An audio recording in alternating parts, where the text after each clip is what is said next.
Hey, hey.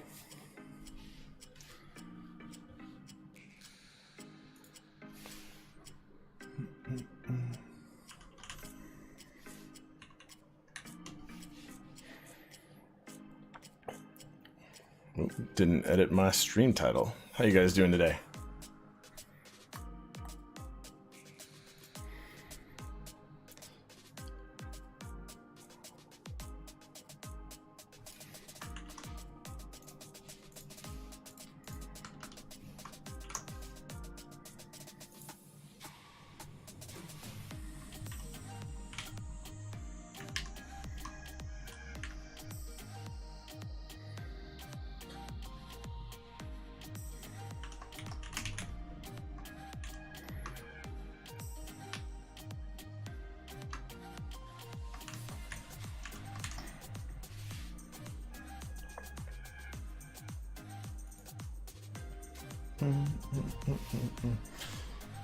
Anybody that's watching, feel free to let me know if that music is too loud. I'm actually going through whatever. I've just kind of rearranged stuff a little bit.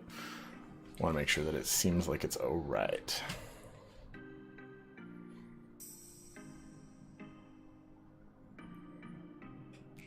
Also, much lols. Thanks for following.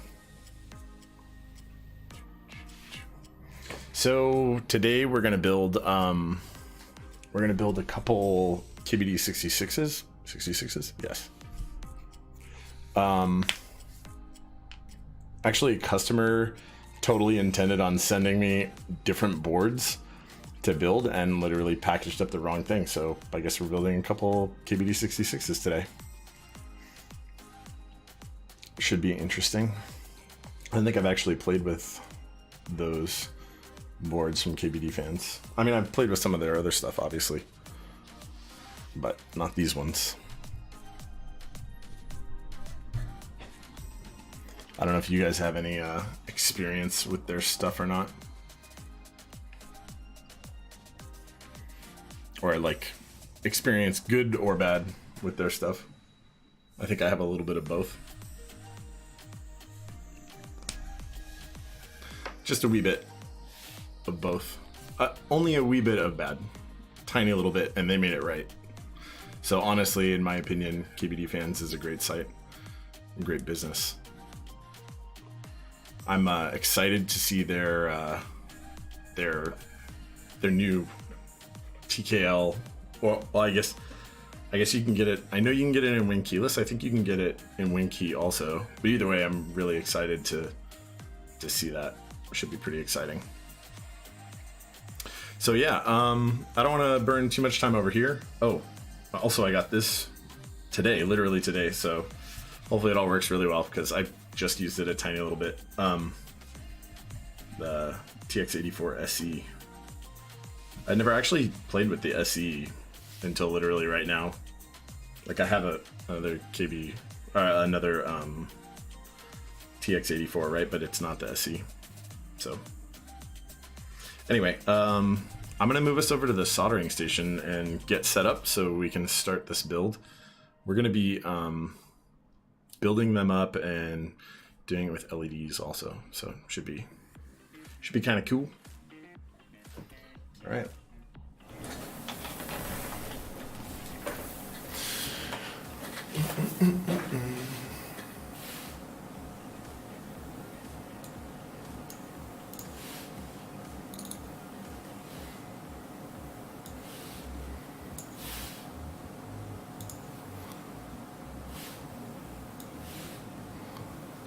Alrighty then. Cool.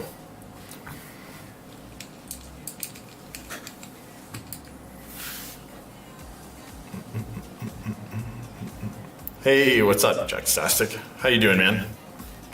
How are you doing?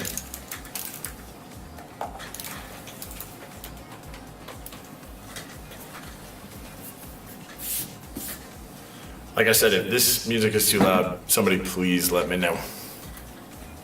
Hey man, how's it going? How you doing today? Dude, the cruise was awesome. Super relaxing. Like, super relaxing.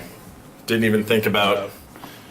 Well, that's not true. I did think about keyboards, right? I mean, I literally bought that TX84 SE. Oh no. Yeah, that, I know what that is.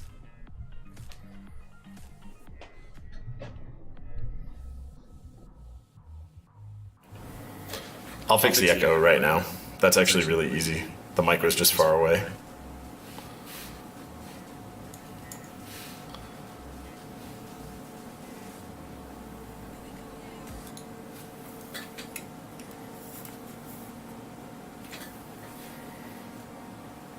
Sorry, music's back too. So that should be way less echoey. Like, not at all, hopefully. Yeah, I've changed some stuff up on my setup here. So like this camera that's right here is now a mirrorless, like decent camera. Red. Ooh. Yeah, that white balance. That's okay. It still sounds like dual mics.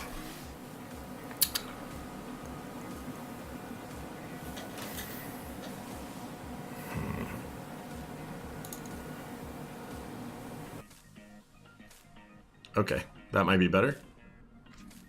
Better? No, no. I'm hoping it's better. That's weird. I didn't even know this this camera was picking up sound at all. Cool. Yeah, so like I said, I changed some stuff up on my stream. Like I changed this camera up here. I changed the way some other stuff was set up, the audio. Like the music is now running through my other rig into here, so I don't know. Hopefully that's good. I can adjust this white balance.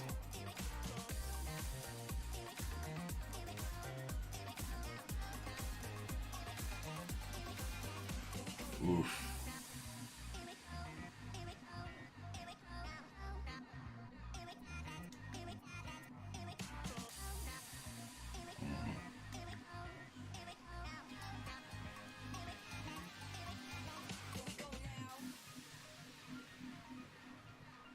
Much better.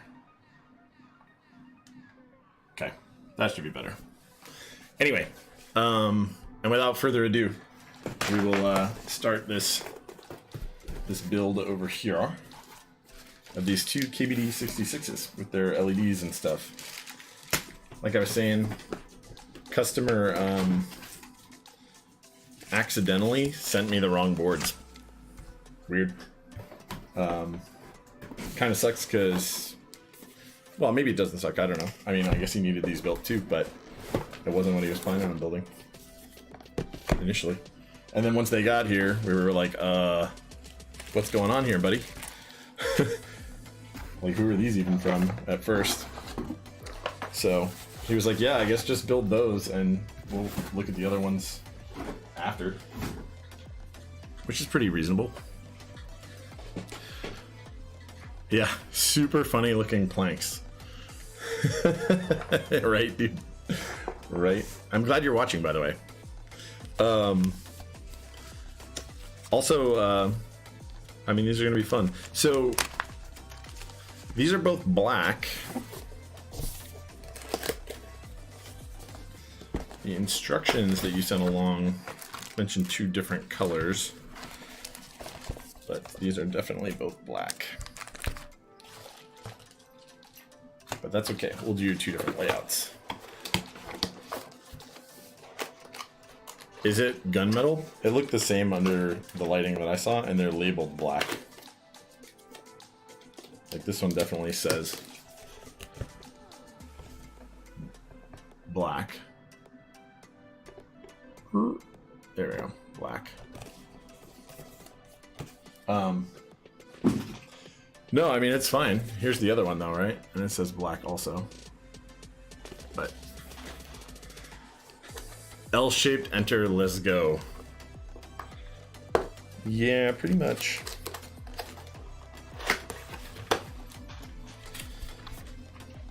Pretty much. Well, one of them, I gotta look at your instructions again, but I think one of them you did want ISO, so we'll get that awesome reverse L-shaped enter. So yeah, bingo bango, they appear to be mostly the same color to me.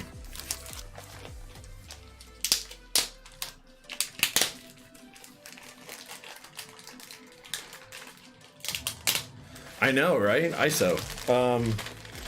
There aren't a ton of people out there in the world that that want that, but I did promise Jay if he got me in on the J01, his initial buy, that I would do it in ISO. So I will hopefully personally also have an ISO board. Never thought that I'd be like, I hope I'm gonna have an ISO board, but you know. Oh, don't worry about it, man. That's not a big deal. They're actually kind of beautiful. Like, I don't know. I am continually surprised by the value equation represented by the KBD.fans products, honestly. As much crap as anyone might ever talk about. I don't know. I actually don't hear people talk crap about them, but as much as people may really love the premium boards, and I do too, the best value really is probably right around here if you're into nice, good quality boards. You know, the funny thing is I just unpacked these, and this part isn't even super necessary right now, right? The case. Because tray mount, it's all going to go in at the very end anyway. You bought a Cyrillic keycap set with a big red enter key. Nice. I totally understand. An ISO entered. Which Cyrillic cap set did you get, I wonder?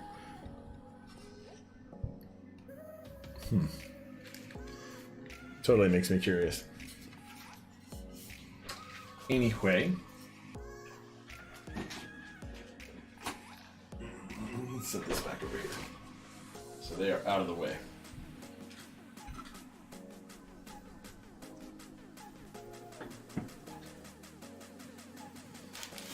Okay.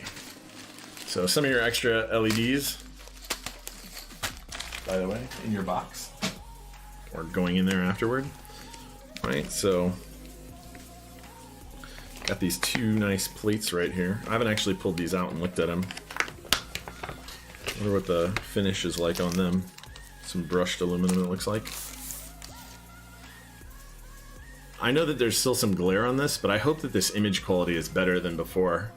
I had a C922 up here, a Logitech, and now I have a Sony a6000 up here as my overhead cam. Ah, okay. DevTTY. There's DevTTY with Cyrillic. I feel like I had to have known that at some point because I love DevTTY. In fact, I keep looking for the Triumph mods kit only because I have the Triumph numpad and the Triumph. I have the full regular set, but I have the Triumph numpad kit and the Triumph extended mods, and now I just need the Triumph mod kit, and then I'll be able to use it on like 1800 and stuff like that.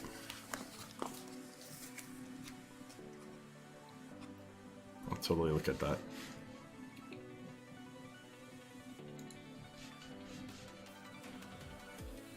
Oh yeah, okay, I remember this one with the like star novelty and stuff like that. Yeah, that is a cool set. So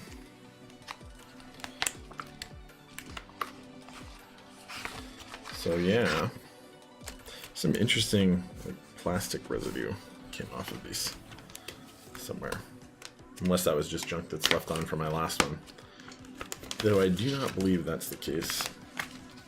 I actually really recently was working on a customer's board that he sent like since I got back from the cruise, even I didn't stream it because I literally received somebody's unicorn legend, and like I checked it out. I was like, oh yeah, it's in perfect condition, everything's good, and then threw in I just plugged the PCB in to see it light up and make sure everything was cool, and only some of the underglow stuff lit up. Well, there's no underglow on this, but some of the underglow LEDs lit up, but not all of them. And I was like, contact, figure that out.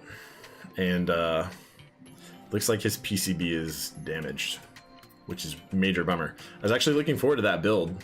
The board, by the way, Duck Unicorn Legend, looks beautiful. It's actually the first Unicorn Legend I've played with as well. I don't want to touch those to each other. Okay, so one of these plates and PCBs is going to sit off to the side for now. We're going to work on the other one. And I'm going to have to pull up customers' instructions for a second. So I'll be right back.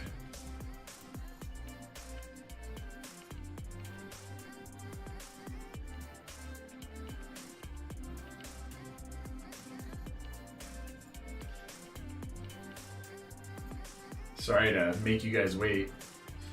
Normally I have all this stuff pre-staged, but getting the new camera to work correctly posed a different problem after reboot that I wasn't really thinking about.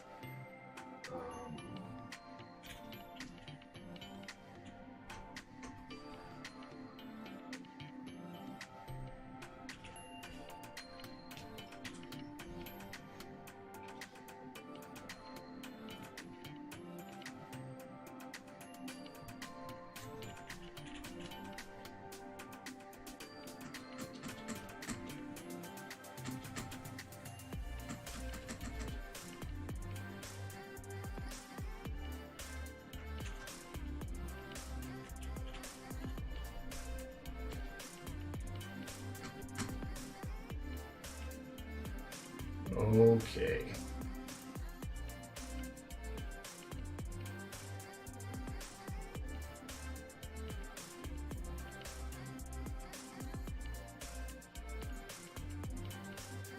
Okay, so for the GAT greens, you wanted the ISO. So those are GAT greens.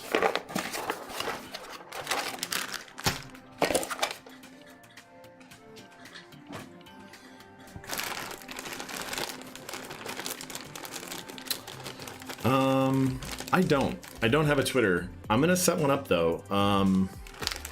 I guess when I started this thing, I was like, yeah, I'll stream some builds that I'm doing for me, and then for like people that wanted me to do stuff. Then I started taking customers like openly, like just whoever on Mech Market, and then then more like I streamed them and people watched, and I'm happy that you guys are all here. I really am. In fact, there's 7 people watching. That's awesome. Yeah, like I made oh hey, thanks Nathan Kim for following. That's awesome. Yeah, so I made affiliate right before I left on my vacation. So this is, I guess, the first stream that I've got where I'm an affiliate. That's awesome. But I guess I need to like set up a Twitter and other stuff like that for this. I'm not really generally a big social media, like big open social media like Twitter kind of guy, but makes sense. No, I don't have one that you can tag. I really appreciate it. And I will get one going at some point. So yeah. So you got a right side USB port on these guys. And since we're gonna have 2, I guess I should really get going, huh? Because we're gonna be doing LEDs too, which is time consuming. Somewhat. I mean, it's just twice as much soldering, right?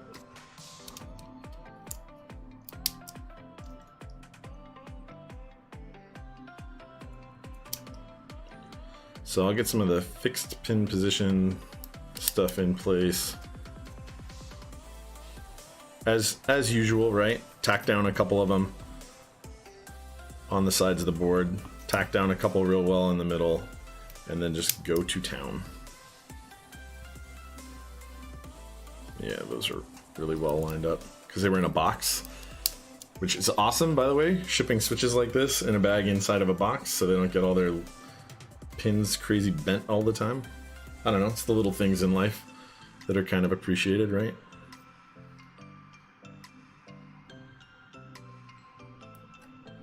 Oof, lines right up.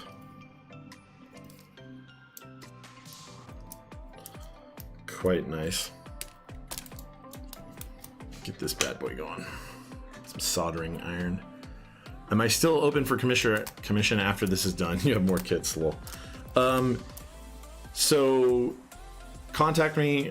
Basically, the way that this works is things enter my build queue the moment they actually arrive here, right? Because there could be multiple incoming clients. I always try and work with people if somebody has like super quick turnaround that they need for some reason, and it isn't unrealistic, or I just can't make it for some reason, I'll do it. You know, I mean, I'll sneak an extra build in on the weekend or something like that, which is kind of where I'm going right now, because I've got, you know, enough builds that like have come in that I'm gonna have to do a couple extra, especially because I'm actually gonna be out for another week, not streaming on the 10th of April. So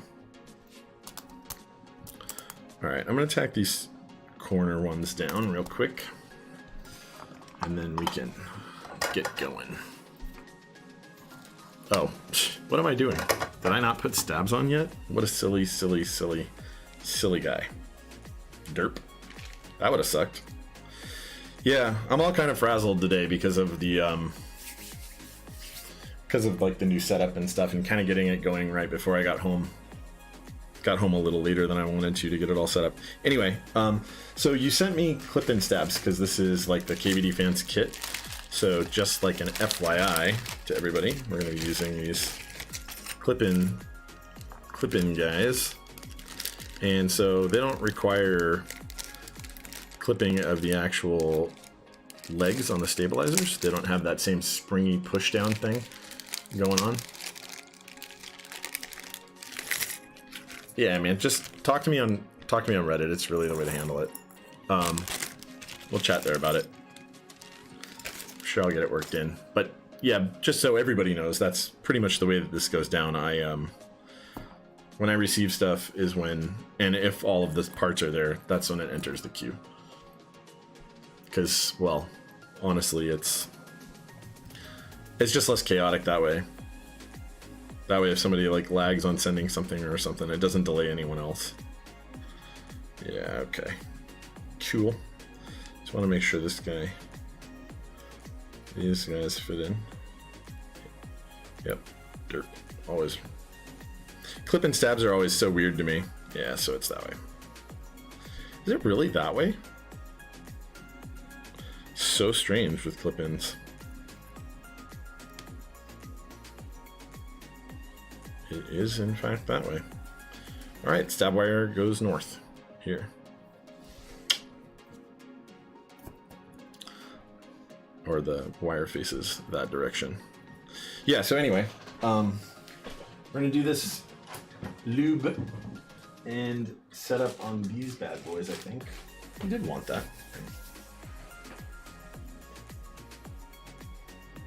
Too used to Alp stabs. Yeah, I really am. It's silly, right? But I am. Okay, so.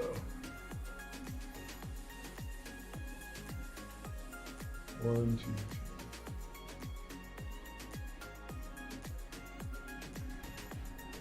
That is a 6U. No. So on the ISO one, which is what we're doing, right? Gaeteron Greens, it's.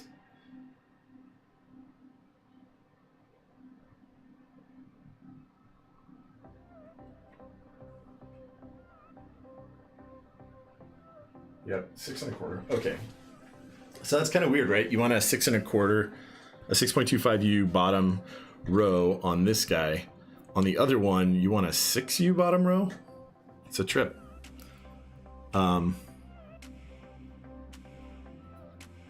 Yeah. Oh, other people came from another place?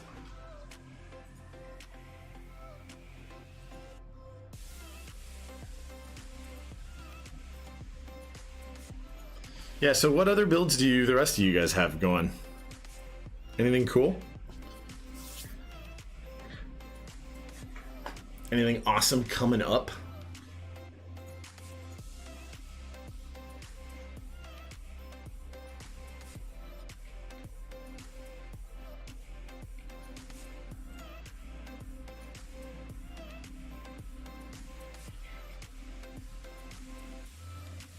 Yep, okay.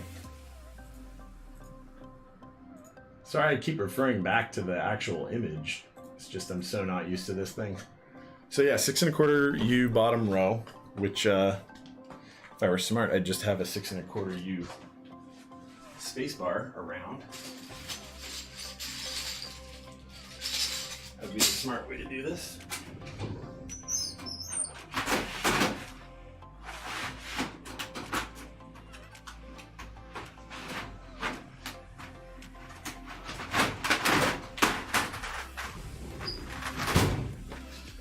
Pull out a GMK set, make sure that we line stuff up right, so I'm not being silly.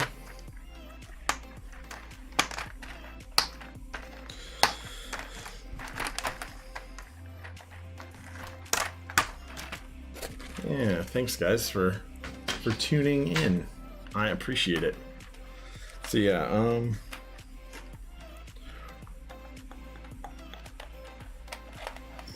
pull that bad boy out.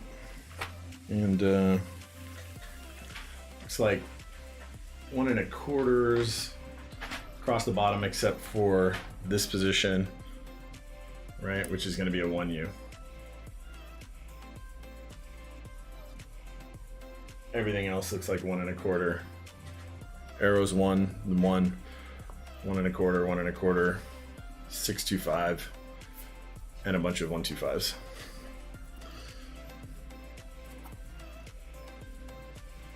Do you love your Kira? Okay, I'm happy that you do. Oh, yeah, it is beautiful, man. It really is. It really, really is. So we did not clearly identify whether you want Band-Aid mod. I normally would just do this off the bat. I know that more people have been talking to me about doing something other than Band-Aid, like where lube the stabs absolutely, but not Band-Aid. I think, honestly, Nathan, I don't know if you're still watching, but I think you're the driver for that. I think you talked about how you're not doing it much anymore, and people are absolutely following suit. I still personally prefer it. But that's not everybody.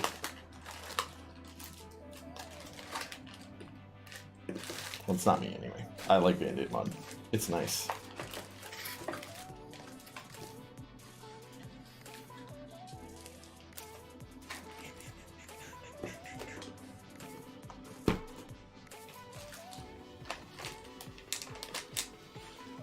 That drawer is the most complex drawer that there is.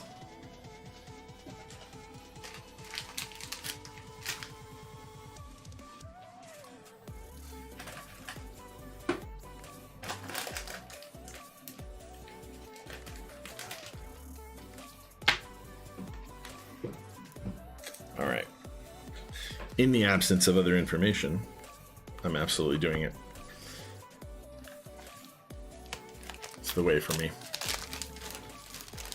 Right, so it's interesting because your build requires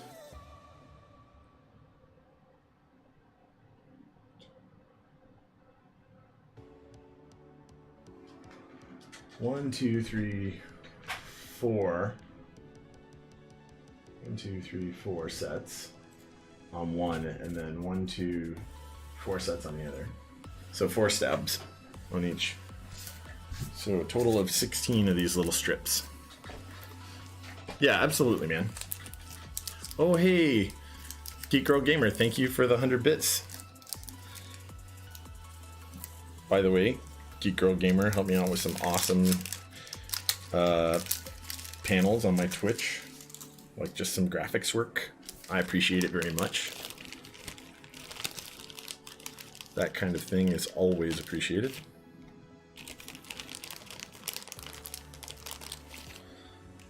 And has like good ideas for stuff that can be done on my Twitch presence. Anyway, let's get some of this stuff going.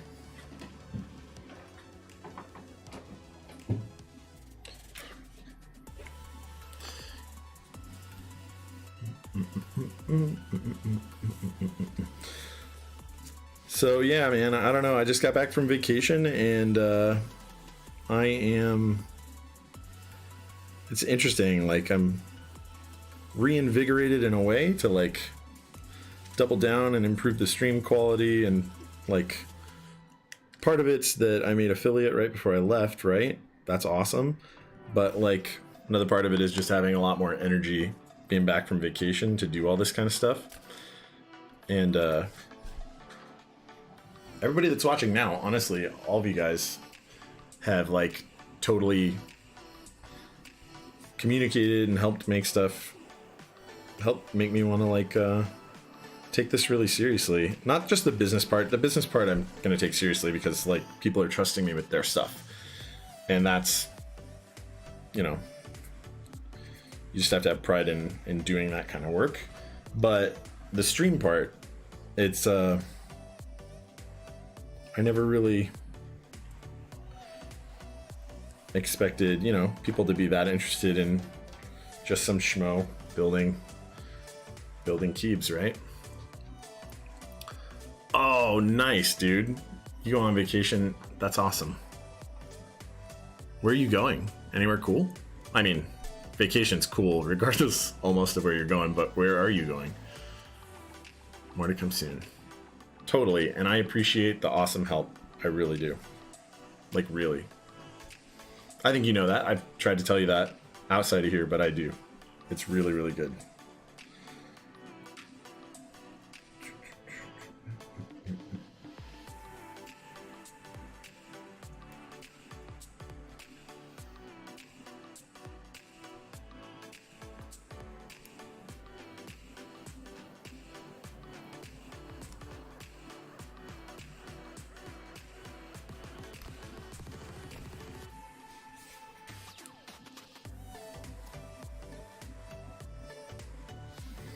Yeah, these little itty bitty, by the way, for anybody who's wondering, I should have used the green side for this. These little itty bitty clip-in stabs are not that wide. They got their little legs already short, not pronged out. I don't know if these ones are, this one might be a little too tall for there. Well, that'll fit.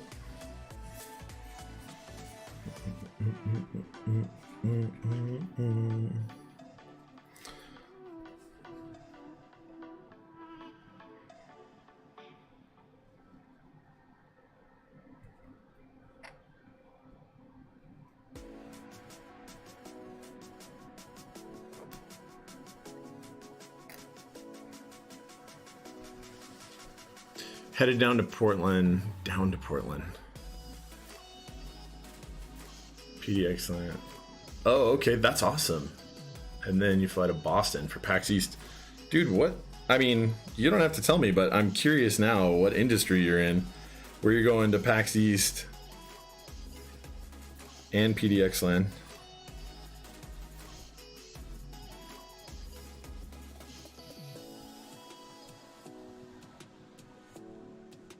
Also down to, I mean, you sent me your board, so obviously I know where you're from. I don't know if you want to tell other people. And I don't know off the top of my head, I don't remember without looking at the package, but where exactly are you from? If you want to tell people. Not exactly, but you know, whereabout are you from, obviously. Don't dox yourself or anyone. I definitely would not be supportive of anyone doxing anyone on my channel.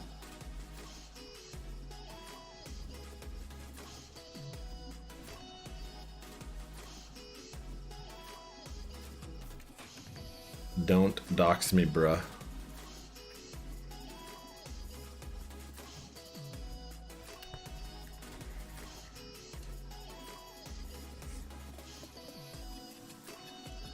Software engineer in the travel industry.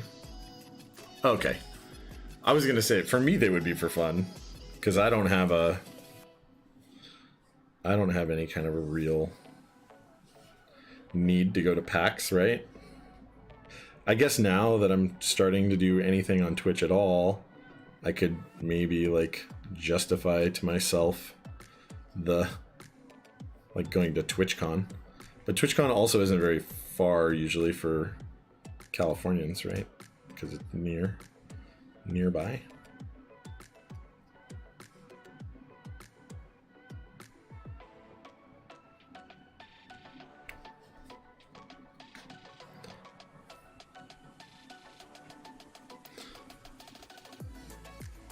Had offers to go into the gaming industry.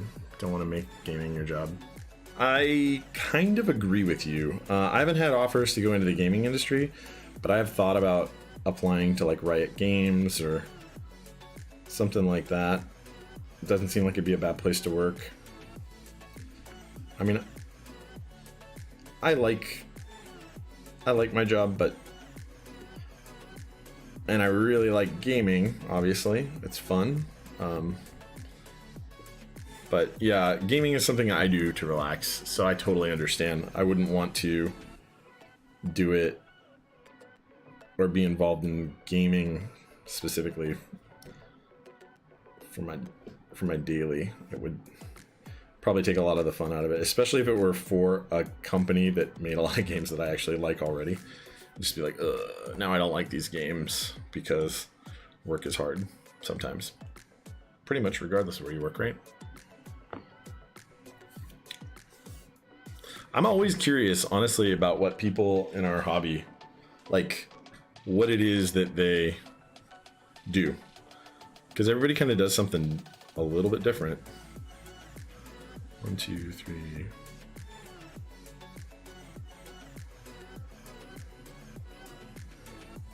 Okay, well, I have exactly as many as I need right there. But I have this extra one right here, so I'm just gonna... You do as little as possible? I don't know. Unless you're retired, I don't know how I would guess what your actual job is then. As little as possible. Yeah, it's just pretty much in half.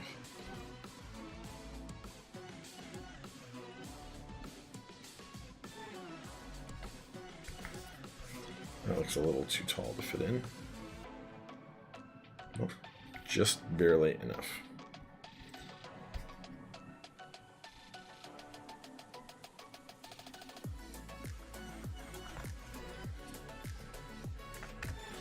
I don't know. I don't do as little as possible. Honestly, at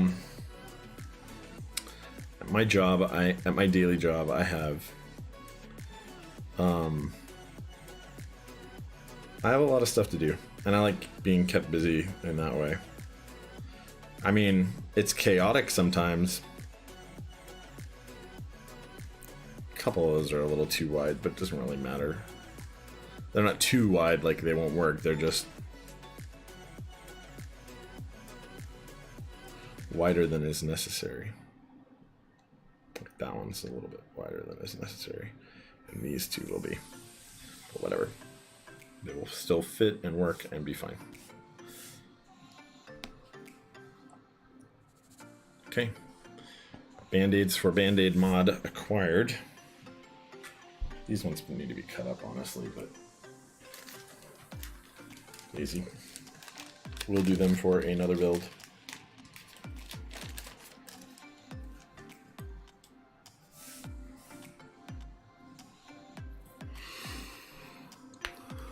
You at work.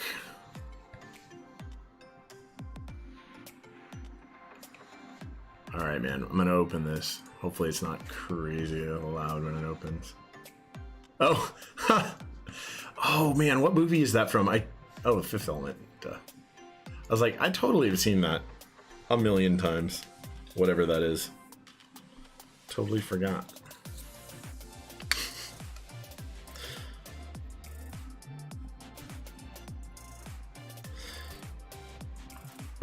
It is a great movie.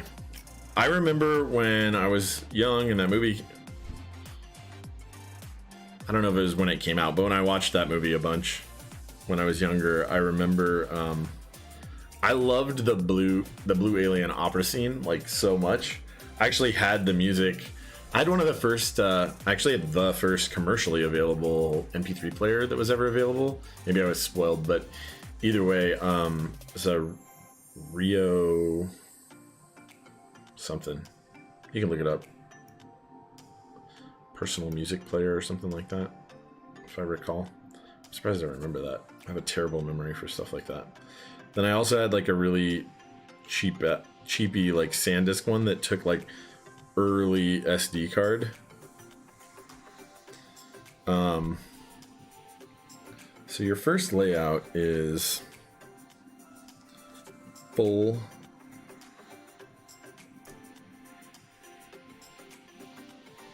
right shift.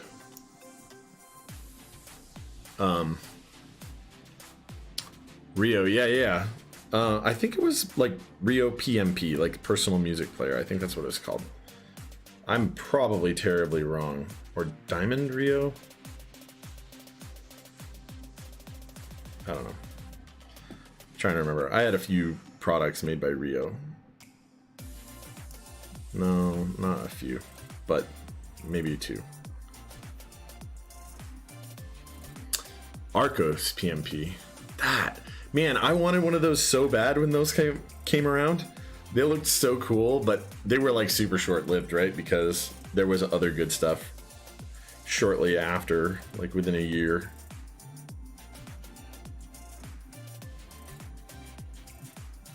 It was like what buying a Nexus 1 would have been like, right? Where it's just like, and then, okay, so you have regular backspace. It would have been like buying a Nexus 1 for me. That would have been a great phone. It seemed like a great phone, honestly. I really wanted one. I didn't get one. Now I have like a Google Pixel, and I really like the Pixel a lot. I have the original one, and I'm not upgrading until mine is like dead because, or it doesn't do something that I want it to do because, well, it mostly just works exactly the way I want.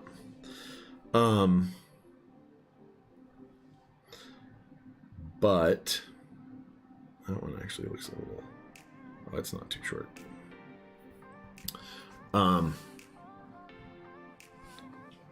What else do you have? Okay, and you have the 625, right? So there are a lot of positions on this. I don't want to be wrong, so I'm gonna check. Always double check these.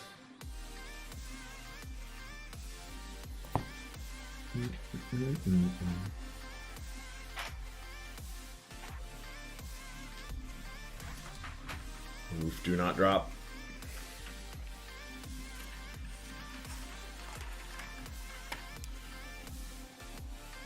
It was ahead of its time. It was, but by the time I saw the Arcos PMP, I remember just being like, now there's something better. This would have been the best.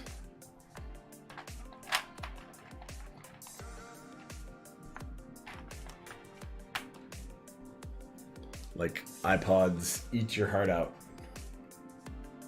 Yeah, so those are all 1 1/4. And then 2 2 more 1 1/4s, and a 1. Weird.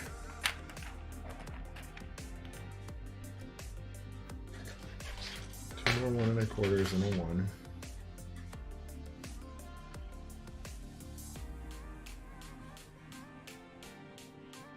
Yep.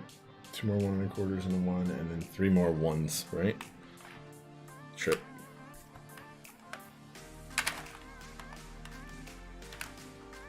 I'm literally just gonna like lay out the whole bottom row because this is such a a unique layout to me that I really want to make sure I get it laid out right. There's no like drawn on guide for which one is right, so I'm not gonna be wrong. White on black. I know, man. Okay, so white on black is so good. So good. I don't know. When I built that Alice and I put the white on black on it, I was like, dang it. How so good. So freaking good. Like, how have I not just been using this set all the time? Actually, I only needed to lay out the one side to get the spacebar right, but whatevs. Tis what it is. Anyway. Yeah, so white on black is freaking fantastic, man. It really, really is. Like, it's one of the best. I mean, it's a traditional colorway, right? Super traditional, but it's just, there's a reason. Because it is fantastic. Truly. What are you guys' like favorite colorways? I always kind of wonder this, like, what are people's actual like go-to colorways? Yeah, so the rightmost one should be 1 1/4, and then it should be 1 1/2 next to that, I believe. What does this thing support? This is an easy way to find out.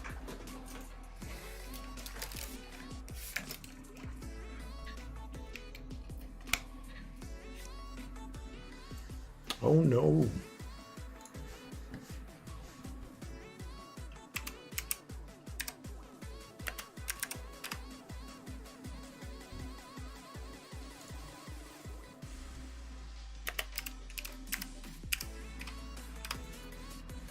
I just have to know now.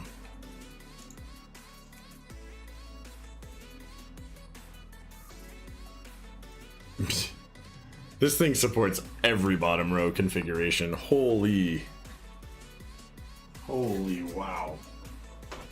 Just wowzer. Okay, but for 625s, yeah, it's just 3 1.25s. 65, but it does support 1.5 there, which means the rightmost one is absolute, or 1.5, so the rightmost one is absolutely correct.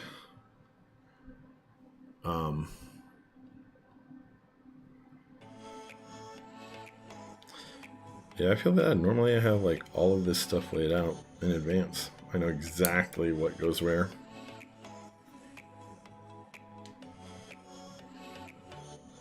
Like I said, I just totally got frazzled by my setup earlier. Like this camera, basically when I plugged it in, it like wouldn't remote control, which means it'll die every like 30 minutes maximum or minimum. Go offline, so I had to like mess with it a bunch.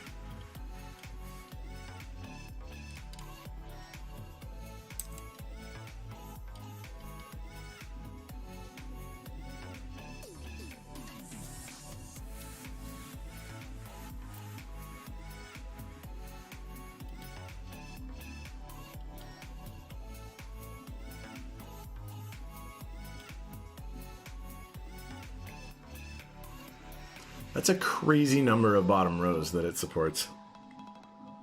Okay, so it's the...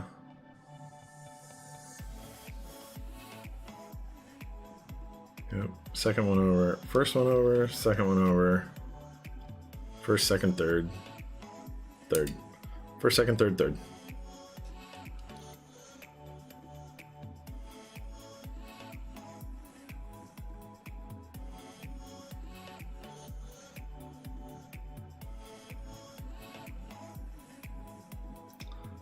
the rightmost, and so it's the second one in on both sides. That's fine.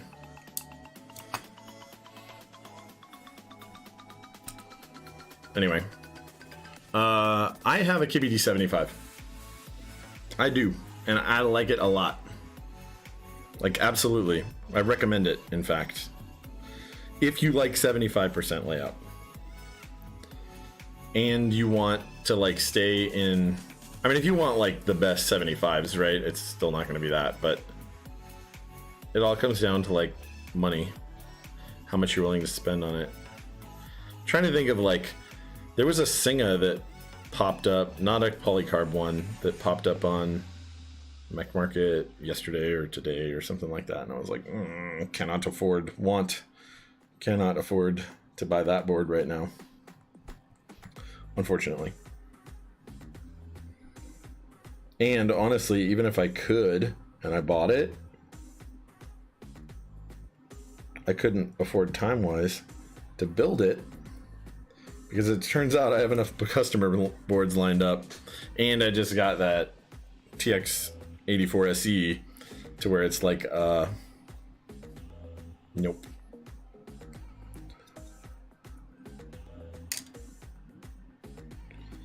Yep, bingo.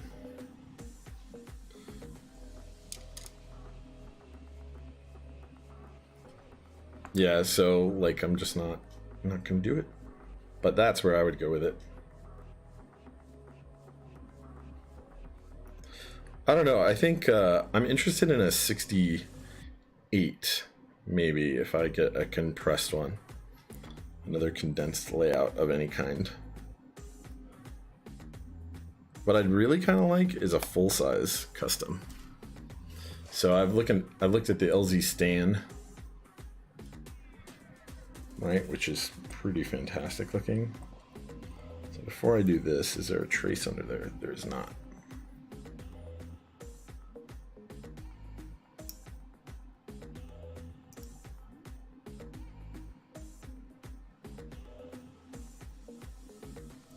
Well, that's fine.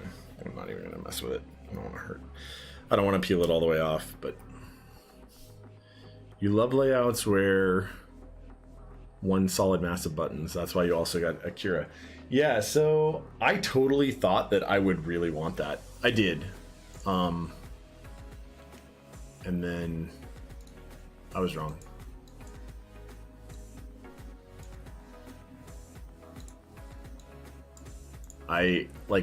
That's part of why I got... It's part of why I got the Kira, and I don't love it. Like, I like 1800 a lot, but 96, they're actually just a little bit too condensed for me to use it well. Okay, so there. What else did we have? Oh yeah, we have a ISO enter, which is... Ugh, never do ISO. I never do ISO.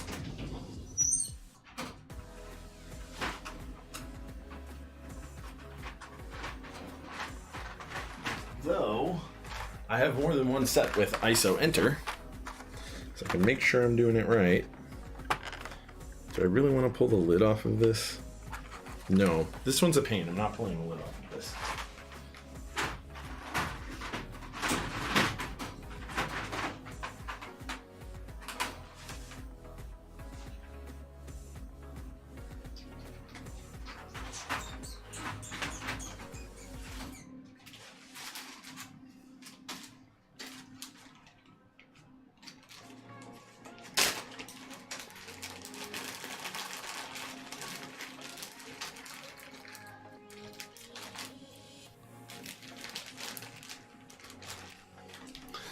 Black on white now, or white on black, now black on white. Everyone else builds them with 3 1U modifiers right of space. Well,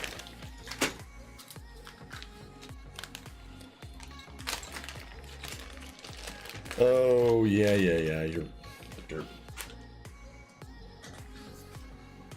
I don't even know why I looked. Like, I could literally just look at the PCB and tell exactly where it is, right? It's like super straightforward.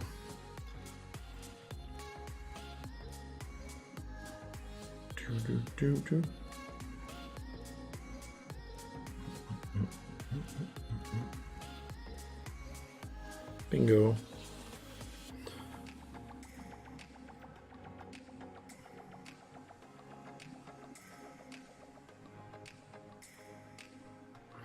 Yeah, that was a dumb move. I didn't need to pull it out at all. Like, it's super obvious by just looking at it. ISO, man. That's okay. This is good brain training so that I don't even have to think about it when I build the J01. Hopefully. If anybody knows Jay, or if Jay's watching. I'm not even looking at who's in chat. Yeah, well, anyway, if anybody knows, absolutely go ahead and let that guy know. This guy needs a J01.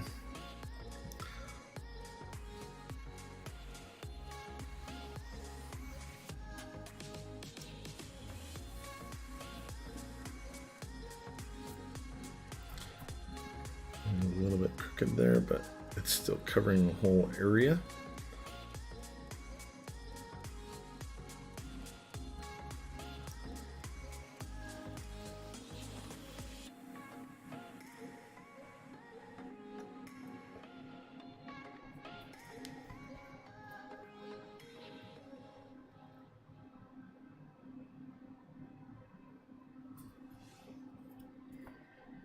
Okie doke.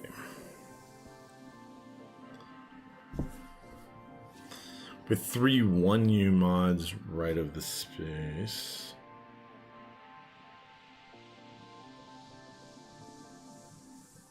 Oh, yeah. 3 1U mods. Yes, you were correct. Sorry, I was like looking at this. Okay. 3 1U mods. On the KBD fans site, I don't see any layouts that are space and then 3 1U mods. I see 7U space and then 2 1Us and a 1.5. In fact, your bottom row looks like the only 6 1/4 bottom row.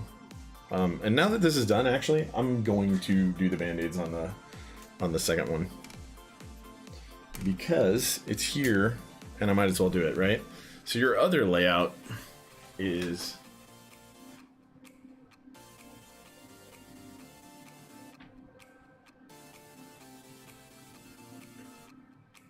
six U bottom. 125 1 125. Is that even possible? I guess it is. I guess I'm looking at a different version of the board. Okay.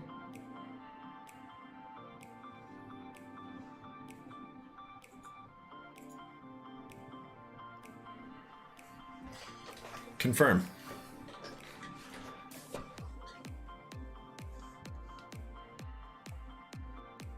Trying to get your hands on a 22 mini with this layout if you see one.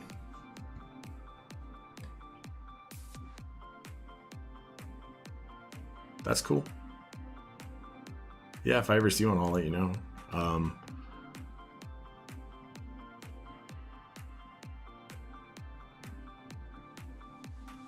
Yep, one solid mass. Got it. That like almost doesn't even look like a layout that's possible. The other one, not the Gat Greens one. The other one that you want to do, right? Because it's 125, and then it's 1.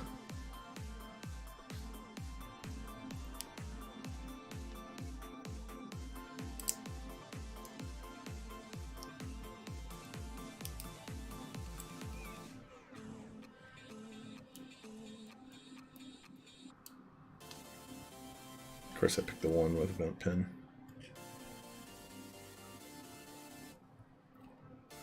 So 125 1 125.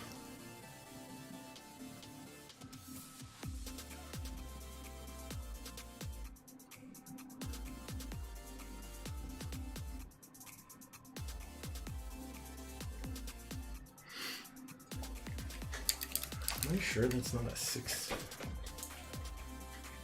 Oh, I guess it's a 6. I guess it's a 625. It is.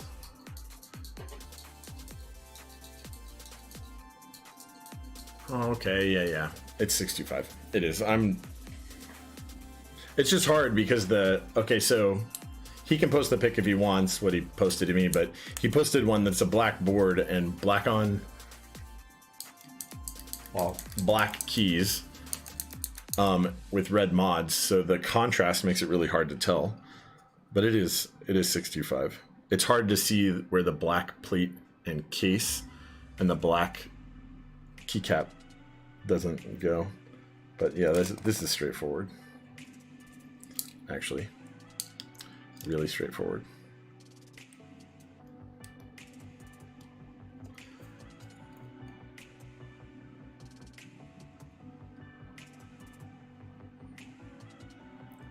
Derp, derp, derp, derp.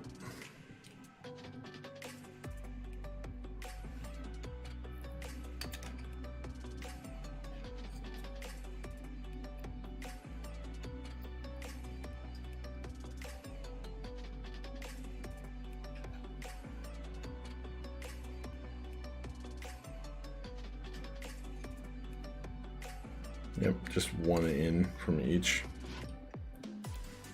So in the M,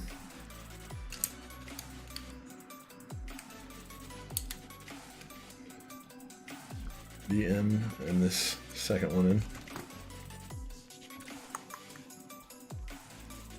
Okay, now that your bottom rows are going to be sorted,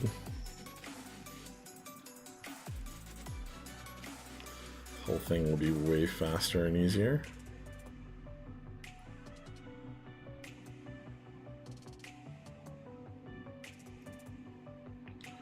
Oh no.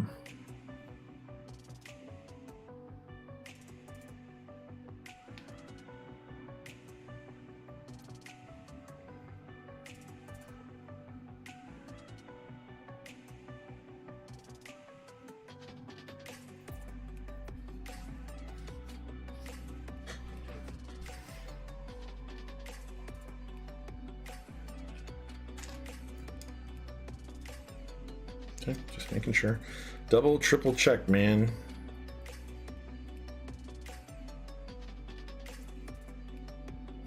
Getting that in the wrong place would be crappy.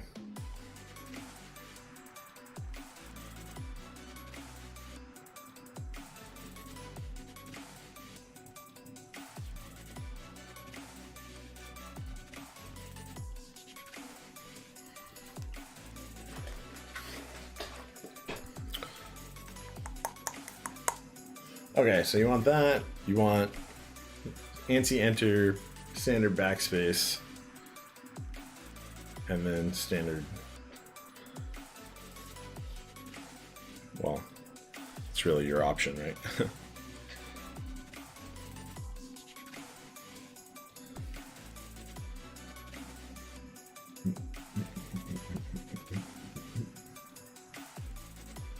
So one of you guys confirm the music volume is good? No one's complained. Is it too low? The levels look very low. Can't hear it, right? Okay, cool. I just want to make sure, man. It's I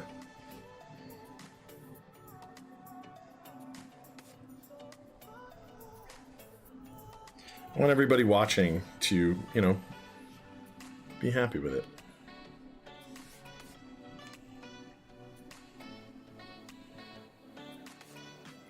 Because the levels that I'm hearing in my headset are not the same as the levels that you hear. Very likely. Because I'm not doing a monitor output. That one's a little bit long.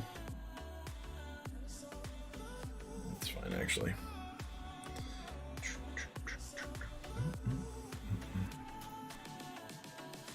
Yeah, I don't want it to be distracting. It's not distracting for me. Like, as long as this isn't heard on this microphone right here, then then I'm fine with it.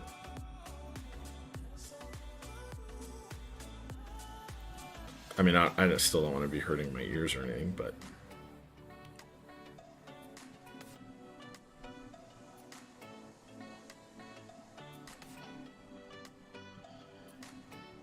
Hey, AZ Walker Stop, thanks for the follow, man. Appreciate it. I do indeed. Get your ANSI enter, which I'm more comfortable with. Not only is it easy because it's laid out with only one option for the horizontal, but also I'm just more used to it. Let me know how you like the ISO enter, by the way. When you're done and you've got this board built and you're actually using it, let me know, because it sounds to me like the Jay's group buy. I certainly hope he lets me in. Anyway,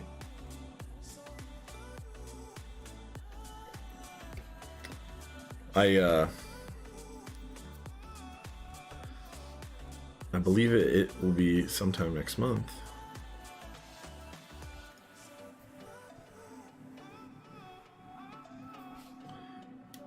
Is that full coverage? I just want to make sure. Oh yeah, it is. Cool.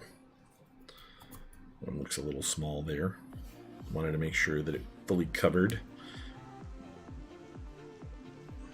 where the stabilizer will land as to appropriately dampen the sound.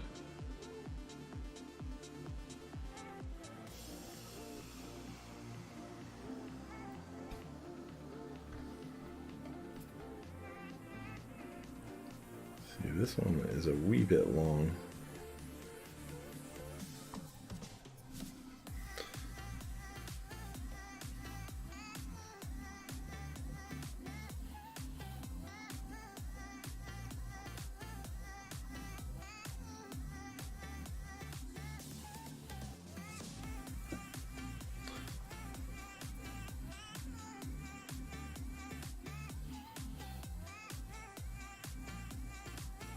So normally I pre-cut a bunch of band-aids for band-aid modding.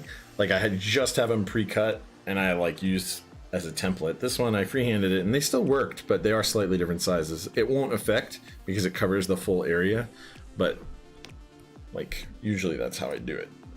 I just have a bunch pre-cut. So I'll be like watching TV or something one day and I'll just cut a bunch. It's just like when somebody orders switch lubing from me, with the exception of that last stream where I did it on cam, but it was really just to kind of show it. Dude, Eco Dragon, thanks for subbing. Thank you so much for subbing. That's awesome. That's really awesome. Prime sub, man. Thanks. Yeah, so if I'm like watching TV or something, I'll just kind of use that time to lube switches or whatever, do that kind of thing, mod switches, etc. Just because it's easy. It's an easy, like, it's a tedious process that doesn't require a lot of brain power. It just takes technique, and you can be listening to something that's slightly engaging in the background. 1, 2, 3, 4. Okay, cool. So I'm gonna set this one to the side. We are gonna do these GAT greens first with the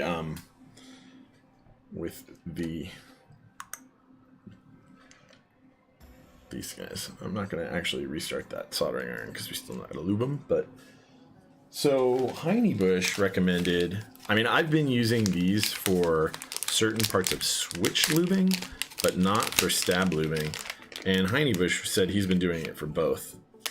I mean, I'm still going to apply the appropriate amount, but he was saying when we were talking about it that these little makeup brushes are less wasteful because instead of a bunch of excess being all over the side of the brush, it's just less contact, so less waste.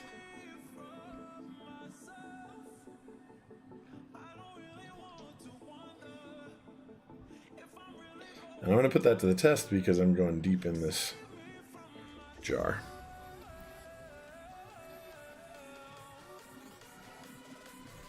Oh, I can totally see how this is less wasteful.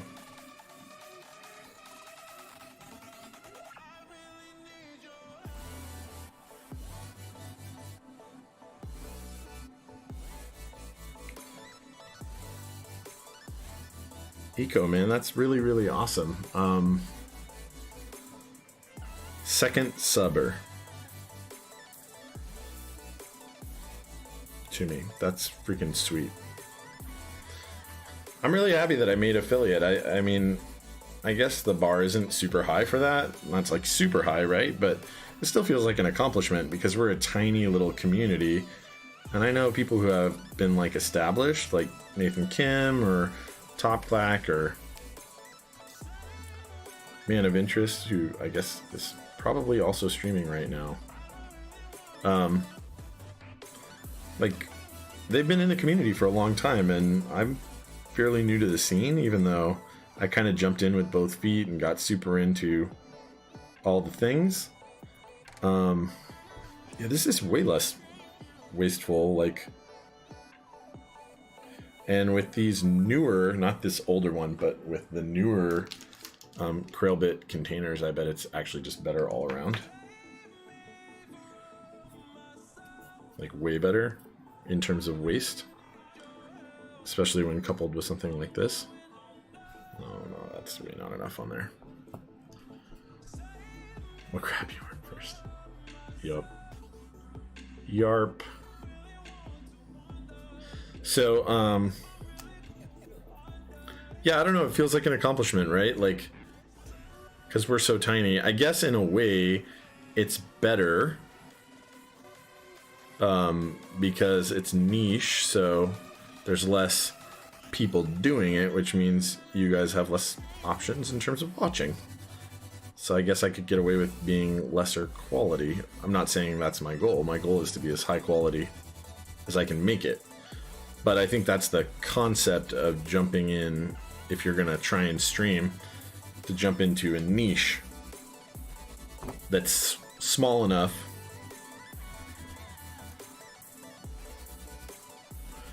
that you're not overwhelmed, right? You don't want to be like 5 pages down in the list. But I don't actually know in this category where I rank. Like, am I even in the top page? I couldn't imagine that I am, but because a lot of people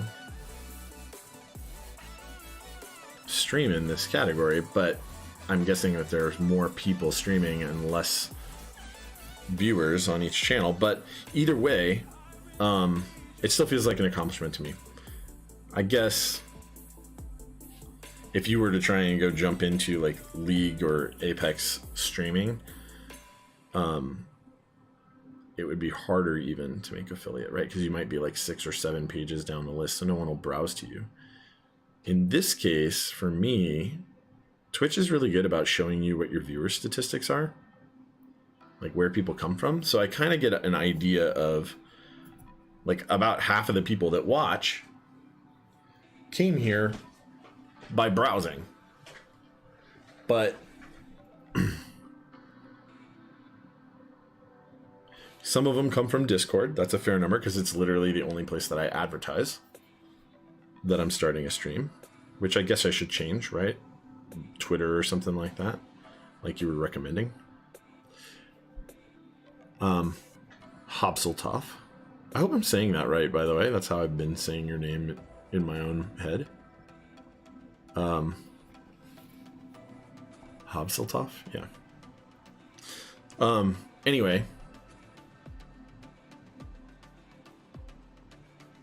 Yeah, so if you're buried like 6 pages down, it's going to be harder.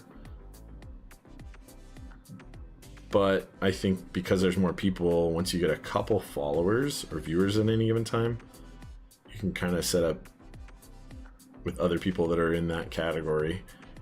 And at your viewership level, or close enough, you can set something up with them to be like, hey, you know, raid me, I'll raid you, or we'll join a team together. There's ways that you can kind of get in on that. But like, I know that, for instance, a lot of the same people that are watching me are watching Man of Interests, because it shows me that there's like viewers that come from one place or another. Since we mostly stream at the actual same time and I'm not seeing a jump right at the end, there must be some of you who are just watching both streams.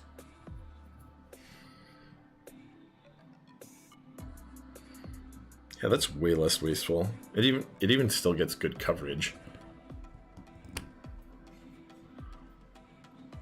like really good. Even too.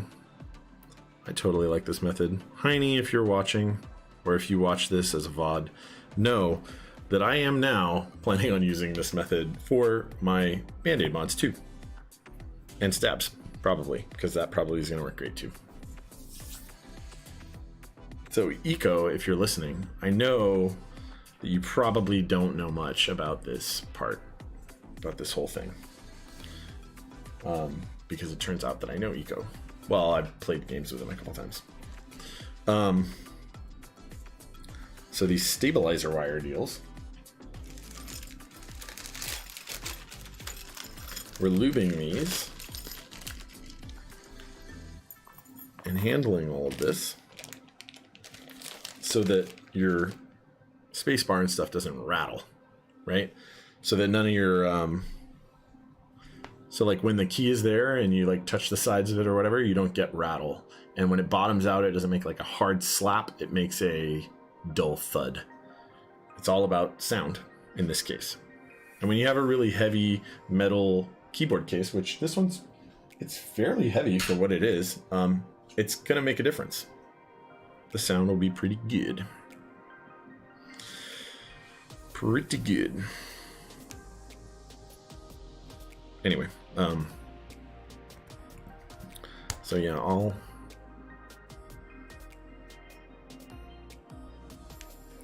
start lubing these guys.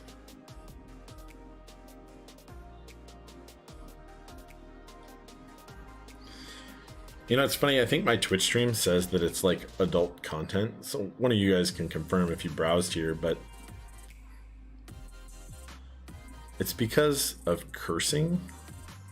Like, I don't want to offend kids if somebody browses to it, but I see other streamers all the time who have somewhat foul language, at least. And I try not to like gratuitously on a stream. That seems in bad taste. But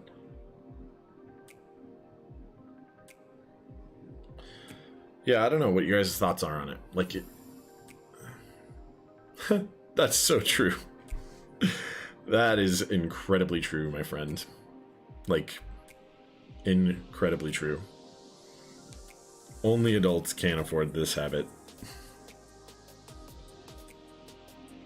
There are no children in this hobby. I mean, there might be children who, like, have some decent off-the-shelf boards, right? I mean, there aren't a lot of decent off-the-shelf boards. But, like, a Loophole or even, like, IKBC or Varmillo. I guess Varmillo is probably even more likely. But even this KBD, even though this represents like the best value equation, so not the most money, but still pretty decently premium, in my opinion, board. It is heavy, by the way, and I will weigh it at the end, and if I forget, Hobseltoff or Geek Girl or anybody, please feel free to remind me, because I want you guys to understand, like, just exactly how premium we're talking about, how it's gonna feel, right? It's gonna be decently heavy. It is going to be decently heavy.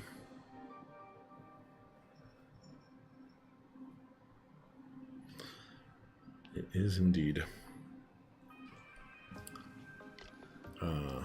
Hobseltoff. Anyone have a link to a page that has builds he has done? Yeah, absolutely. If anybody wants to link the Mech Market Reddit post, feel free. It has, if not, Eco, I will send it to you. But it has a bunch of, like, a portfolio of images, an Imgur link that has past work of mine, whether it be for customers or my own. Some of it is my own. A lot of those are actually my own. In fact, I think on there only the E6V2 and the Alice are not my boards.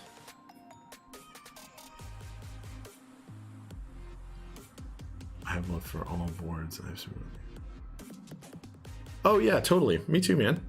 There's no I have a, well, I guess this doesn't represent a cheat board. I have a Loophole FC 980C. I have some, I don't know, man. I have an IKBC MF108, and it's one of my favorite boards because I like full size, and it's heavy. It's like 5+ pounds. And what are they? They're 160 bucks, which isn't cheap, but it's not pricey for what we do. That's not pricey, right? I mean, each one of these two boards beats that in terms of total kit price. Like, I don't know what they are, but I guess I could look. What are they? 148 for the kit, but that doesn't include the switches or the keycaps. So, I mean, you're looking at, even if you bought like a cheap tie house set to put on this, and the cheapest switches you could find, I don't know, man, you're still looking over 200 bucks, like, without a doubt. Why did I put that there and not do it this way? Is this one? Oh, that's...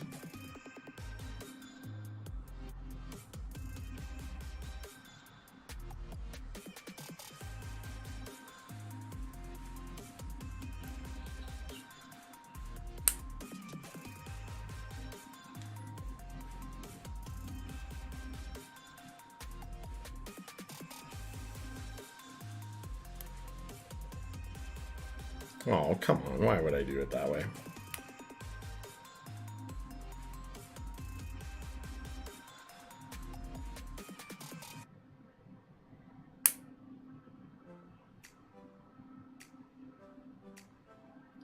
Anyway, yeah, dude, I would never criticize someone's board choice. 200 bucks each, yeah, with switches, caps, and LEDs, and that's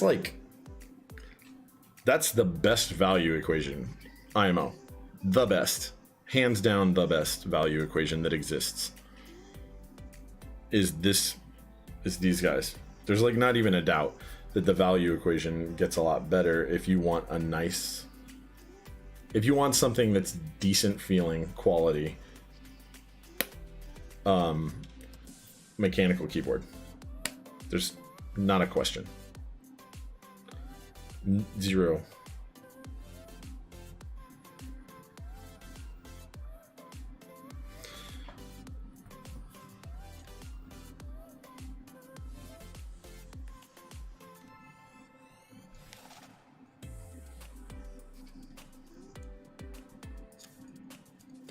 Cool. Yeah, zero in my mind at all.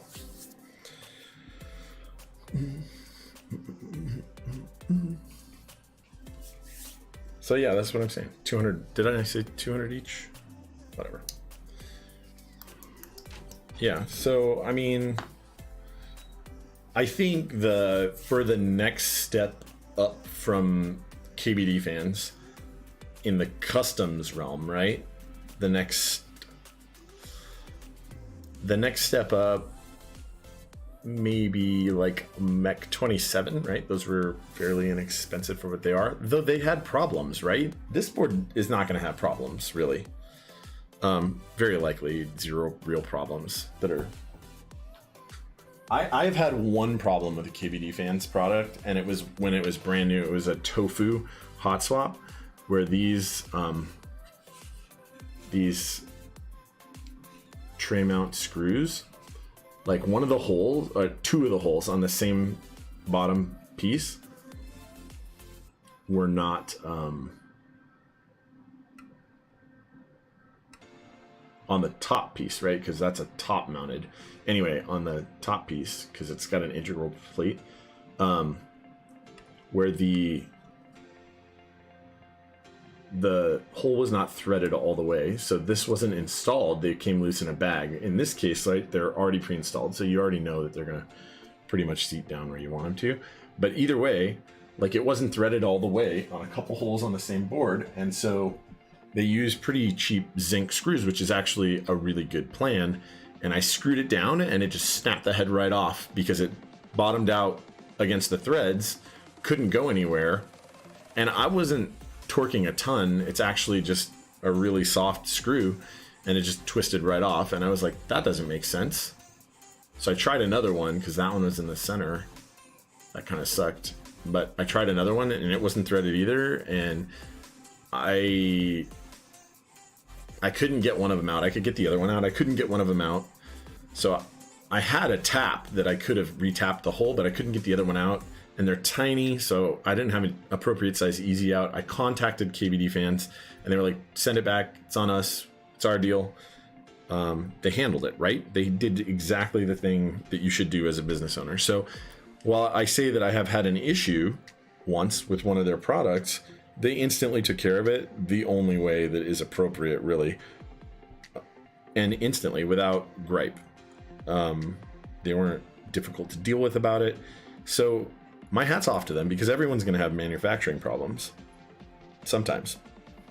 Like, that's, if you manufacture something, you will have a problem, right? Even me, like, if I'm doing this hand tuning and I'm tuning your board and everything's going to work out pretty well because I'm taking good care, but like, eventually you may be mad, or I doubt mad, but like, something didn't get done right, or you didn't give me the right information, maybe even, and I built it the way that I assumed. And if you look at my quotes, they say like, hey, I want layout information or whatever.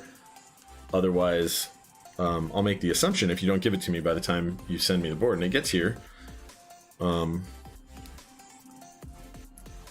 Like, even if that happened, right, I'd make it right. Unless someone were being completely unreasonable, like, or something, you know what I mean? Even as it stands, before I ship back, I'm like, hey, I did it this way, like, is that cool? Because I want the customer to be happy. I want repeat business. It's important.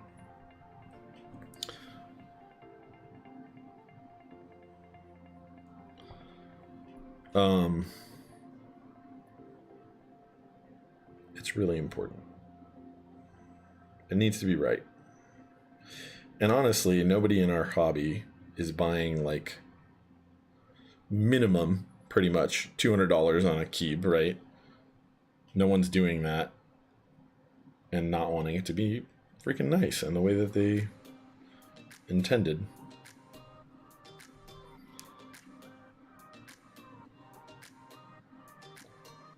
I mean, I guess realistically, you would be buying a razor or something else if you didn't really care that much, right? If you're just like, meh, whatever, I just want something that does what I want, or that works as a keyboard, done. And actually, I'm not even 100% sure why people like that, or people who are in that segment of the market, are interested in mechanicals. I think it's more a fad than a functionality thing. Unless you're like a competitive gamer or a stenographer using just like keyboard on their spare time. And I say that because while I don't like rubber domes or anything like that, they're really cheap, and for the intended lifespan, they work pretty well. And there are actually some nice rubber dome keyboards that exist. Sounds like blaspheming, I guess, maybe to this crowd, but it isn't. Like, hear me out a little bit, right? Have you ever seen the Logitech G19 or the G15 before it? Man, when those came out, they were freaking awesome. The original G15 especially, but the G19 also. I had one of both of those. I had the first gen G15, and a G19. In fact, the G19 I was rocking until I got into this hobby. It's part of what drew me in. It's not part of what drew me in, but it's part of what prompted me to go mechanical with a keyboard instead of rubber domes. Was that keyboard broke, and it was like, crud, I guess I need a new board. Where do I go from here, right? And so the right answer ultimately, okay, so I don't like doing it this way. There's a better way, but I'm gonna do it. It's not that there's a better way, there's a quicker, easier way that actually accomplishes the same thing, where you move the stab wire and stick it in. But the rightest way is to definitely do this. Use the most consistent, even thing. Coating.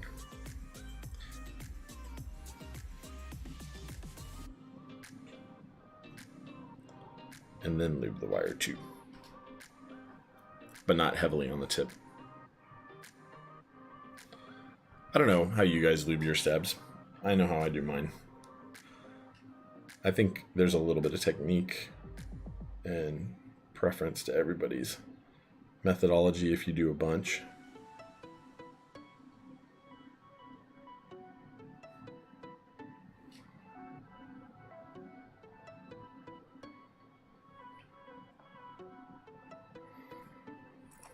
I kind of experiment a little bit sometimes, but I try to only experiment with new stuff on my boards. I think there are a lot of right ways, though. Like a lot of right ways.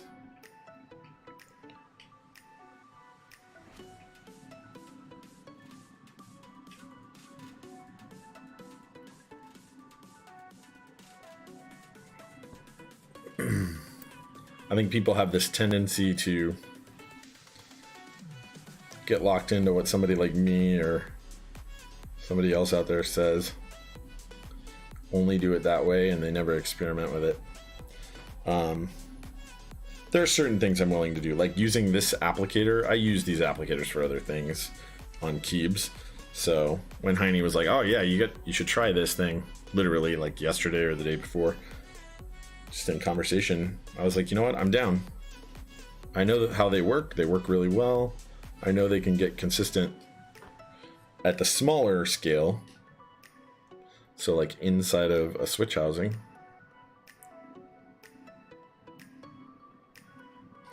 So I bet they work pretty perfectly. And if not, worst case scenario, right? Just grab a brush and do it that way. The way I intended on doing it in the first place.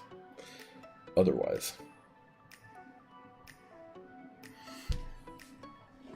Okay, so you had a G510 and a G19 as well. The 510's nice too. You loved them. Of course, there were 5 other boards and a bunch of other peripherals. Yeah, I mean, I am not brand hoard out. I would not consider myself that way, but I will say that there are a fairly large number of Logitech products that I've liked over time. I've gone with their stuff. I also like some Razer stuff, but I would say that the quality of Razer is not as high as I would prefer it to be. Why did I get rid of that? On some of their things. No knock to them as a business, right? I'm not saying they make junk. I'm just saying that they don't make things in the segment of quality versus cost that I'm in right now. They just don't at all.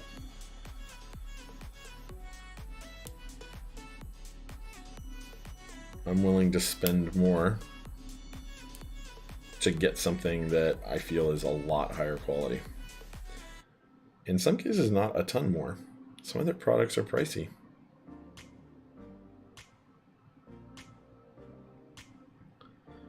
I'm kind of curious of the people watching this, how many people would want to go in on large buys of lube?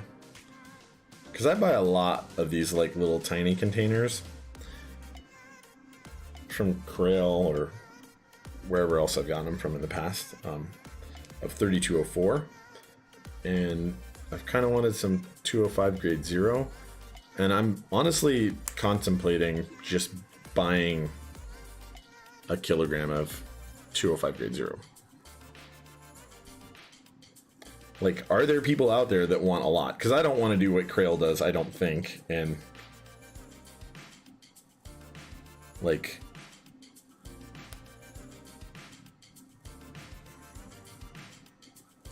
be splitting them into tiny container.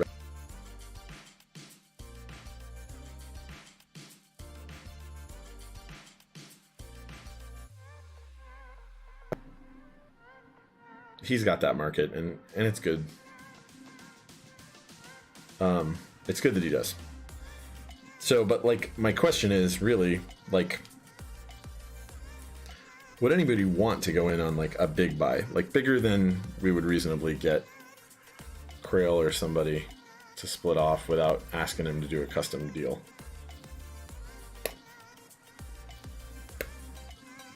I mean, I guess he did a big batch for like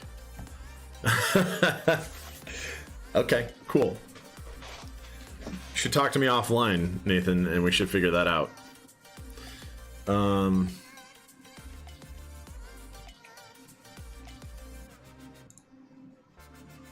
Okay, not like that much. No, definitely not like that.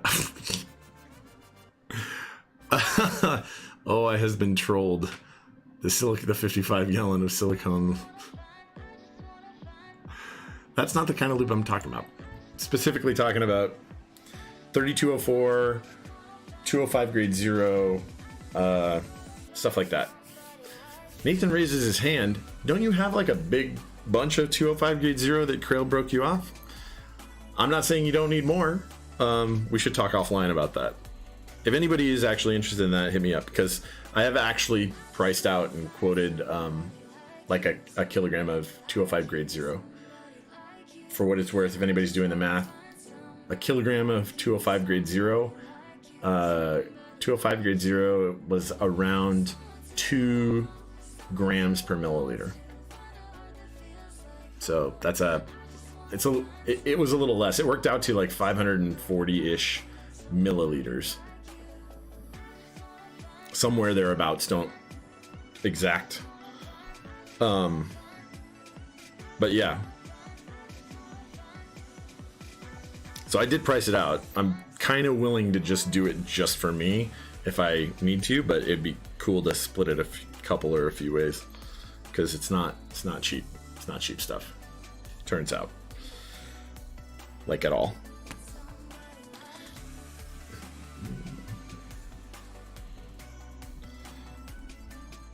Not even a little bit.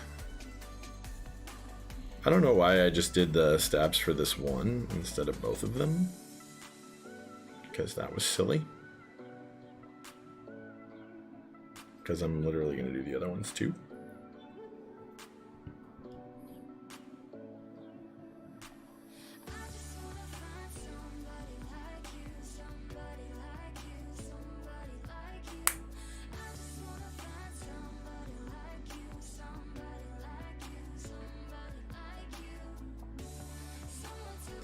Yeah, the one of the distributors of 205 grade 0 is not that far from where I'm at. They're like within 100 miles of me. Not that they ship, so it's not that relevant. But that's not what I want. This is okay. Yeah, they ship, so it's not like that's a problem, but I'm kind of willing to like go there. And the 205 grade 0 is made in small batches, I guess. So there's a long lead time for it, like many weeks, 5-6 weeks, something like that.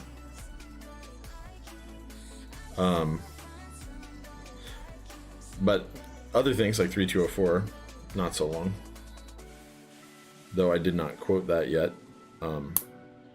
They mentioned it as another option and said the lead times are shorter, so I know they're shorter.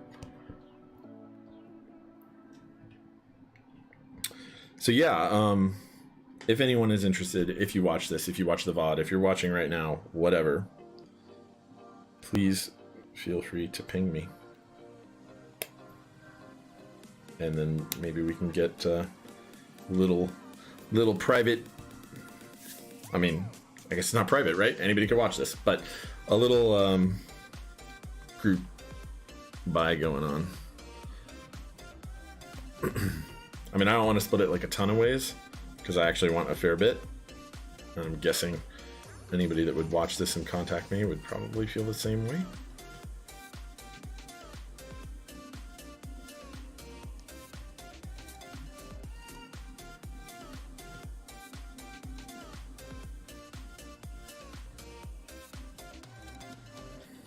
And again, like I said, don't really want to be in that business. I guess everything could change. Maybe it's super easy. I don't think so. I think it's like any other business. It just requires time and effort. How's my vacay? Dude, my vacay was so good. It's so funny too. I went to the Bay Area, right? So a lot of like the other hardcore Keebs folks are in that area, and I was like on a cruise and I went to like Alcatraz and it was sweet. I just had a great time. And I didn't have to think about work while I was there. Though I did think about Keebs. Like I said, I bought this TX84 SE while I was there on the very first day. I was like, oh, that deal, I want it. Get it. It just arrived today too, so I've barely used it. It's gonna get rebuilt because it has linears and they're nice, but it has vent blacks in it, I think. But I'm not a vent blacks kind of guy. Not hating on them, but I want something tactile and bumpy. Yeah, man, the thing was great. Actually, so I was supposed to stop in, I went to San Francisco. I was supposed to stop in Monterey, but when we got to Monterey, the sea state was too high and it's a tender port, so you like go in on a boat, and the swell was too high. It was like 8-foot sea state, so they were like, we're not gonna go here. We're going somewhere else.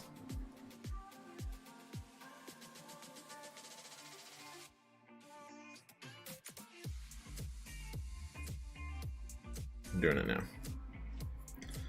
Sorry guys, but rather get it done. So the kits come with more than you need for yours, but not enough more.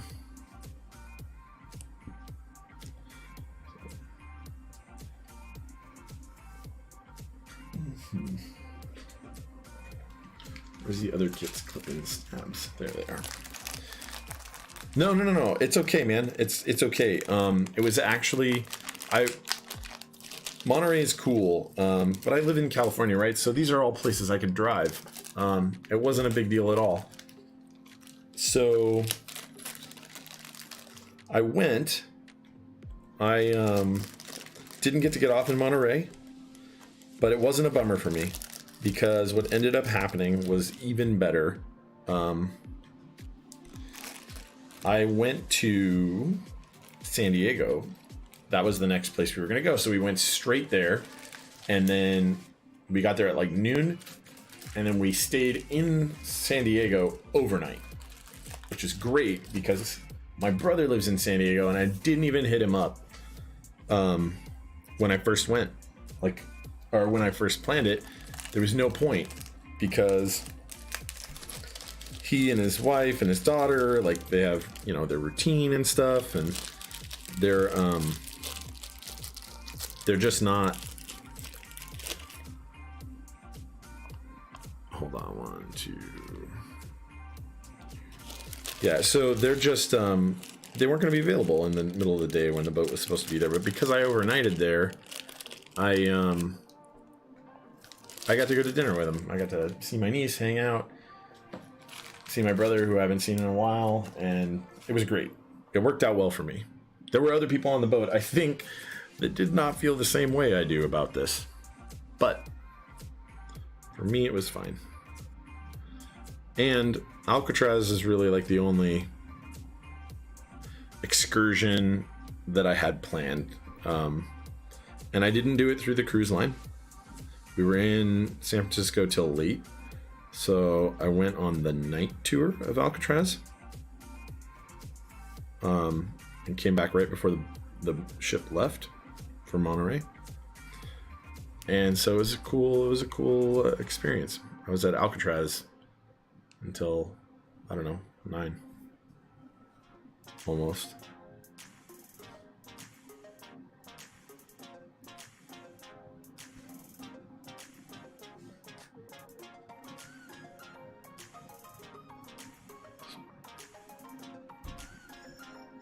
So yeah, the vacation was a blast.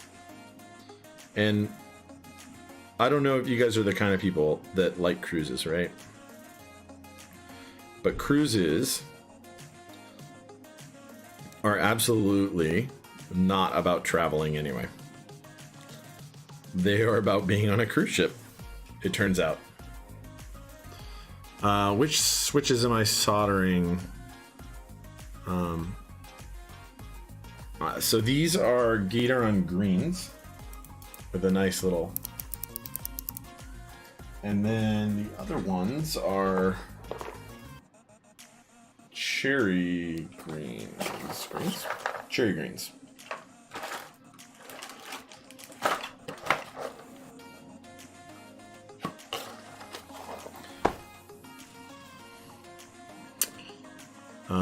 Yeah, so those are Gaeteron Greens. And it should be...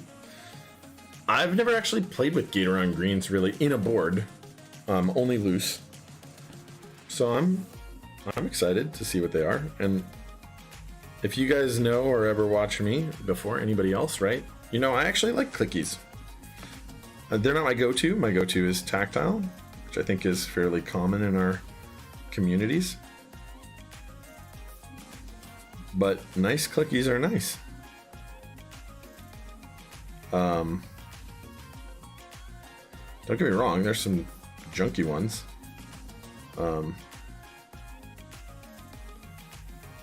But good clickies are worth IMO.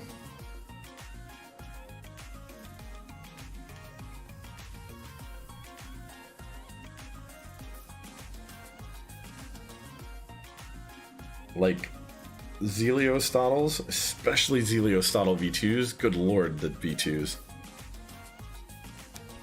So good. So loud. But so good. Equivalent. Haven't used them either. Razor. That's a totally different thing. That's a totally different thing. Yeah. So this little vial of lube is almost out. So let's, for the first time, bust into one of these. I have a bunch more vials even like that, but I'm kind of curious to do this. Box Navy. I like box navies actually a lot. I have box navies in my tofu hot swap, and they're fantastic. Highly desirable. IMO. Oh, I have one of these that I lubed and I forgot about. Well, don't forget about it this time. So now it's still gonna get relatively wasteful on this side because I'm digging the sides of this vial, which I'm actually gonna stop doing because I'll reuse the vial for mixing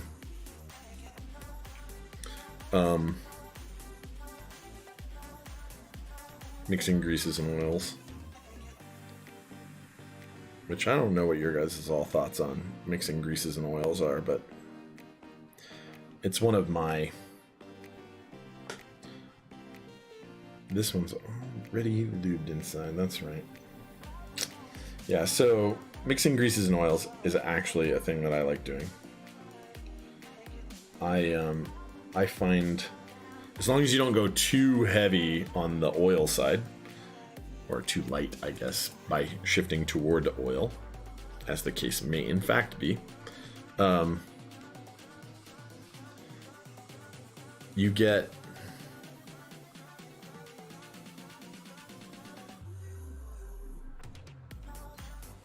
good results on tactiles. You kind of maximize more for that smoothness and minimize the impact on tactility. 3204 is easy enough to apply basically all around, so it's not really a problem one way or the other. However, it's still one of my preferences. Yeah, you're a big gamer.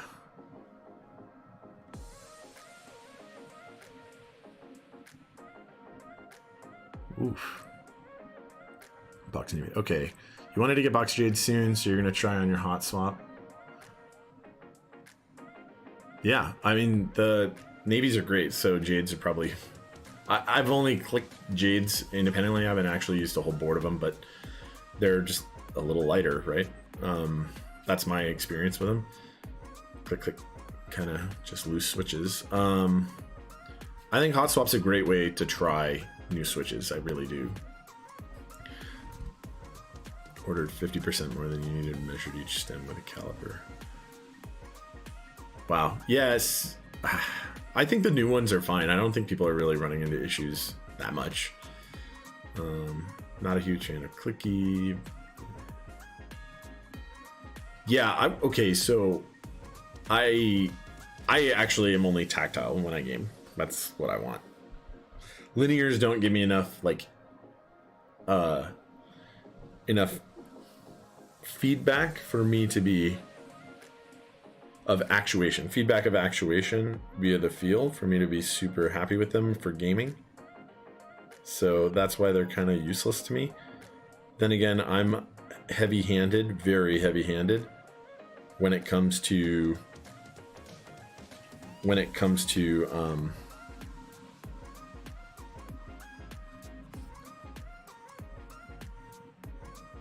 my switches, right? I always use like really heavy switches personally. Although I have started coming down a little bit, and maybe that's like a sign that my tastes are maturing.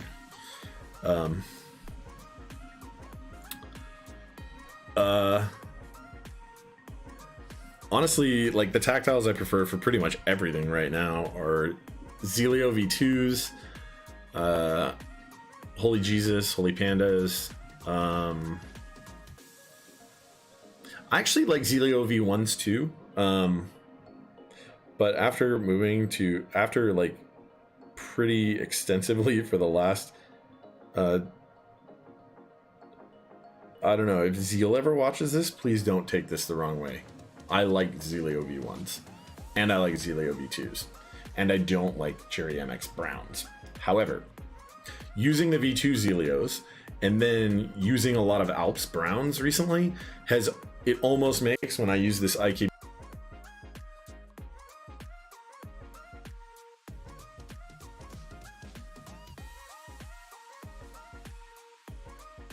my brain is just expecting a larger bump now. And that's a me thing, not the Switch thing, because they're still great. And when I type on them for like more than a few minutes or game on them for a little bit, I get totally back into it. But yeah, I think if you're trying to be quiet gaming, so you're not like bugging people, Xylants are the way to do it. Xylant V1s are a little squishier than Xylant V2s, which seem not to be squishy at all. I have Xylant V1s on that IKBC, but on TKC 1800, I have Xylant V2s. I like them, but I found that Actually, I don't mind the bottom out sound of, and I like it, in fact, even of Holy Jesus. So there's no reason for me to really choose the Xylants over the Zelios in my experience. I don't have to worry about in my little world keeping anybody awake, right? Like, this office is now set up for streaming and it's all sound deadened, and really, like, I'd have to be smashing a keyboard to annoy anyone ever. Like, literally just breaking it into pieces for it to be a thing. But other people have different constraints, so those are my recommendations. Zeal hacked the stream and muted him. Oh, am I actually muted?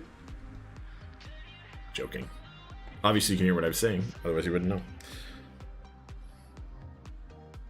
Please don't hack the stream.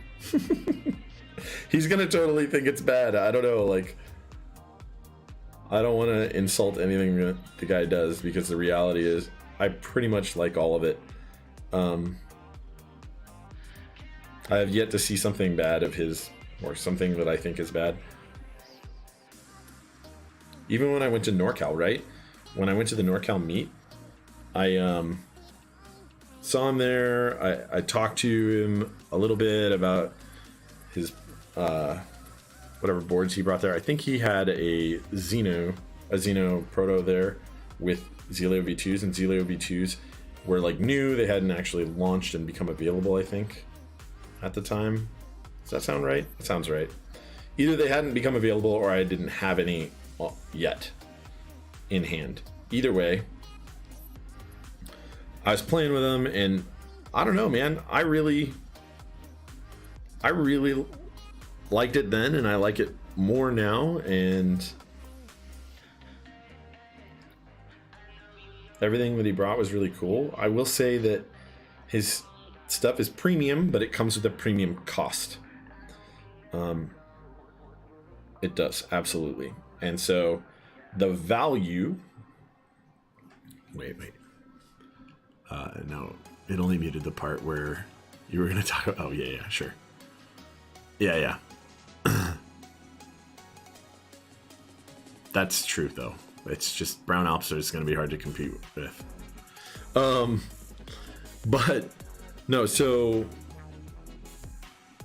his stuff comes with a premium price, and the value equation always is less attractive and less beneficial when you step toward the more expensive, and because you have those diminishing returns, right?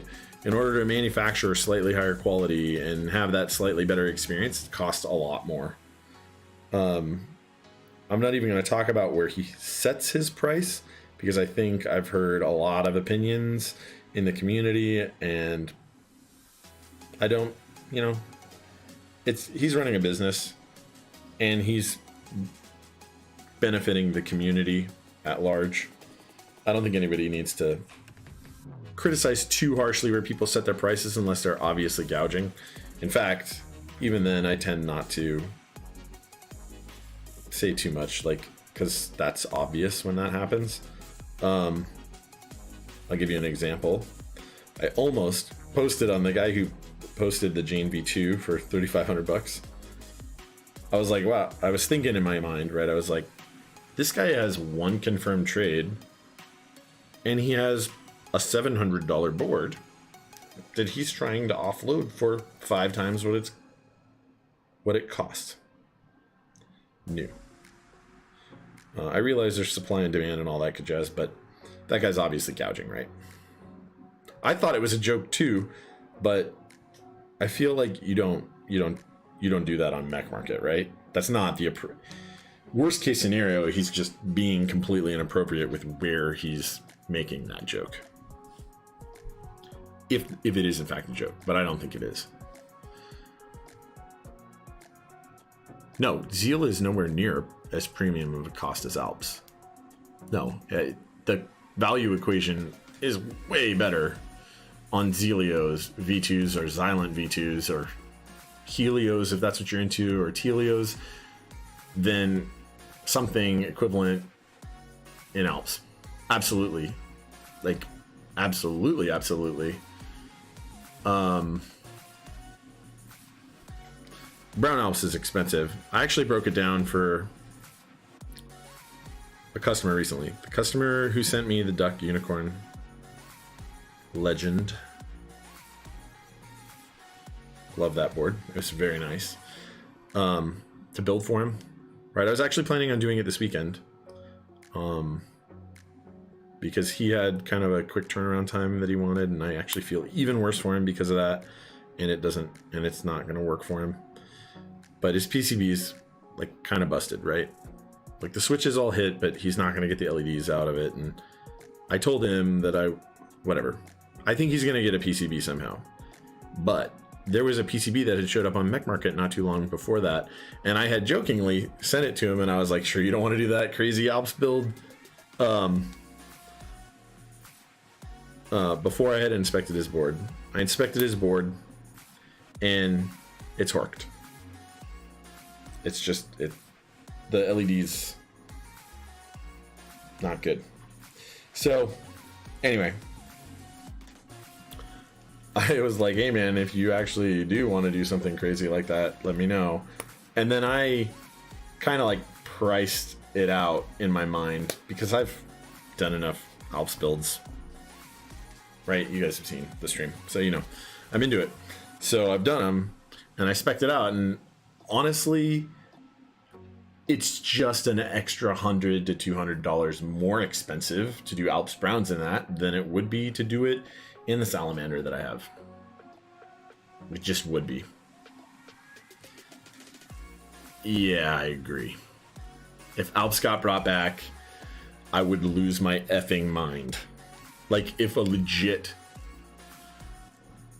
Alps Brown clone existed, or a whatever, Alps Blues, shit, Alps Blacks. People always talk trash about them. I think people look down on them because they're not as premium as Browns or something like that. But honestly, they're freaking awesome. They're freaking awesome. For what they are and for how much they cost. In the Alps world, that is the value right there, is Alps Blacks.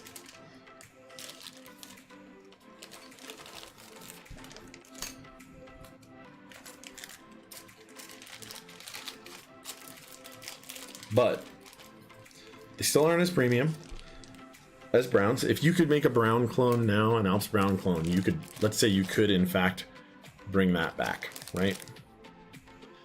And your guys is like, I had to change the color of the text on this thing. Actually, you know what? I have a better idea. How to handle something real quick, guys.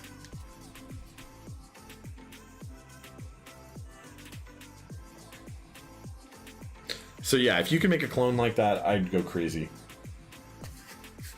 I would immediately start doing that. Because that price would just be better.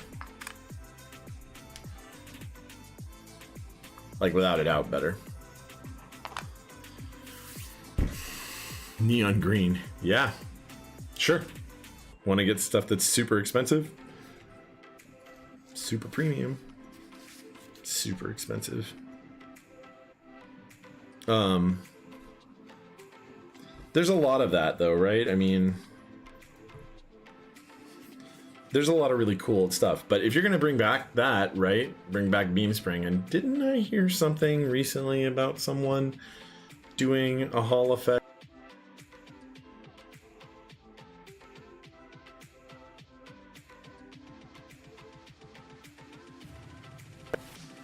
Who did that? I think it might have been him that said something about it. I mean, I get my news the same place you guys get your news, so you guys know, but I'm down. You know, bring back Beam Spring, bring back some other crazy Hall effect stuff. I mean, crap, you want to find something cool to bring back, go watch literally any Chirosan video. Chirosan video where he's raving about something awesome. because he does that occasionally, not raving, but he's not a lunatic, but like where he's talking about how awesome something is that is in fact awesome in his opinion, and probably just is in general, because things that I've taken his videos word for and tried that he glows about, at least, are pretty good. But anyway, basically, bring back something else. That'd be fine. If you're trying to please me, though. Did it really? I'm so sorry. Was it for a long time? I cannot begin to explain what must have happened.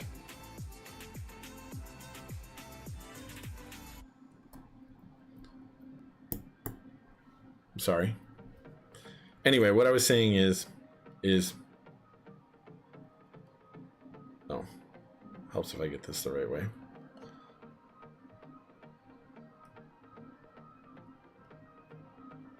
What I was saying is there are a lot of other options for you to bring back.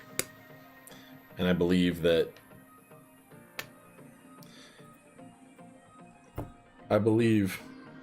Alps isn't the only good one that you could bring back. However, Alps would be amazing. It would make me the happiest because I like them so much. But I think there are a lot of other really good options, and I'd like to see more unique and cool switches. I don't think we're going to be having a shortage of cool switches coming up anytime soon, even in just the Cherry MX world. I just don't. But absolutely, someone out there, please feel free to challenge yourself to making an Alps Brown clone that's good. I mean, if the Holy Panda can be recreated, I mean, I say that, right? But some people got molds, some people got drawings, spec of that thing to make it again. I guess that'd be a lot harder for Alps Brown, right? But someone at Alps Electric has to have design information for that thing, original drawings, something.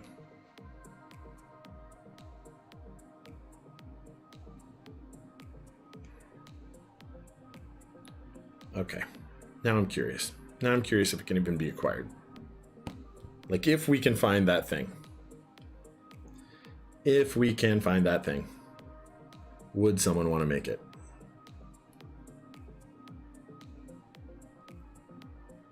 Not like, would someone want me to make it? Would someone want to make it? Because I do not want to go through the effort, probably, of having a Switch manufactured, remanufactured. That sounds hard.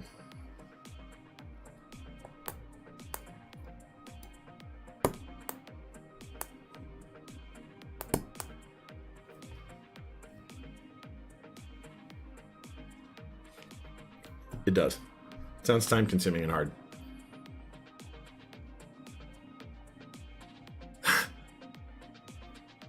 Yeah, I agree. I agree, that's kind of the difference. But if I can find the DNA reading machine, if we can invent CRISPR Cas9 of the mechanical keyboard world, or at least we can get the blueprint,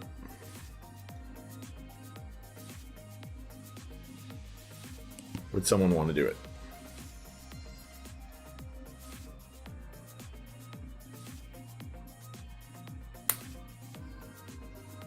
I wonder how well that's been investigated, like whether Alps Electric has those drawings or not, or somebody who worked there.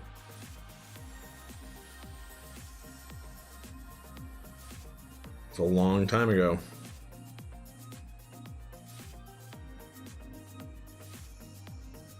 You have to convince somebody to dig deep.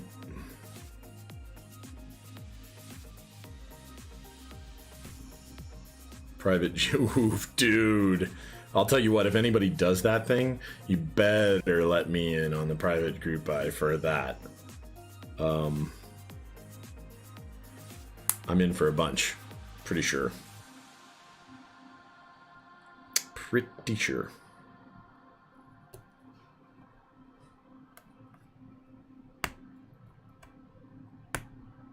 Had ideas for PCBs.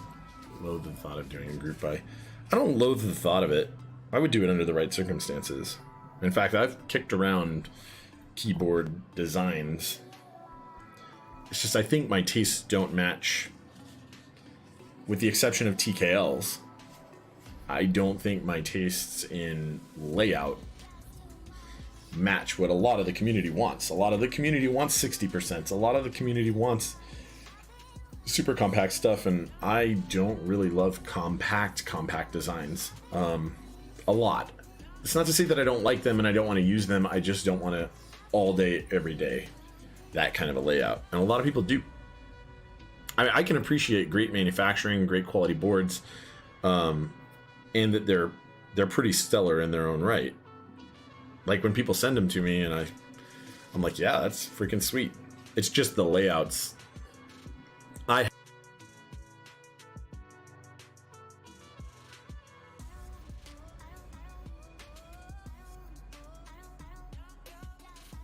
Just is what it is.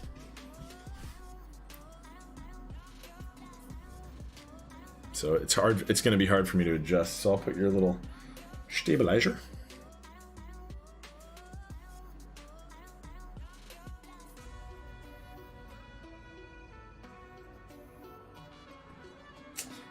Very long-winded, apparently. Okay, so lubed up.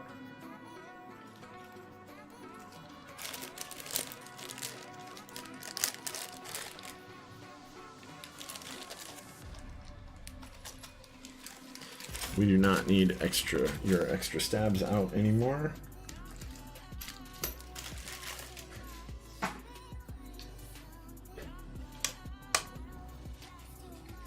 Okay, so let's do the antsy one first, I guess, since we're here.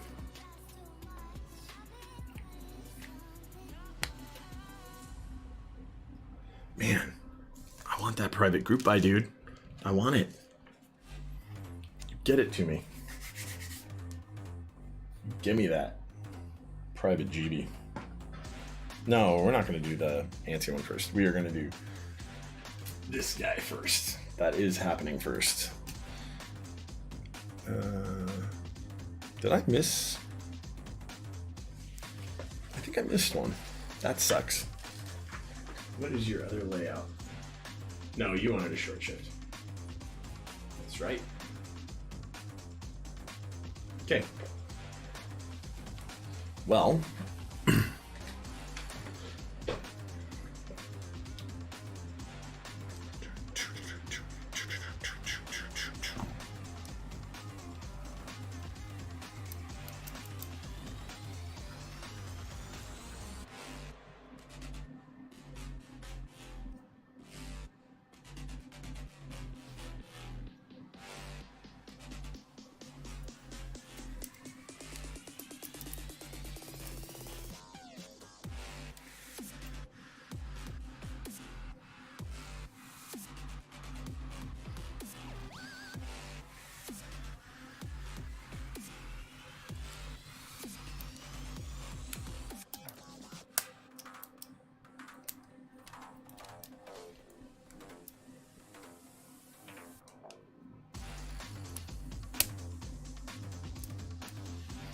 okay, the four corners, let's get that down.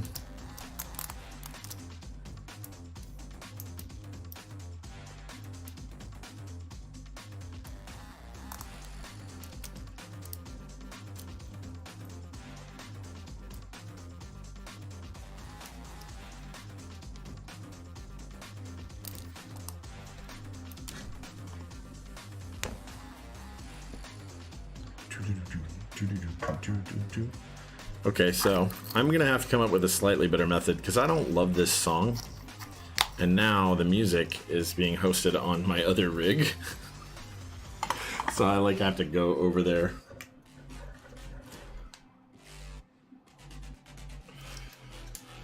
to like handle that.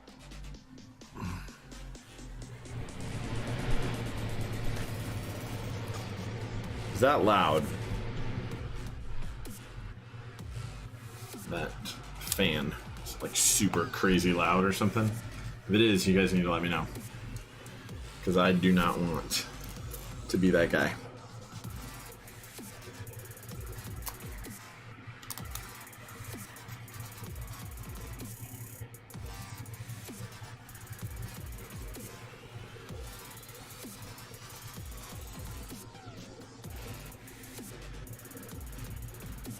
Cool.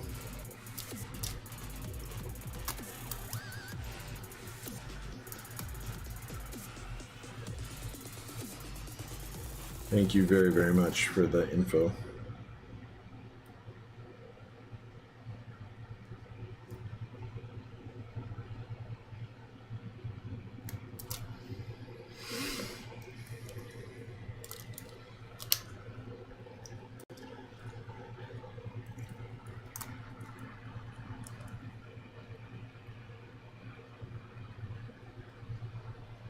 So I guess I should say this.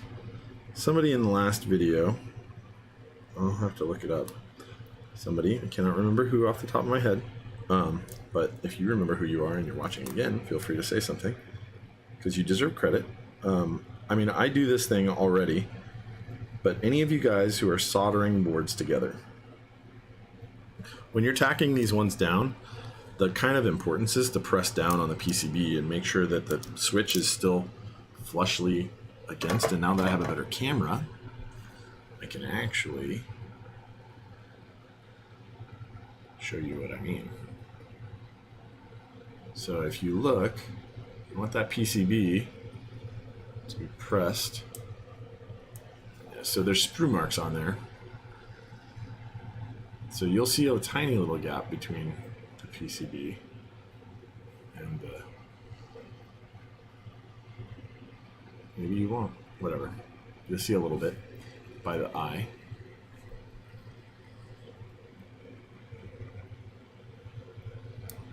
Like maybe a tiny little air gap between there, but it's actually pushed against the sprue marks directly. So you want all of those switches to line up that way.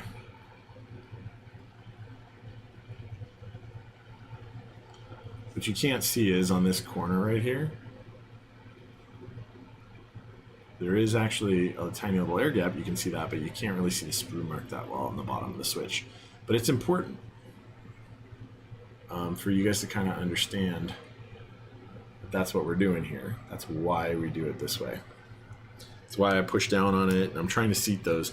And once you get them all in the corners and you get a few around, then it's going to be pretty solid. And when they click into the plate, the switches around it aren't going to allow the plate to flex enough for it to not be snapped in and all the way against the PCB. So I hope any of you guys who maybe want to do this thing yourself or can't afford, you know, somebody else to build their board for them or whatever, or like, I want you guys to be able to solder this stuff together well. Because I have definitely gotten a board where like contact wasn't made fully. Oh no, I just spilled all that. That's gross. All that goodness right there out of the bottom of there. It's fine. It's just not what I want right now.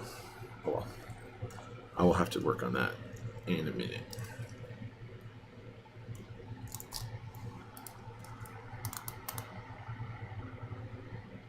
After this board is soldered together.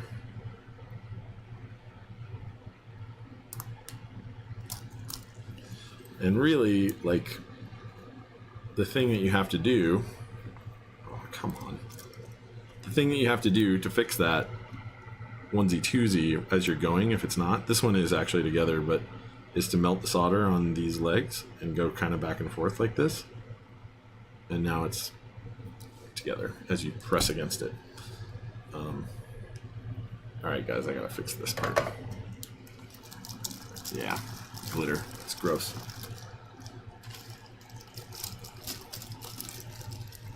But I can't have this. It's not acceptable. So what I'm gonna do is not the best option for you to do in your house, especially if you have like kids or pets that want to lick the carpet, is dump it out. No, I'm joking. I'm going to dump it out in the trash can, and then I'm going to shake it out over the ground. The extra little bits and pieces there.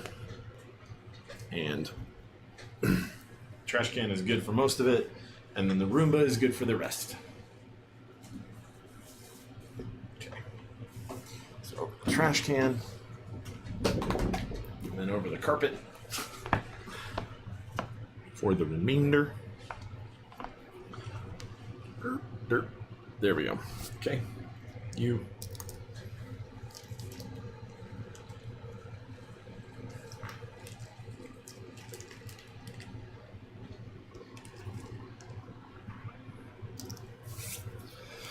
Yeah, keyboard sprinkles. That's exactly what those are.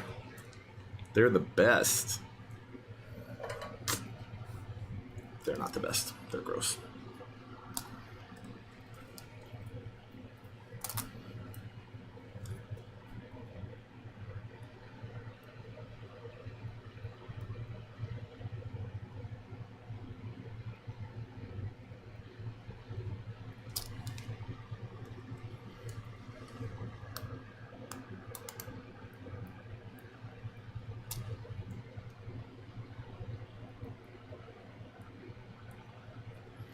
So yeah, oh, the music stopped. I don't like that.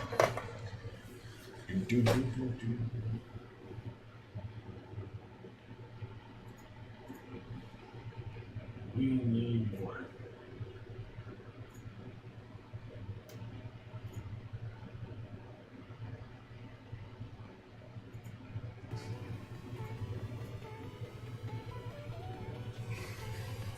Okay, music's back.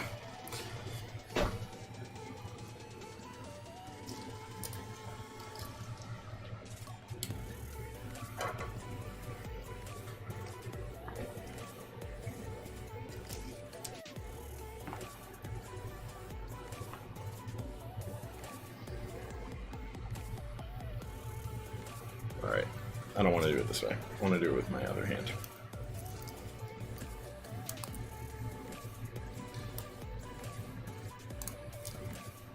Usually I actually like holding the solder with my left hand, but for whatever reason, it's not feeling right now. I am left-handed, by the way.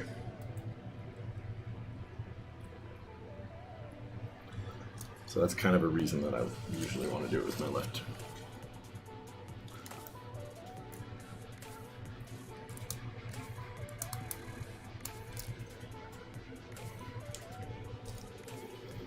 Did I solder all those in? No.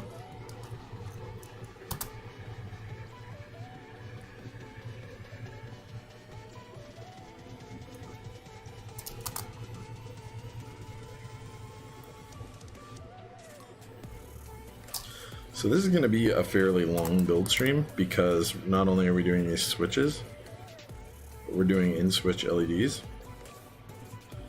This might be like one of my longest build streams ever, but that's okay. You guys feel free to watch or not to.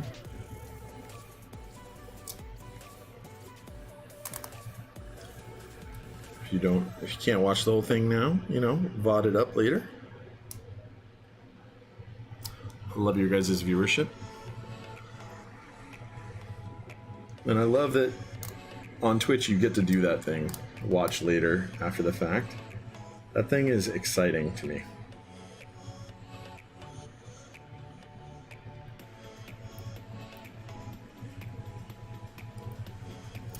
That is weird. That pad is actually smaller, the pad itself. You can kind of see right there. The pad itself, it's not burned up, it's actually just a small pad.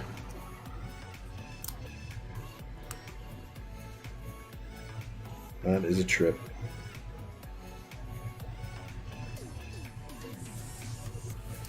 Okay.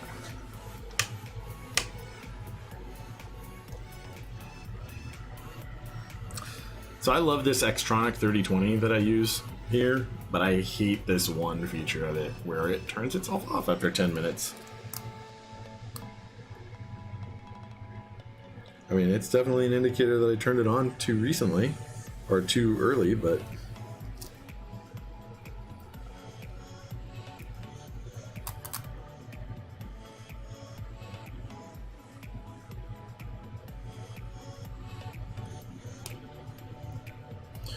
You know what I did not do on this?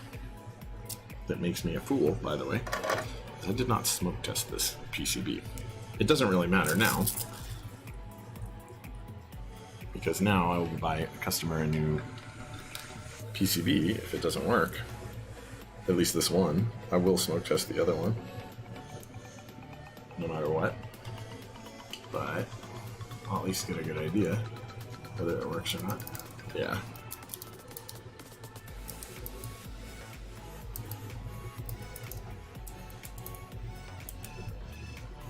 Yeah, all of those work.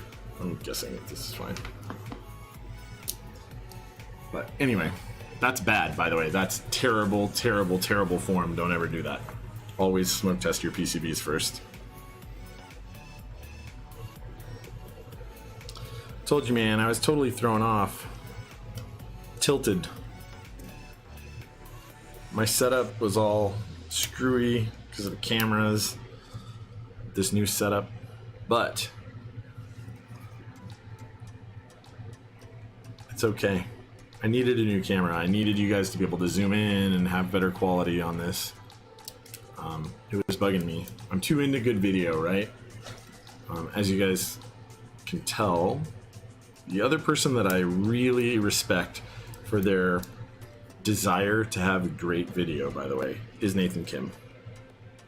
I mean, we all know that that guy definitely does right by his video quality. He just does. But I don't think you guys appreciate it. He uses an A7R3. I don't know if he uses an A7R3 for his stream, but it looks like that's what he's using. I know he has one. Nathan OP for real, dude. For real. You guys are totally right.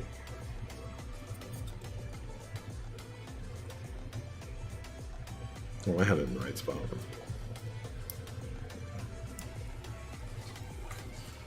Yeah, he is. Friends who I couldn't convert to convert. Really? Like watching his stream has? That's awesome, man. That's really awesome.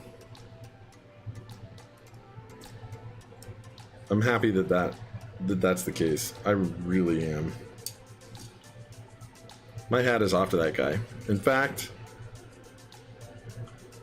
Nathan, if you're watching or if you do watch this, those comments that you made, man, about helping everybody get Twitch affiliate, and then you commented, you're like, hey, I didn't help this one guy. I really want to impress upon you and everyone else, by the way, that he absolutely did help. He may not have done the thing that he did for everybody else, but like literally just his experience even, and the things that he said on his stream and the things that he said about mine and stuff, it helped. I consider it a help. I definitely perceive that he helped with that thing. And he is a good community member. And I'm happy to hear that he's converting the otherwise uninitiated. It's important. Right, though? I feel you. I do.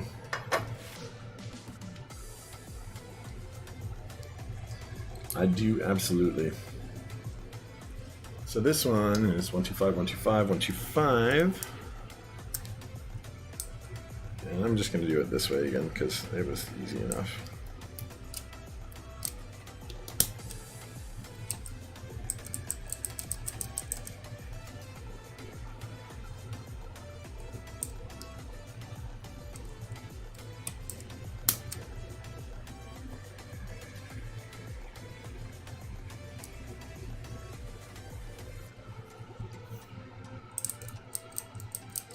One, two, three. Yep, that's the right layout.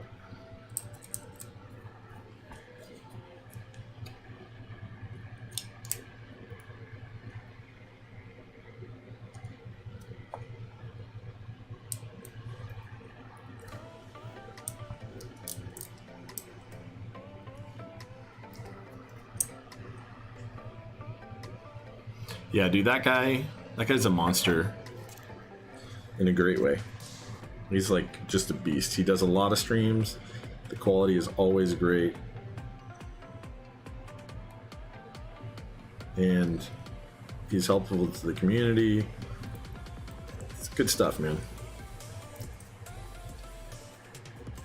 So, I don't know. That's like a personal message to him for mentioning it and like, oh, well, I didn't help these guys. He helped.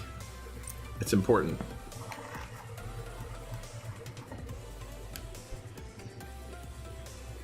And whether we're consciously helping each other or not,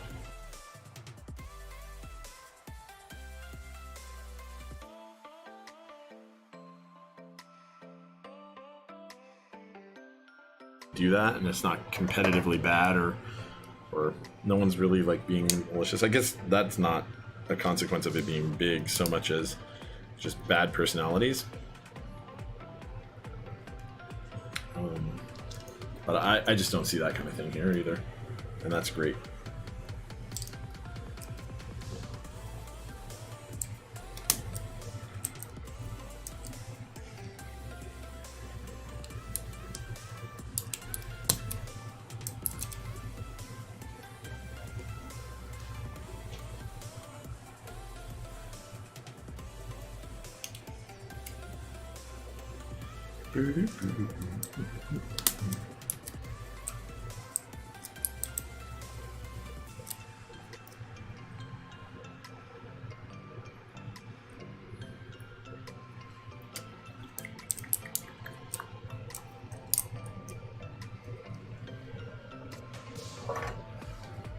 I don't know, who are you guys' favorite Keep streamers, honestly? Like, I'm curious, because there's actually quite a few options out there. I like watching Max F. Isn't that his name? I don't even know. I'm bad at it. See, that makes me bad. But every time I watch that guy, he's like building Jane V2s and crazy stuff. I like watching Jay, actually. It's kind of relaxing. Nathan, I think, is absolutely at the top of the list for me. And then there's other people that I see talking and stuff, and they're fairly new, just like I am, and I may have seen like one stream. But I don't watch enough of their stuff, and I'm actually gonna make a conscious effort to like start watching everyone that I can. Like literally all of them. Because the value, like production value, is good on some people's stuff, like really good. And even where the production value isn't good, the content is awesome. Like, I don't know, there's just a lot of really good stuff going on in our community, and I really want it to be fostered into growing and continuing to do that thing better and better.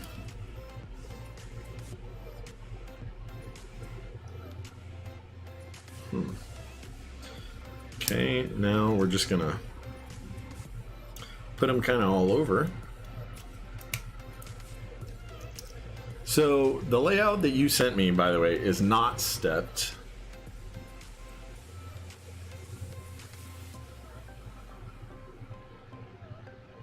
But if you change your mind,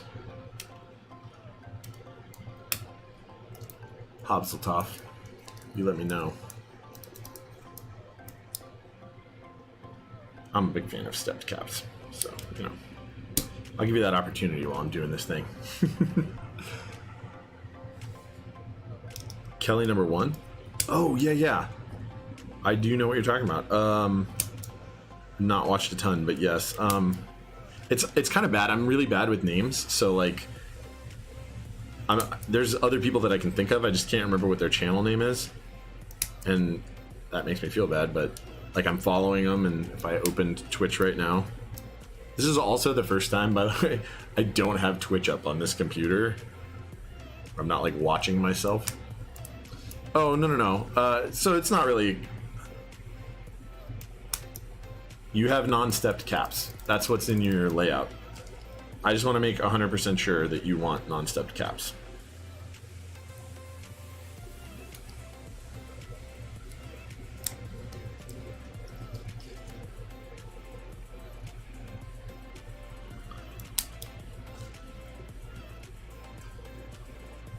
because you just sent me like a picture of what looks like someone else's KLE for one of these. Unless it's maybe yours. I just want to make sure that that's what you want. Non-step caps, because that's what's on there. That's what I currently have in place. I have not soldered it in yet. Not that that matters, I could always desolder it.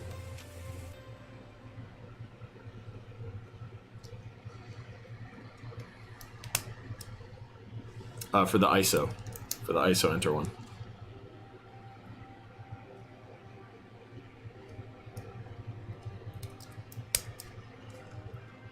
Yeah.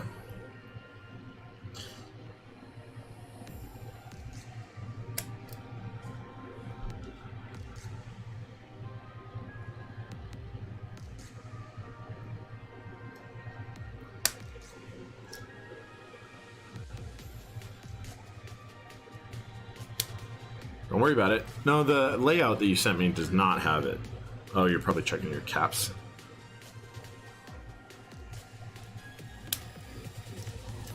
See, it's awesome, by the way, when customers are watching. And since I've been streaming, I've mostly been good about it, though I haven't been perfect. About making sure that people know exactly when their board is going to get built. But I'm going to try and make sure everyone knows from now on forever. Obviously, it's now that after the very first time I didn't do it, it was like obvious this needs to happen, even though the customer didn't mind. Like, did they know? And everybody has the opportunity to be there. Just because of little questions like that, where I'm like, well, it says don't do this thing, but I feel like I want clarification. Because I want you to have the best experience you can have. All right, so I have a serious stream question to ask for anybody that's watching now. What do you guys feel is the best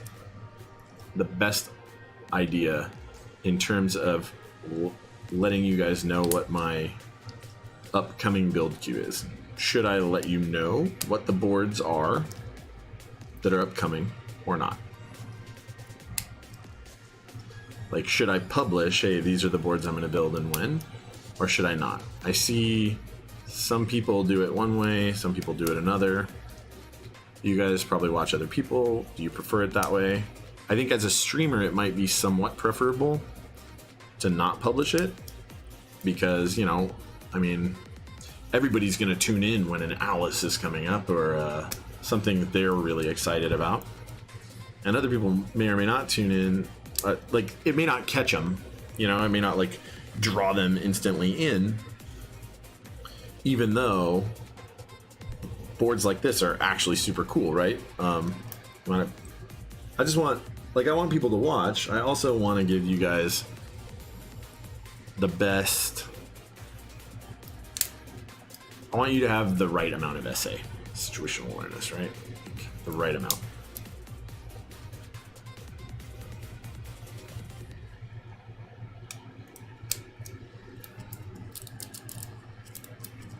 All right, I'm standing by for that. I'm going to set that one to the side. I'm going to do a little bit of work on this one then.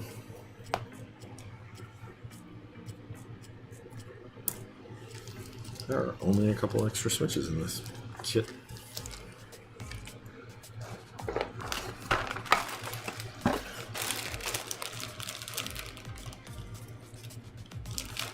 I know, right? That's kind of the way I feel about it. It's like a hard one, because I don't know what the right answer is, and that's why I'm actually asking, right? I mean, like, I guess I should let you guys weigh in. I mean, I'll probably wait a while before I implement something one way or another, and I guess it could always be changed later, but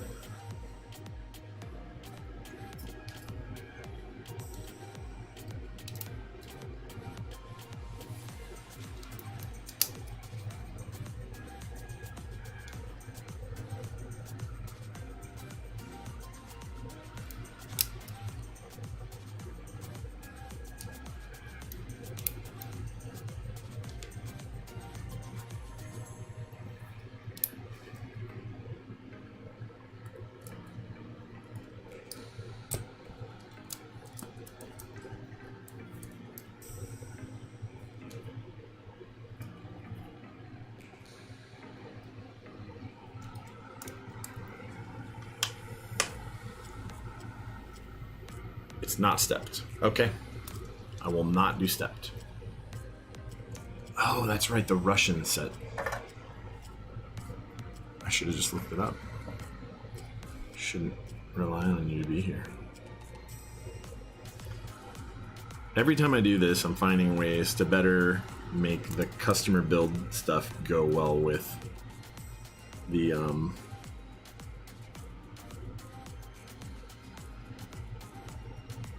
damn it. I literally just did the thing I said don't do.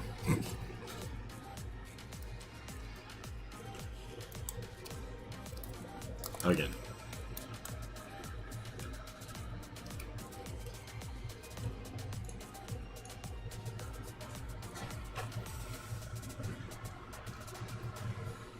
Touch the iron to it.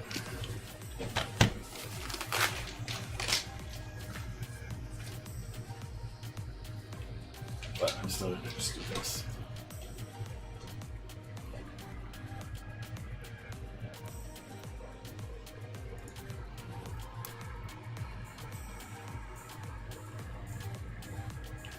Works. Works.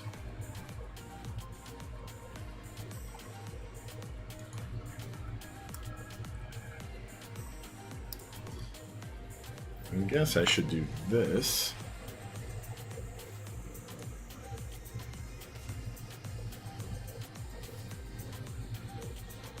Oof.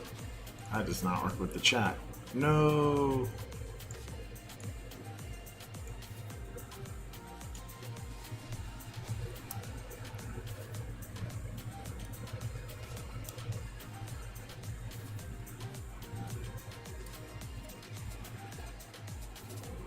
Helps if I'm in there.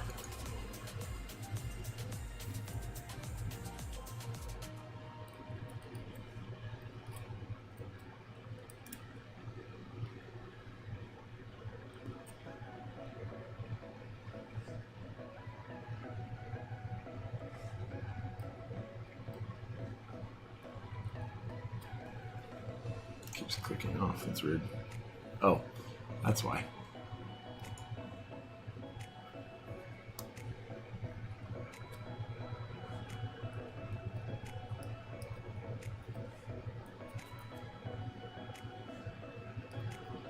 Is this set up as a function right now?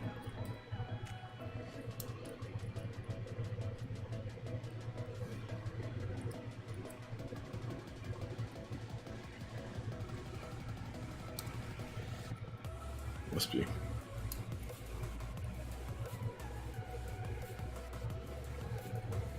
Bottom row stuff.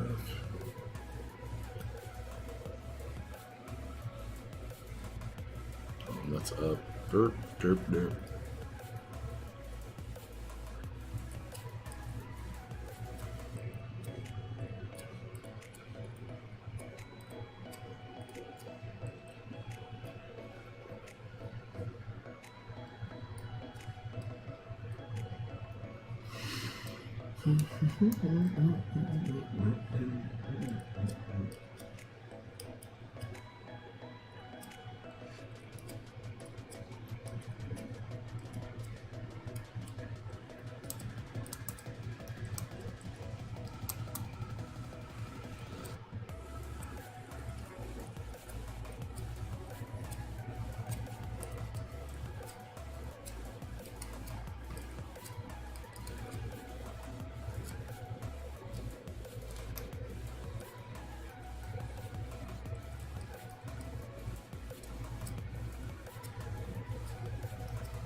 Cool.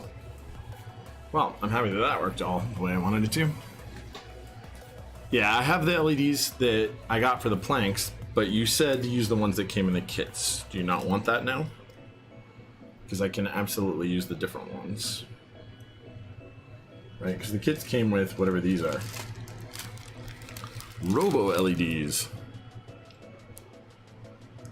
And I have no idea what those are. What color they are.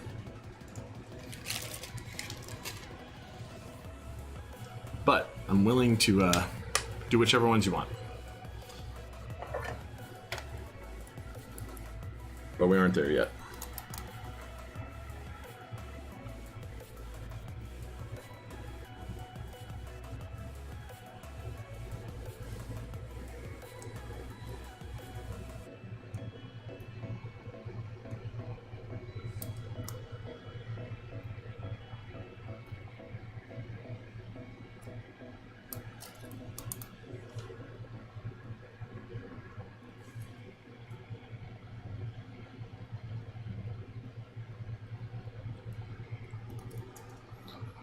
The ones in the kits are fine. I'm just having trouble sourcing some for a guy who I shipped them to.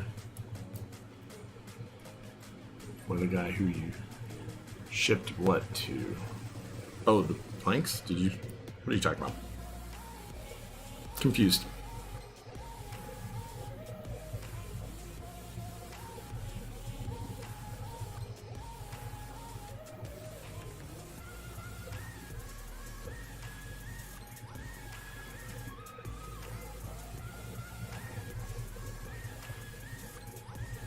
Oh, okay. Yeah, so I have them, man. I'll ship them to you. Anytime I buy something on behalf of a customer, right, I invoice them before I make the purchase, and that stuff's theirs, not mine. The best I'll ever get out of that deal, when that thing happens, when I have to buy something for someone else, because I'm not going at risk, right, is I'll get something in the same buy and I will take advantage of the shipping that they already paid for. That's really the only thing I ever get out of that. Ship them to him.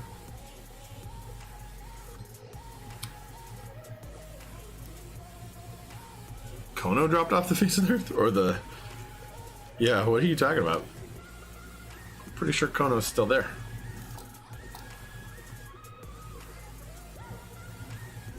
Certainly hope so. They had like quite a few employees and stuff. Like if Kono dropped off the face of the planet, that'd be a problem.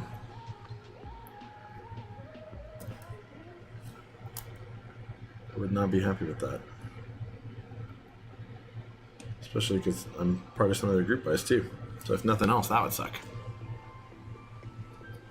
They aren't answering your support calls. I'm sorry to hear that, man. I have not had a problem with their support in the past. They've been pretty good for me, so I'm sorry to hear that that's the case for you. I hope that you are able to get that worked out. Seriously. Seriously. Okay, so this is actually the board we were going to be working on. First, I just was checking on the stepped caps, so we don't have stepped caps in there. So this is your layout.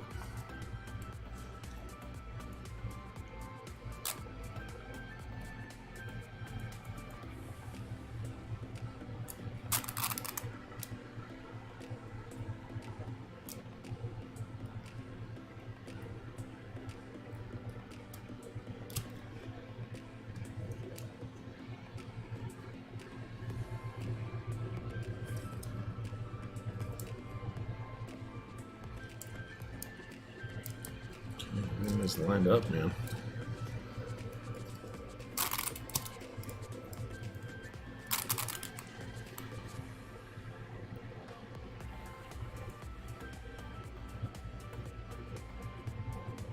Yeah, I didn't know Kono sold them either, but I'm pretty sorry to hear that you're not getting good service from them. I would give them a little bit of time, but follow up. Because they definitely seem like one of those companies that's trying to do right by their customers too, as far as I can tell. I'm just one guy, but I rather hope that's the case too. I am curious, yeah, also to hear that, like how long. Having been in their office and spoken this more stuff, I can guarantee they aren't ghosting me. Yeah, man, I would not expect them to be.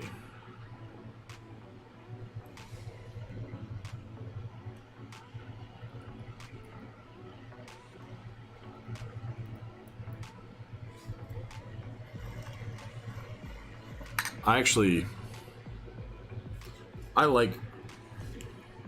like Kono. I have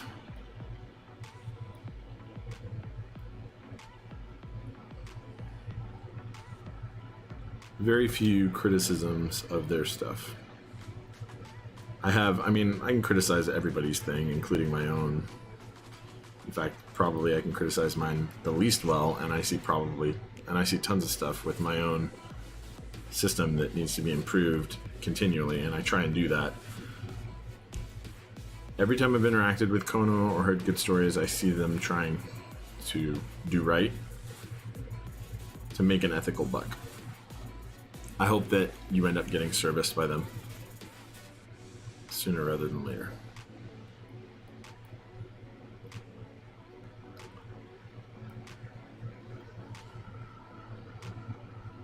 A little over 3 days. Okay, 3 days isn't too bad, but so over the weekend, right? So you hit them up over the weekend.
Sunday night.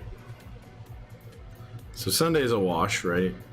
Anytime you contact a business like that on Sunday, probably no one's going to answer no matter what.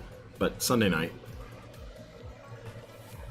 I would give them till tomorrow before I blow them up. But then I would, honestly. Like, 3-day turnaround is pretty... Have you only emailed one email? I've found a couple of these other companies in our community, like, have like a couple different office emails listed, and like I'll try and contact one and it's like no one reads that one for some reason, but one of the other ones, even though it's like the same guy, reads the other one.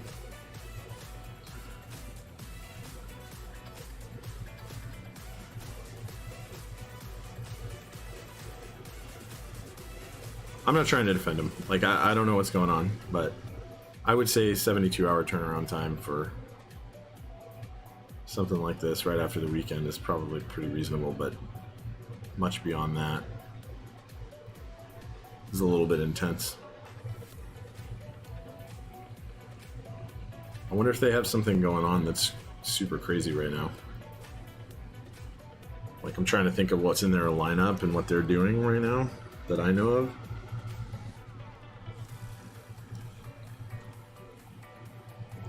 That means, you know, we're busy.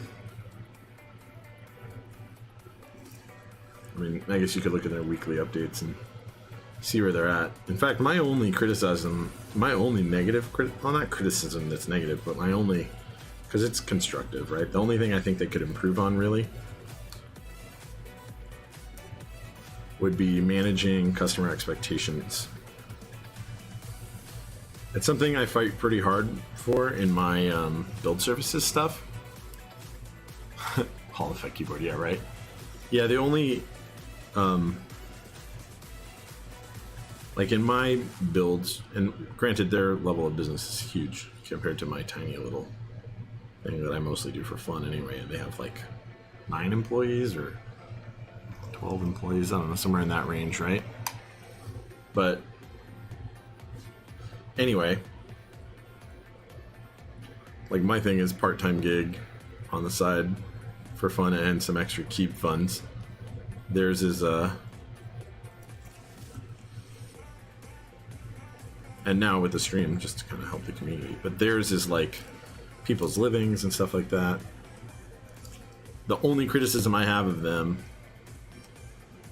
that they could improve on something is expectation management when they do group buys and stuff like that, and I think they're getting better. I hope. It seems like it. When they do group buys and stuff, see that thing just happened. When they do group buys and stuff, like when I bought the Kira hot swap, right, for instance, it's a great example. I feel like the only thing they could have done better about that is not underestimate the amount of time it was going to take for them to process, not pad that thing. I know they were trying to have a good timeline. It was attractive and they were trying to meet it, but it was a little aggressive, I guess, for... In hindsight, it was aggressive, right? So it would have been cooler if they... I think for most people, especially because they're trying to hit a larger retail segment than just like our little niche community with that board, the way they released it and stuff, I feel like could have been better for customer experience. For me and people who are in our community who are like used to, I guess, or expecting of the types of timelines we have or experience, I think it wasn't too big of a shock, right?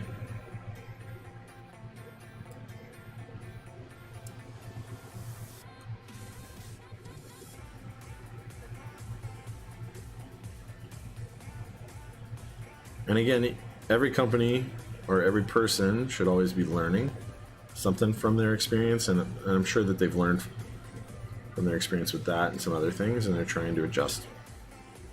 I hope so. It's the right way to do business.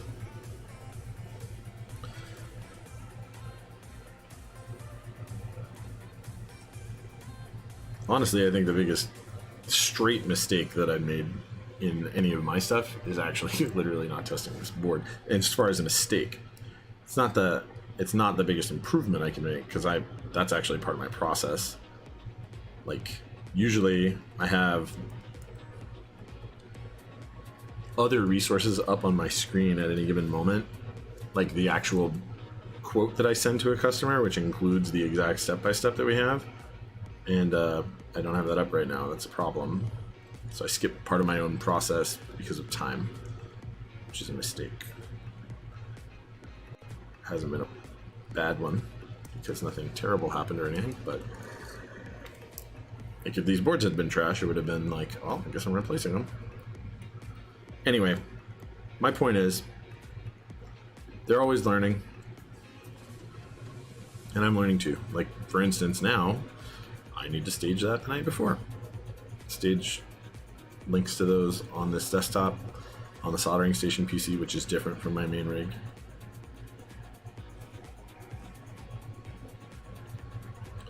I'm just saying, I think that they're learning, and I think that they're getting better, just like a lot of people who do group buys. Group buy number 2 is better than group buy number 1, right? Like, hopefully we're learning from each other, though. Did you get yours on Kickstarter? Did you actually get your board on Kickstarter through the Kickstarter buy? Because I did not buy mine through Kickstarter. I bought it through their site. Because they released it in multiple locations, right? So.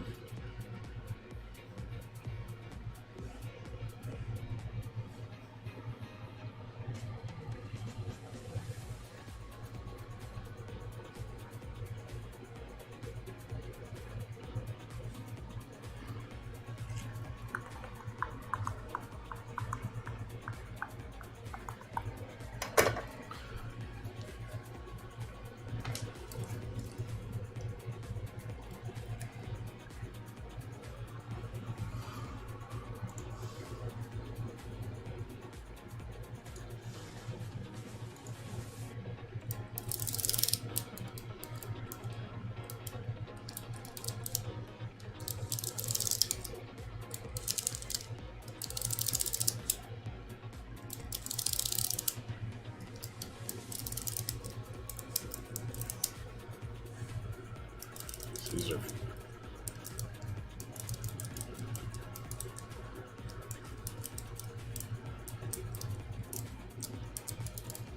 function key. Yep, function layer, right? Okay. Now we need LEDs. LEDs. Oh, so you do want these LEDs. Correcto. Correct.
I just saw that in the right way. I think I did.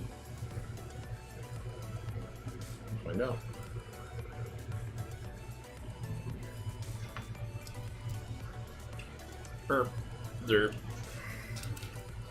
Sometimes they're not always the same positive or negative.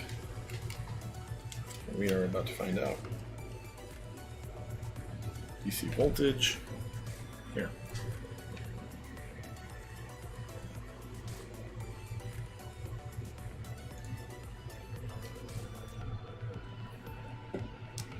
It is plugged in right now.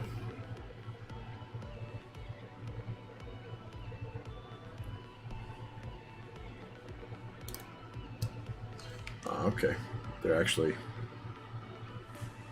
not on in firmware.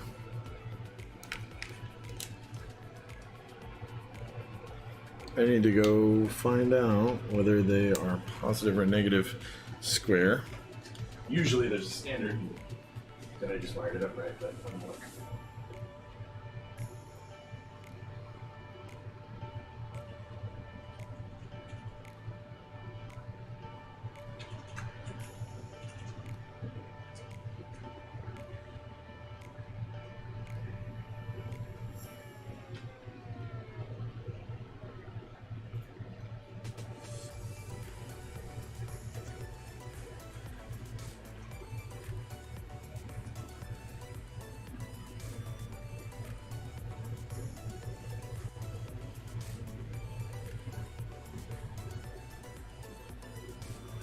Even the right one.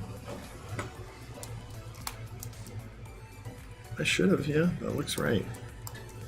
I guess I need to do Okay, well, get ready.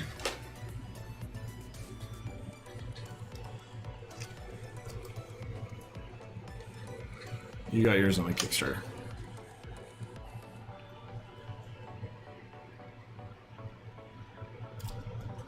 Okay, so what we're going to do is we're going to figure out how these ones is programmed.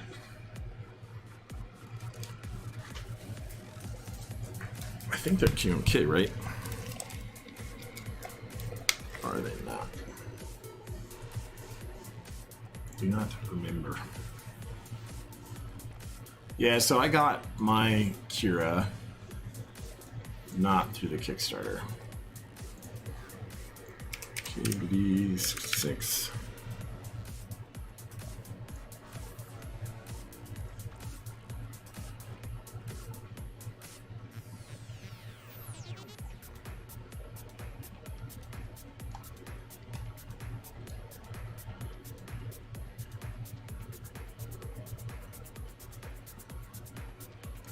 QMK.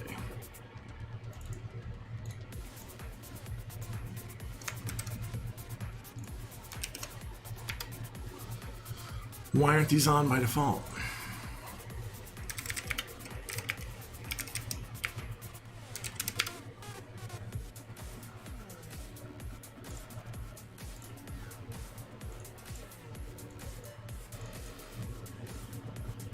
Are they QMK?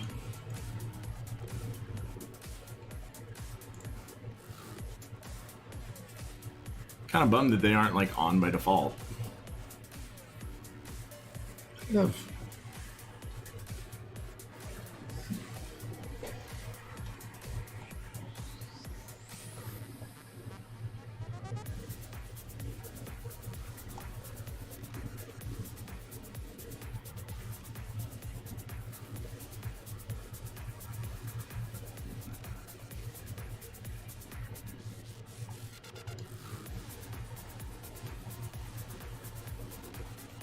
Guess what's the default layout?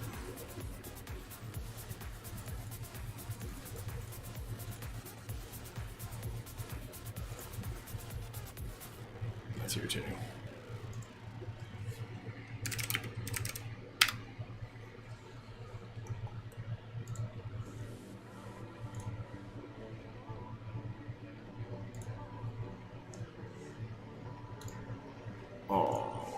Program with the other freaking computer.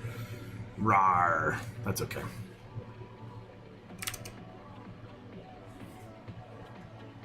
So KBD66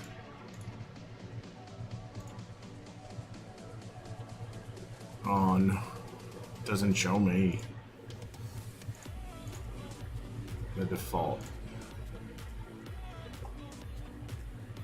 Is there no default one? All right, guys. So I'm going to take this board over there to this other station, and I'm going to bink.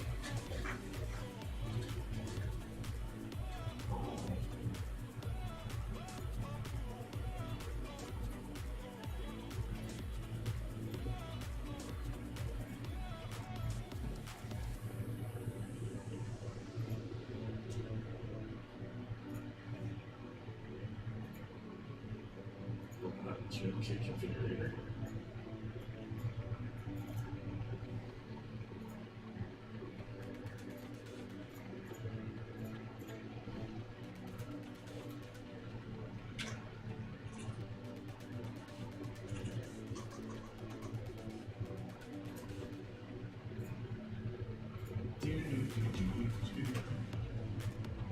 This is not bad.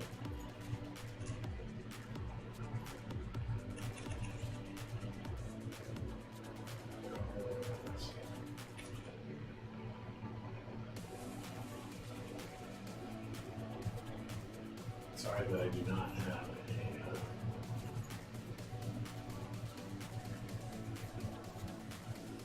a this. Okay.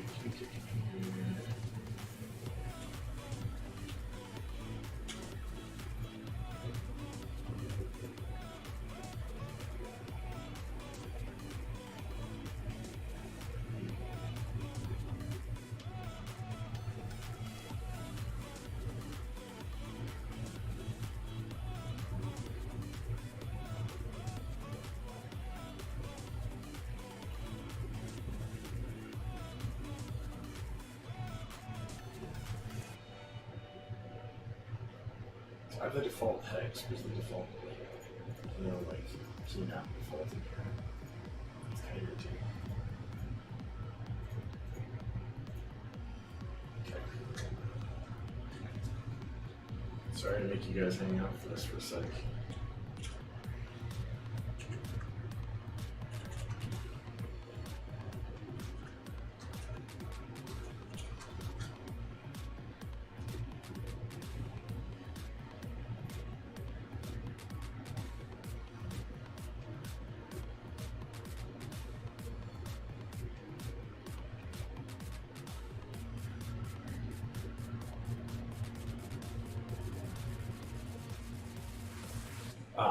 Original source, the LEDs are FN.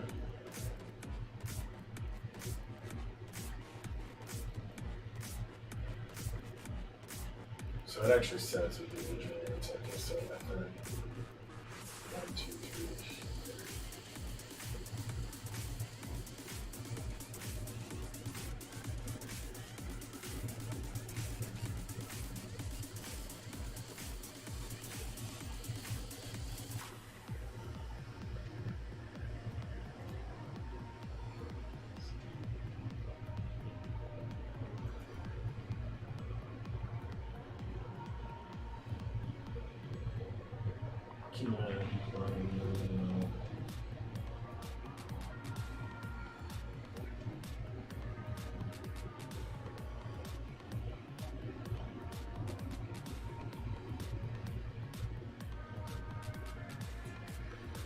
Okay, so ASD. So it should be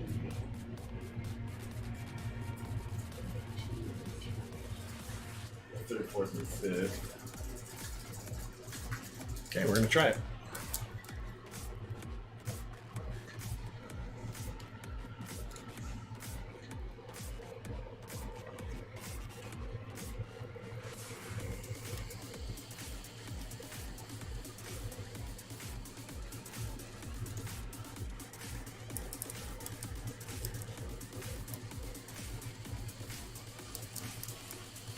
Aha. There we go. So I was right. It is square pad positive, which is standard, though some people do it the wrong way, like, or differently on purpose. I do not know why, but it is a thing.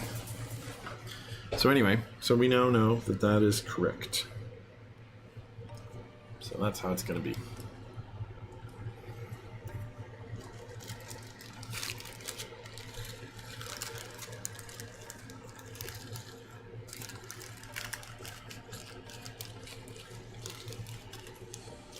So these are white, just FYI, obviously. Or at least that one is. I'm guessing the rest of them are. Okay, so square... Okay.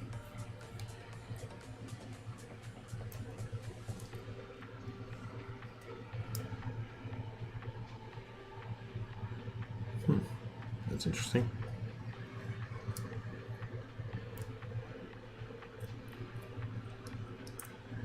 Good to do this bottom row first then.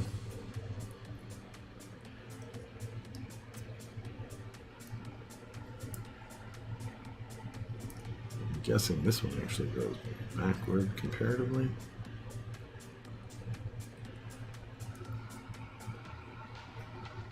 Yep. Correct.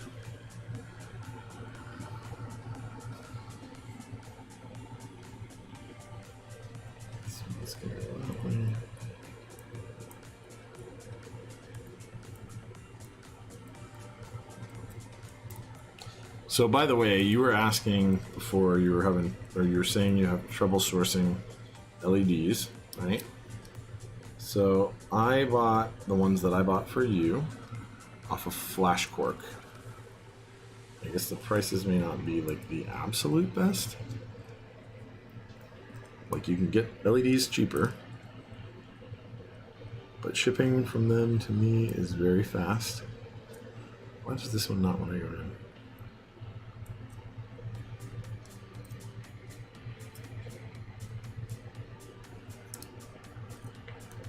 Ah, hate this about LEDs.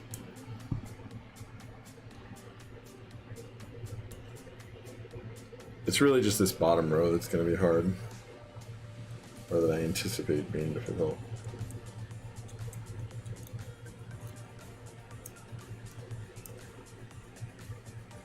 FYI.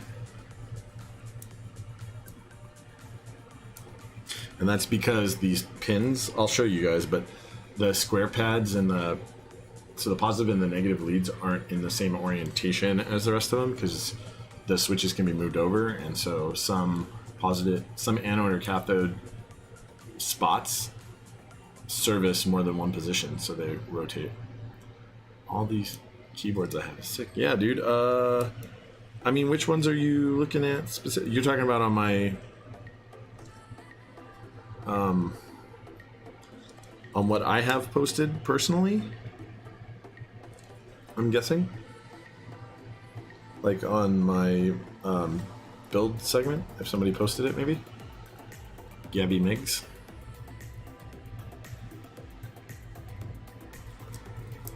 I'm guessing that's where you're talking about, right?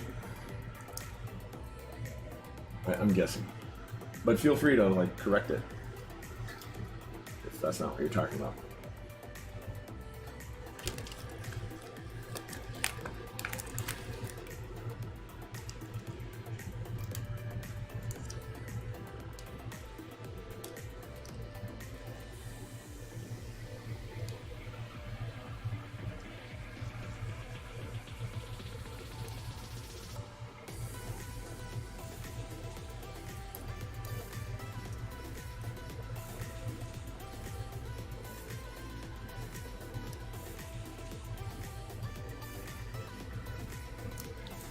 Damn it. Super annoying. Just go in the fucking thing. This bottom row is gonna be a bitch.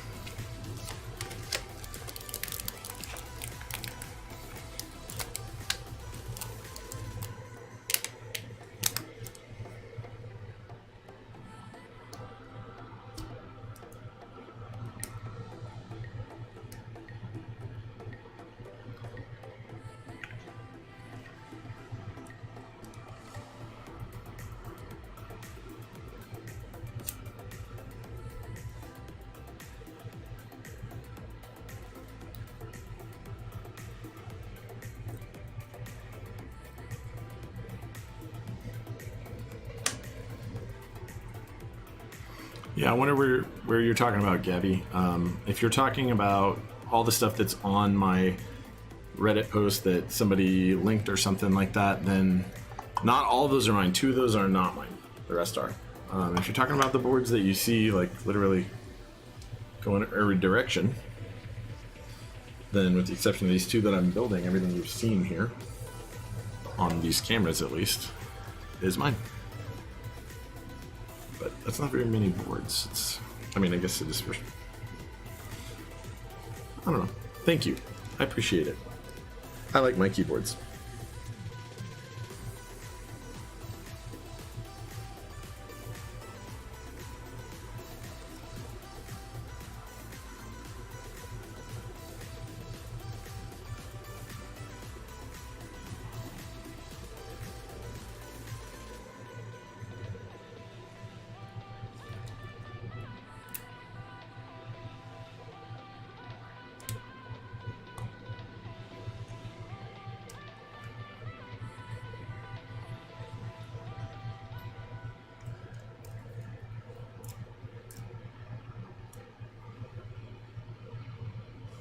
Yeah, dude. This is going to be awesome. This is a cool board.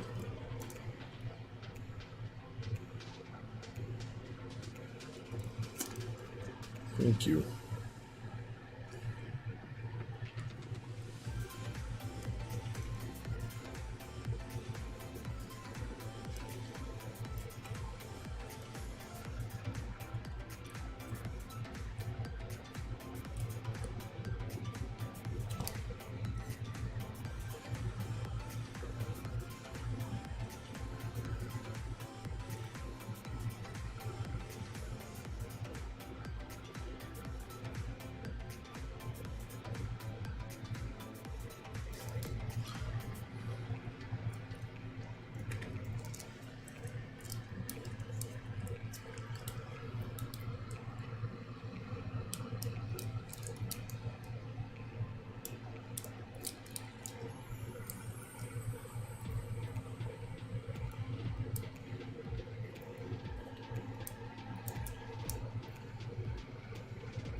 So FYI, anybody that's soldering these in, I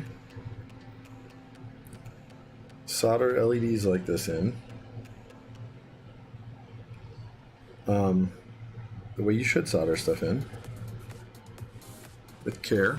But seriously, a lot of people I see do this thing, and I'm not going to criticize them. They're not wrong for doing it this way, but it's not the most long-term stable in terms of the board. Oh, don't worry about it. I understand. So when you solder these legs in, you want them to just be straight up, and you want to clip them off with flush cut right near where the tip of the solder ball is, or flow is. And so the reason that you want to do that instead of bending them over, because bending them over is going to make this a lot faster, without a doubt.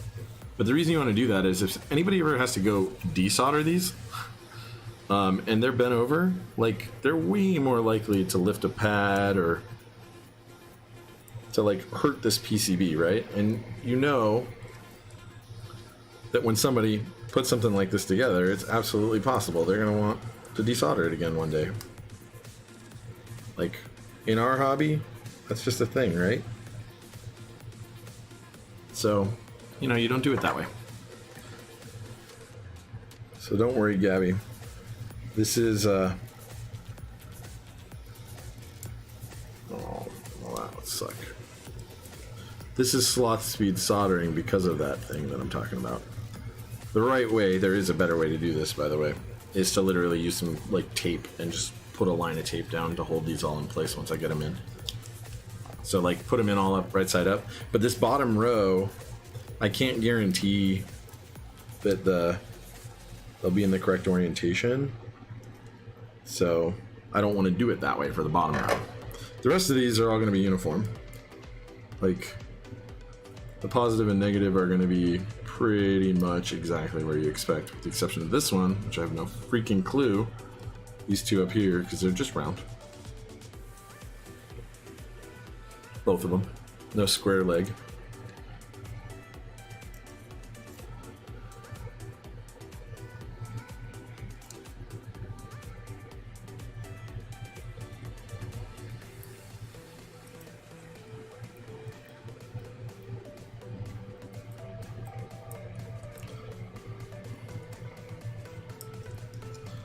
This is already an extraordinarily long stream, which is going to be made longer by this. So let me try and actually hurry it along.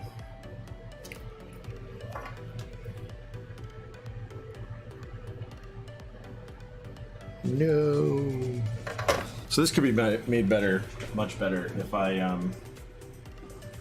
used a much smaller tip on this soldering iron for this portion, which I could have switched out. It was like right there, I just bridged a connection. One of the LED connections. Normally I wouldn't use wick, but for these tiny ones, and I don't want to fire up the desoldering gun just to do this one pad. And I can do this quickly because the iron is hot without damaging this board.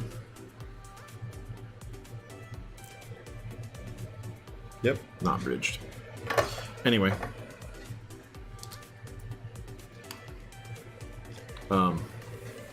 That's the right way.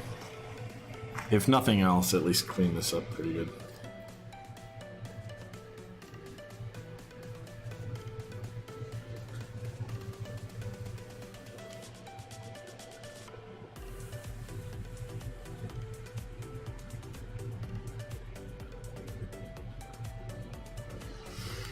Okay, let's get this last couple on the bottom row in. And we'll get these all set up. So probably.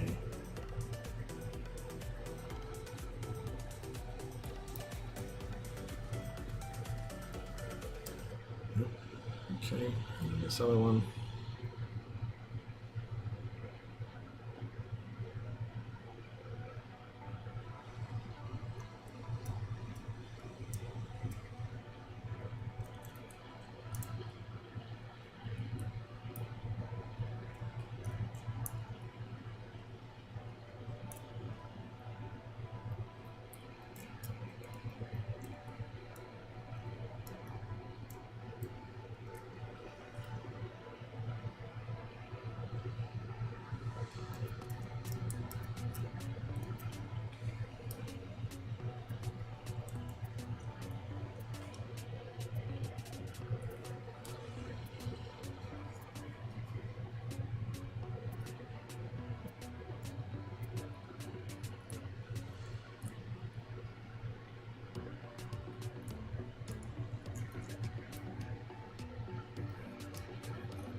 Those little legs have a little lip on the end of them. That sucks.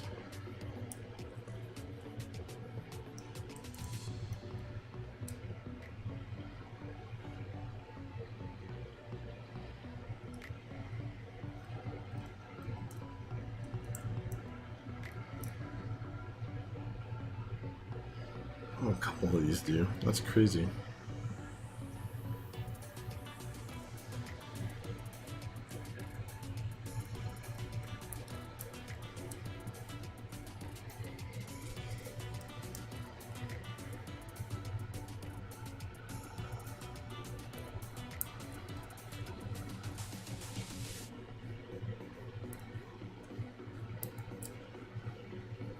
These ones are not bent on the end.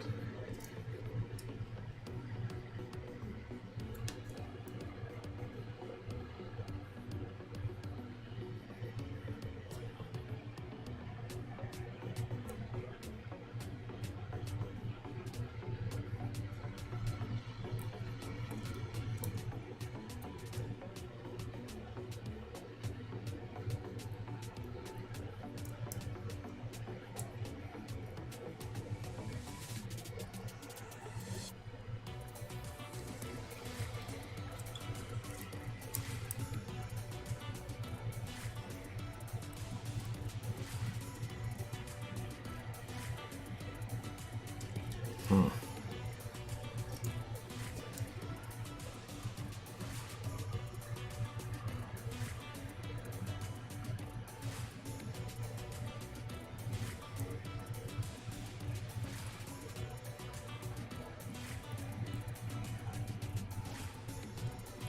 Oh no. Sorry for what distraction?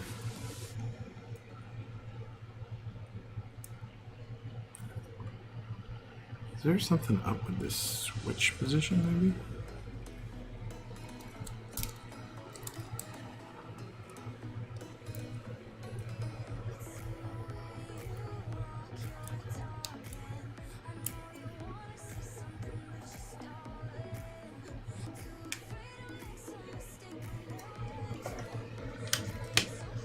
What distraction are you talking about? Obstacle top?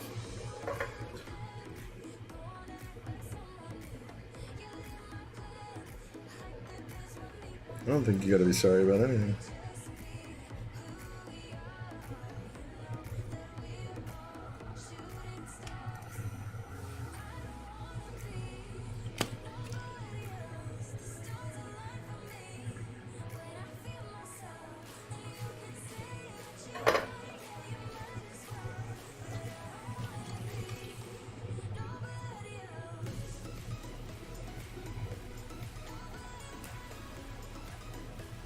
Okay, so everything that has one in it is functional.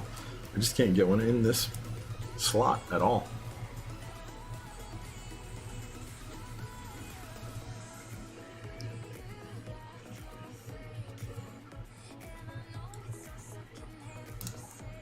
Oh wow, it's almost like this switch has a problem. Okay, well, we're gonna fix that one later. That one will be the last one. Or it won't be right now, at least.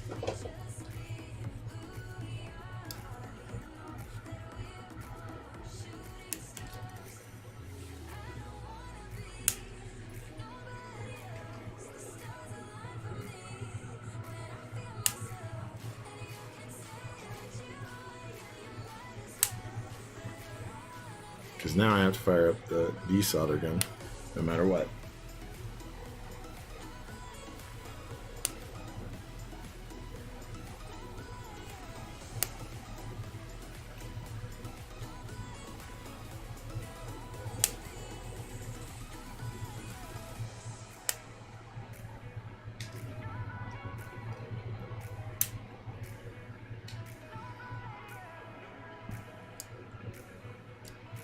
It's probably hot now.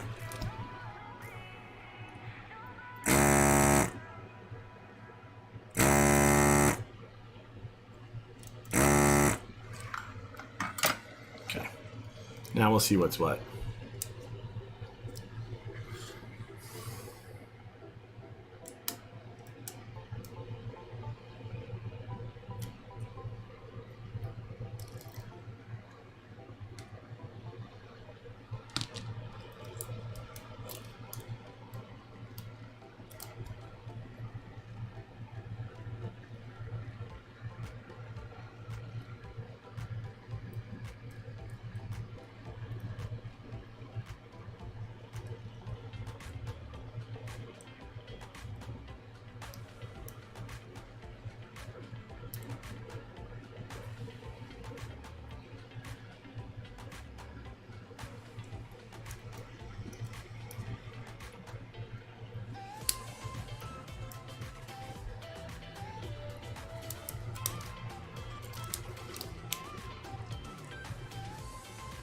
Okay, well, I don't know what that was all about. Why that one wouldn't go in before.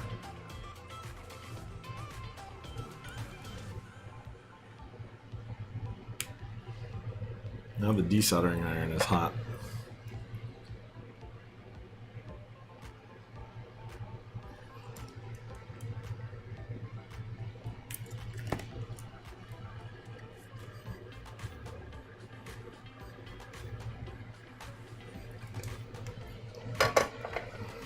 Bottom row good. Bottom row is good. Then we're gonna go a lot faster now. Yes, it is. Because now they should be mostly in the same orientation. I guess the enter, right? Because this is the ISO, will be a little different.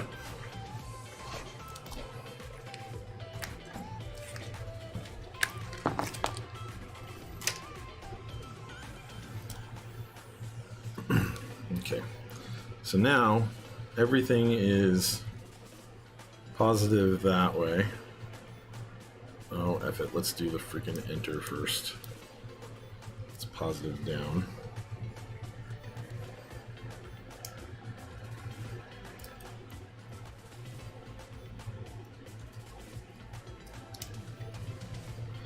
Is there anything else that's weird? So what about these?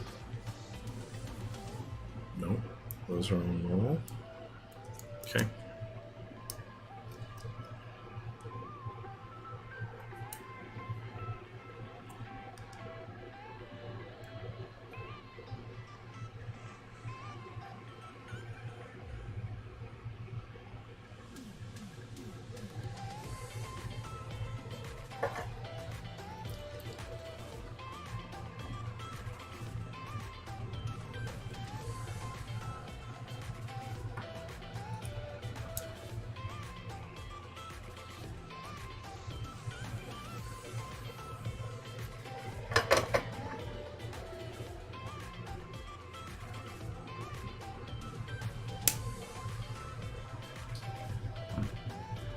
I guess I shouldn't really clip those until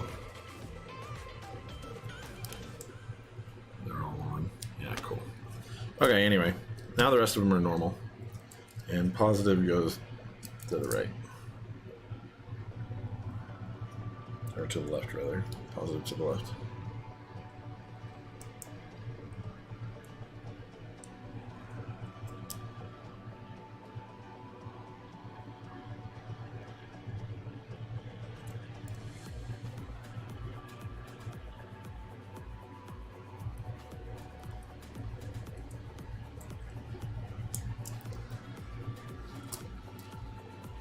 What I should do before we even do this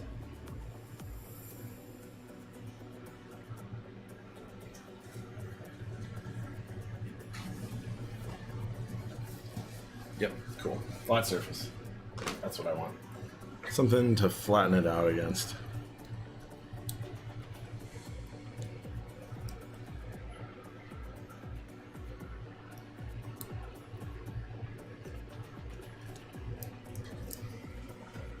Okay, guys. Quickly, let's get them all in.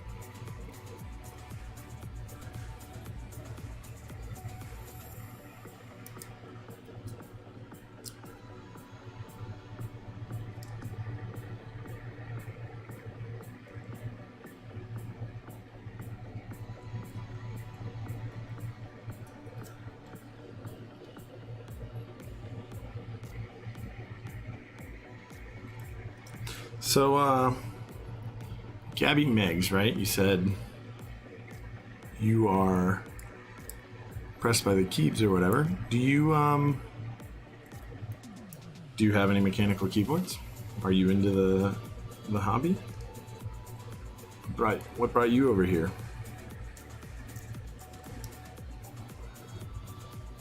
And actually, like, I'm kind of curious what got everyone into mechanical keyboards, honestly.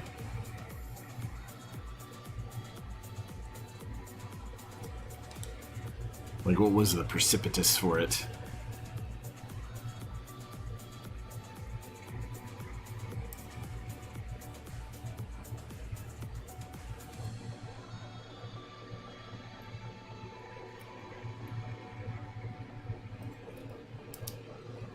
I don't know. For me, it was like a combination of somebody telling me about it and then my keyboard literally going out. My daily driver keyboard going out kind of at the same time, or right around the same time. And I was like, well, I should look at this hobby. It sounds freaking cool.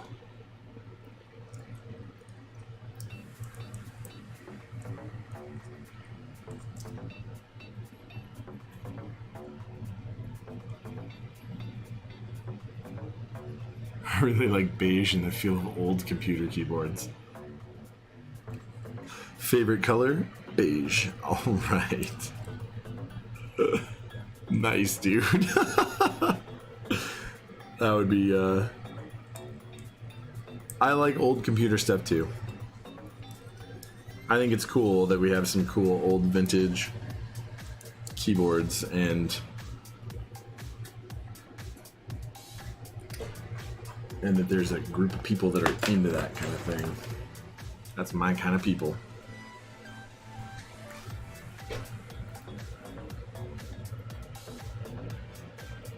That's how I feel about that.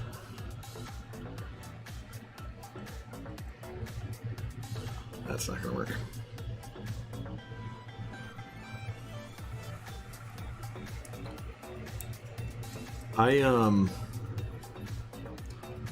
I like vintage keys. I think I like the feel and the sound of the vintage switches and stuff. Ooh, DOS keyboard Model S, present when you got hired at Microsoft, and that was your first mechanical key. That's awesome, dude.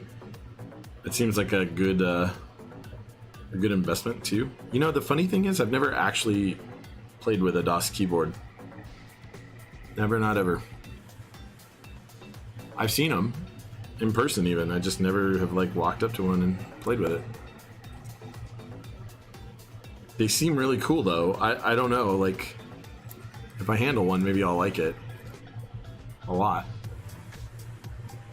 I don't think one of those would ever be my daily now that we do this, right? Now that we're into this kind of thing with the customs, but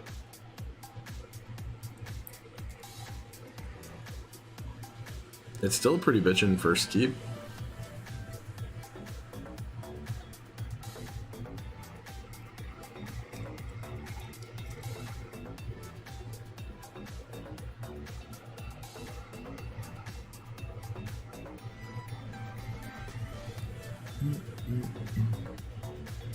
Model 4 is your current daily.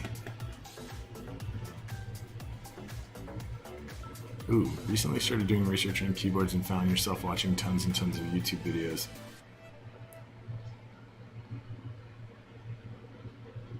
Did just get one. Cherry Milky switches, pretty nice. Which kind of switch do I prefer? Oof. We were kind of talking about that a little bit earlier. Alps. I prefer Alps switches, which are not cherry at all. They're old. There are keyboards, custom keyboards made that support them, and they're kind of fantastic. But they're even kind of semi-available all the time options for it.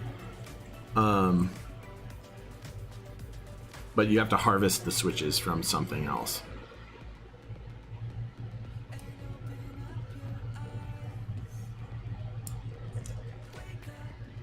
Yeah, of switches that you can build into modern keyboards helps.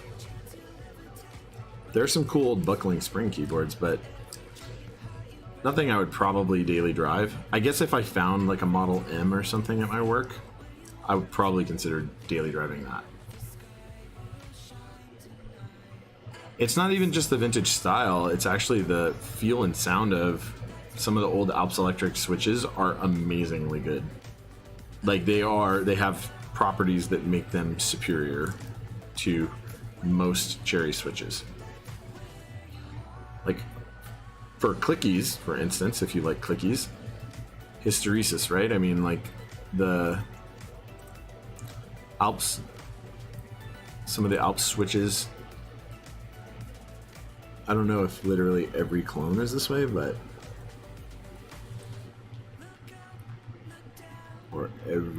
I don't know if it's just complicated or if it's complicated and simplified, although it's probably just complicated. But they reset and set at the same point, which is not true of Cherry MX switches. I mean, there are reasons that they're mechanically superior. There are also reasons that they're mechanically less durable.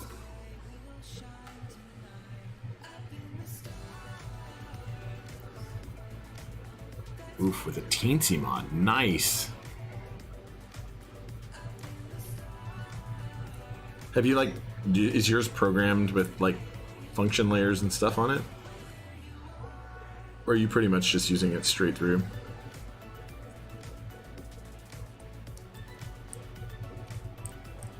I guess I'm curious where everybody uses, what function stuff people use. Do you guys have, like, cool function layer layouts? Someone I talked to recently, actually, I think I was talking to the guy who has the duck unicorn, was saying, like, he uses all sorts of function layers, and honestly, I understand. With that keyboard, I hope, if you're the kind of person who buys the duck unicorn, I hope that you use a bunch of function layers, because it has LED indicator lights for all the functions and stuff, and while I didn't really love the firmware as I was playing with it, it is highly customizable.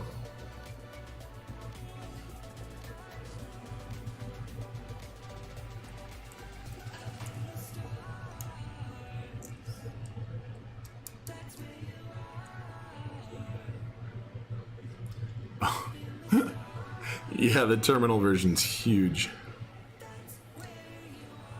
It has a lot of switches. They're huge, and they're heavy, real big and heavy. It's cool. I'd love to have one.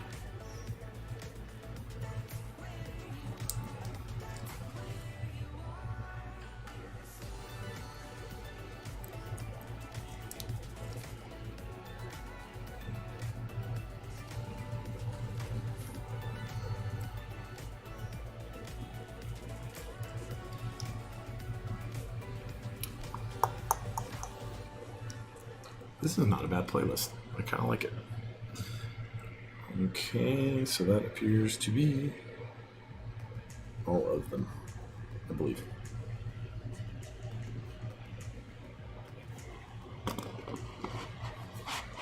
Okay, now we're soldering on this surface.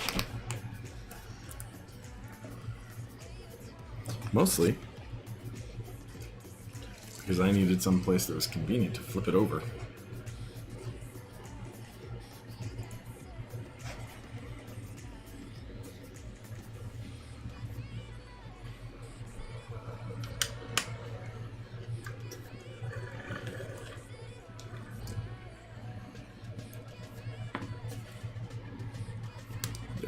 There's my tweezers.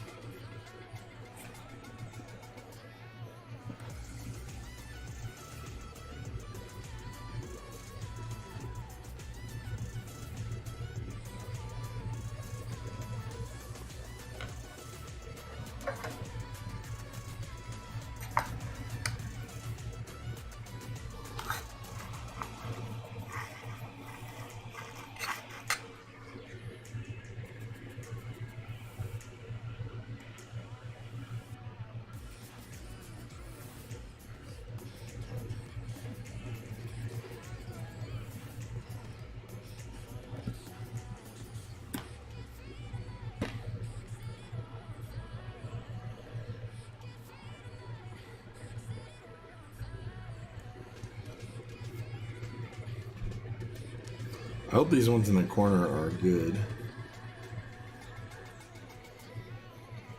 because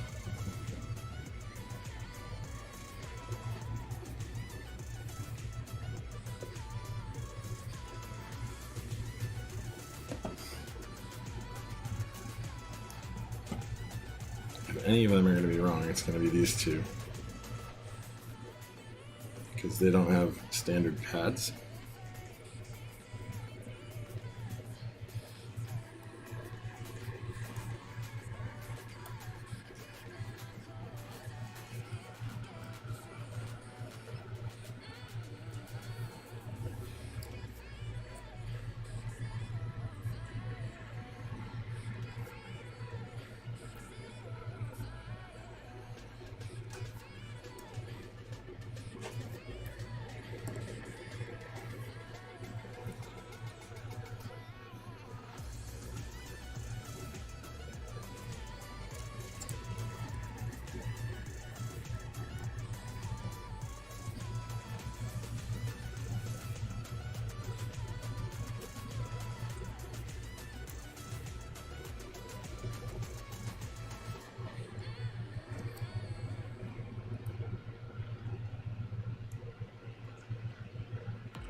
Whoa. Pondering how he's going over and board over to solder without all. Yeah. Yup. Of course I cheated. I mean, this isn't like. I mean, I guess.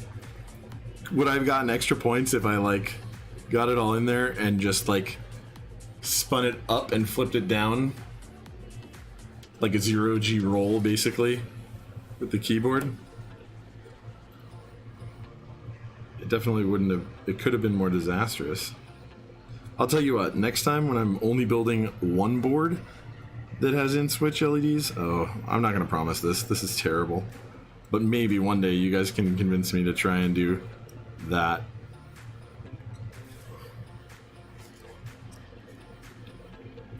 Kind of a thing.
Question for y'all. Is this black or blue? That's blue. You're talking about the legend, right? It's blue. Blue for sure.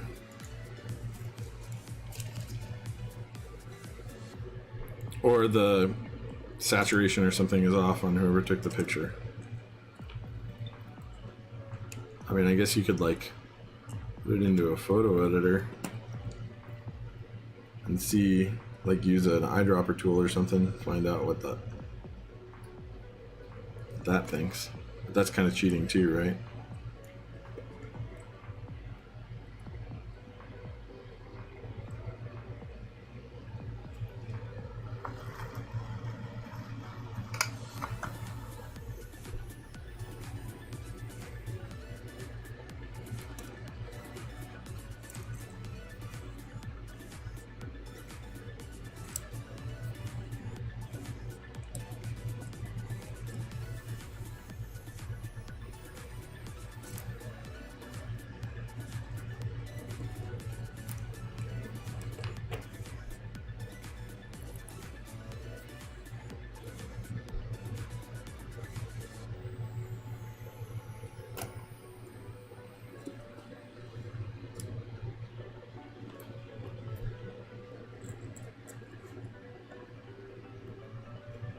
Sorry, this is taking so long, guys. This is a very long build because it's 2 boards and there's in-switch LEDs.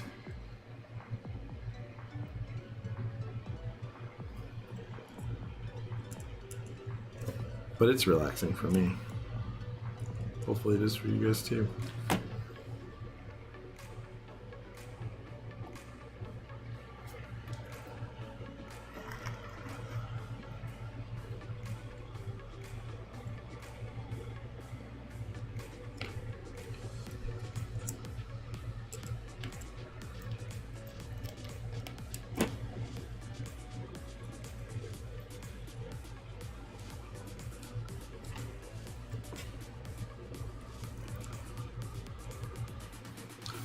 FYI, because of the side of the board I'm using these clips on, totally soldering the wrong side of this thing first for heat sink capability. It'd be faster to tack down the other leg. Oh no, I take it back. That's wrong. It doesn't matter, this iron's pretty fast.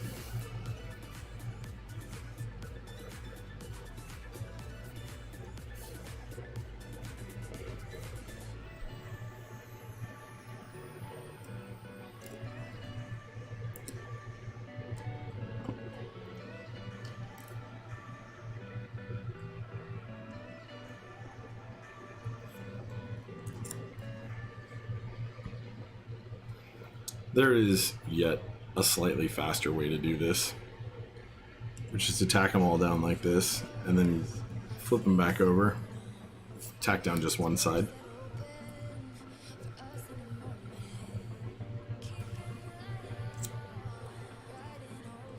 Flip it back over, and then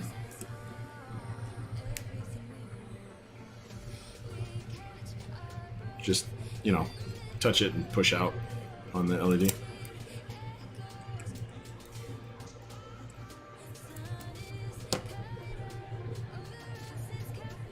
But that kind of necessitates that you're like, I don't know. Here, I'll kind of show you guys.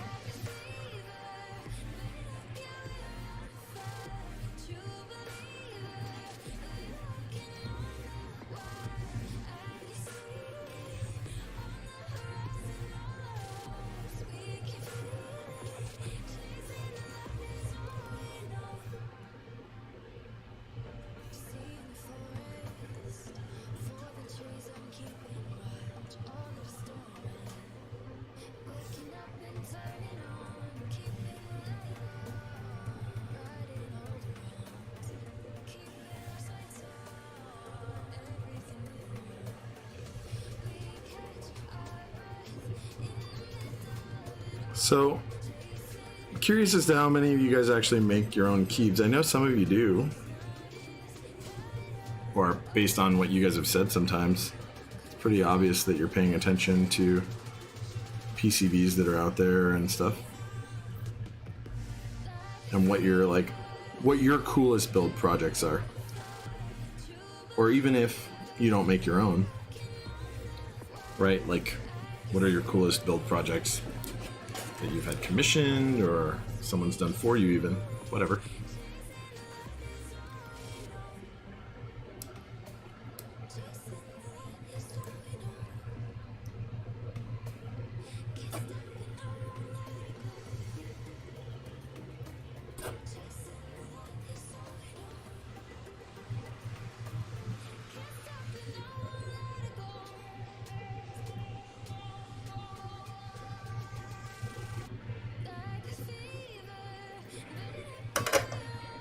One of those fell out because I didn't tack it down.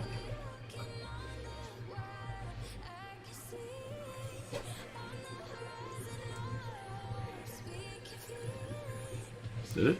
Oh no, it didn't.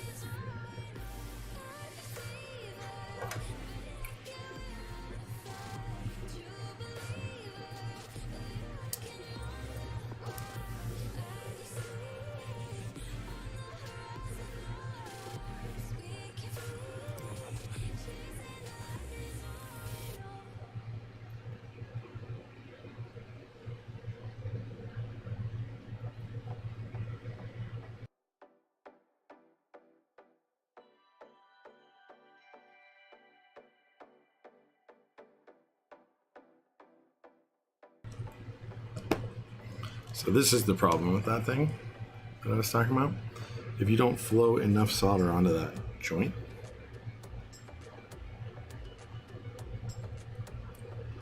right, like this, then there's no, and you have a big tip like this,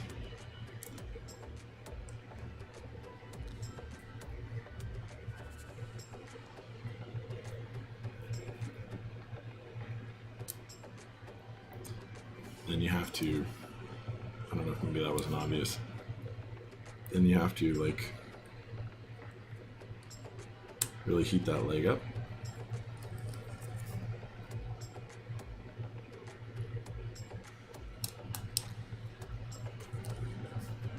So in a way, it's almost as time consuming and it's more effort than the tweezer method. Which is why I kind of like the tweezer method.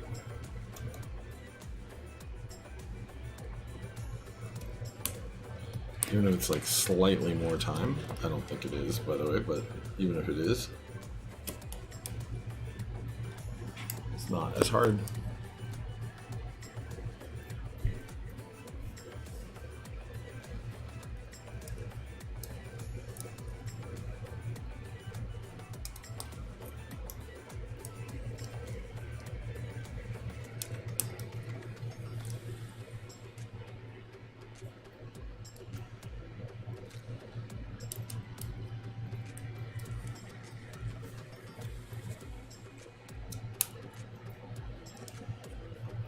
Plus, you actually touch this pad less times, and the LED. LEDs can be sensitive to heat, so I don't want to like overheat them.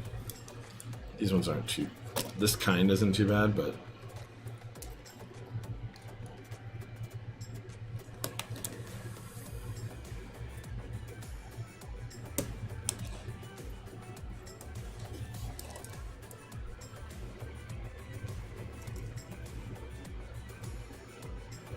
it's okay though. We get to test it now. Make sure that it's all good. Well, we get to solder the other legs in, then we get to test it. You know what I mean?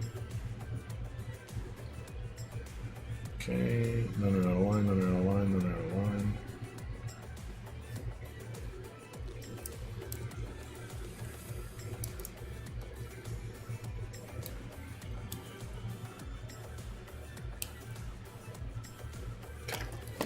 Now we're going to solder the other legs, clip them.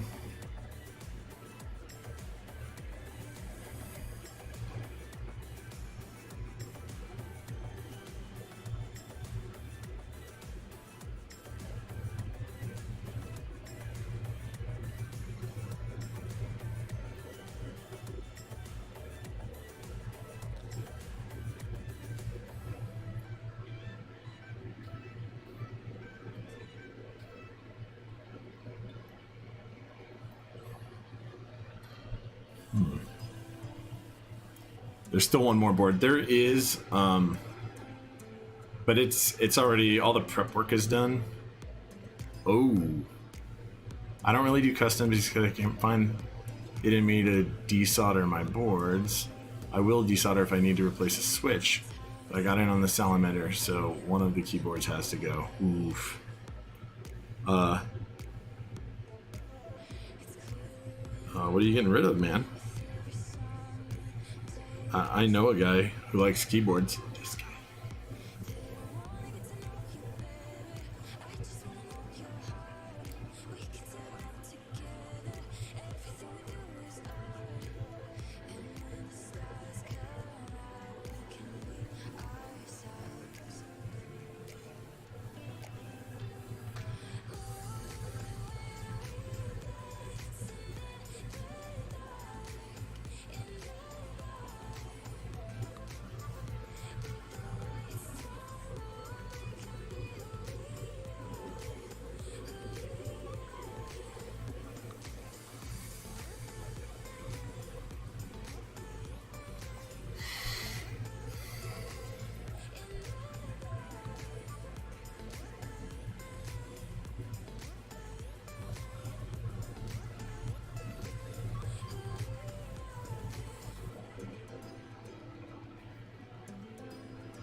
So the other reason that I don't like doing that way is sometimes I have to add a little bit of solder to the leg that I previously soldered because there's enough in there to hold it.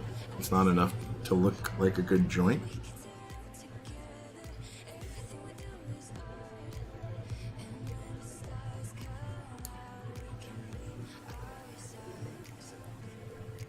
After I pushed it up there hot, like it could be a pretty cold joint, you know?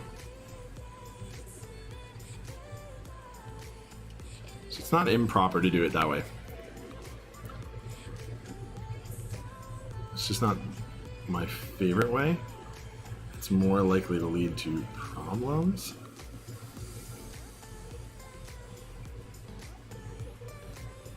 That have to be addressed secondarily in that previous way. But we'll see how it works. I mean, I know it does work. I've done it.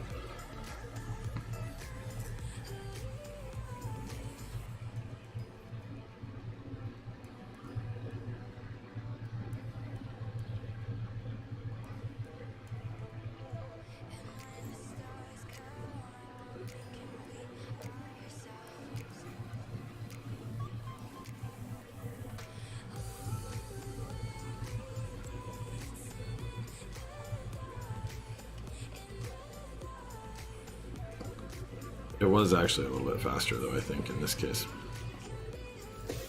And we're gonna find out when I do the other board. We're gonna verify that. Probably, as long as this all turns out really good.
Desolder your AEK. Hold on.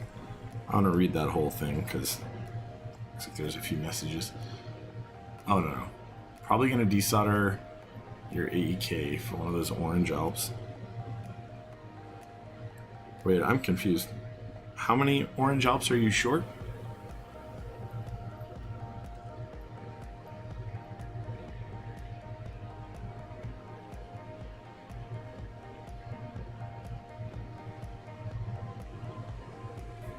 Oh, for those orange Alps. Wait, are you going to desolder like a vintage AEK or like an AEK 6? Like, what are you...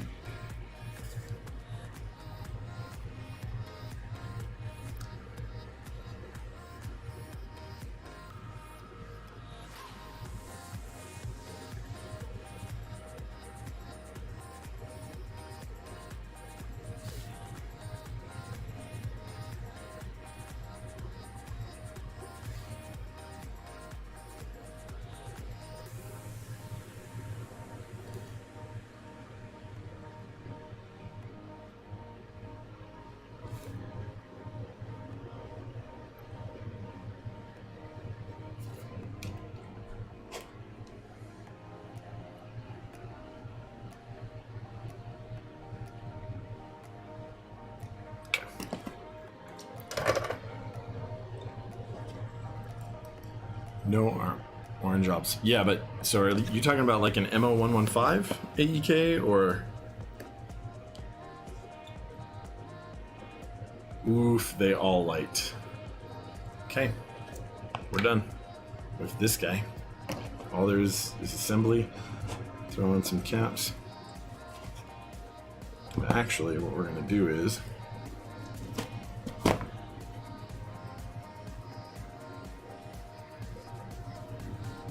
Move this off.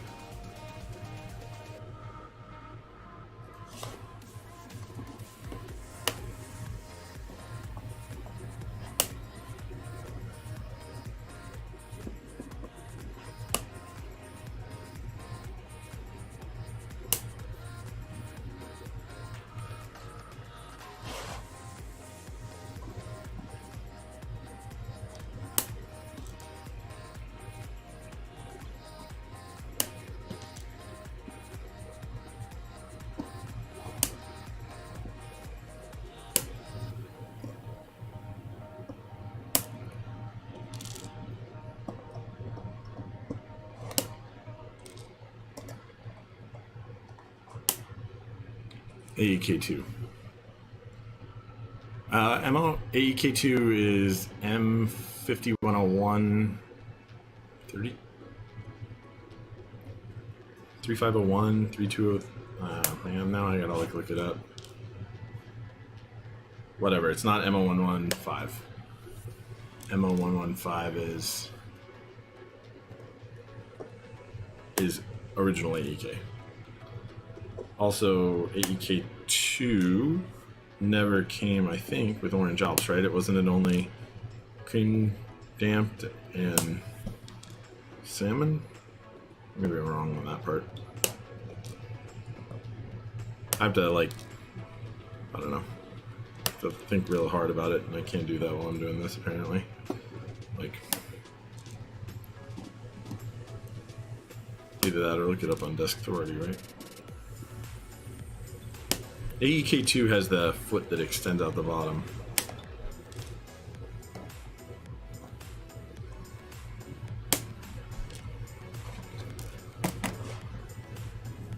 With that weird slider mechanism that like always gets jank.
Ah, you know what we didn't do?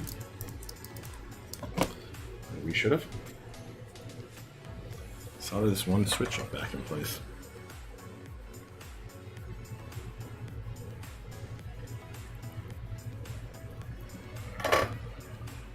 Okay. Boys and girls.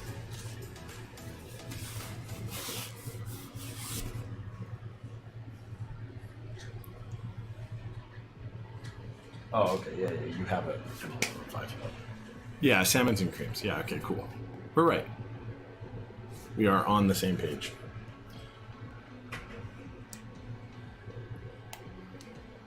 All right, so that's done. I'm just gonna do the next one. All right, how fast do you think we can get this one done? Love a time guess. I haven't had water quite some time.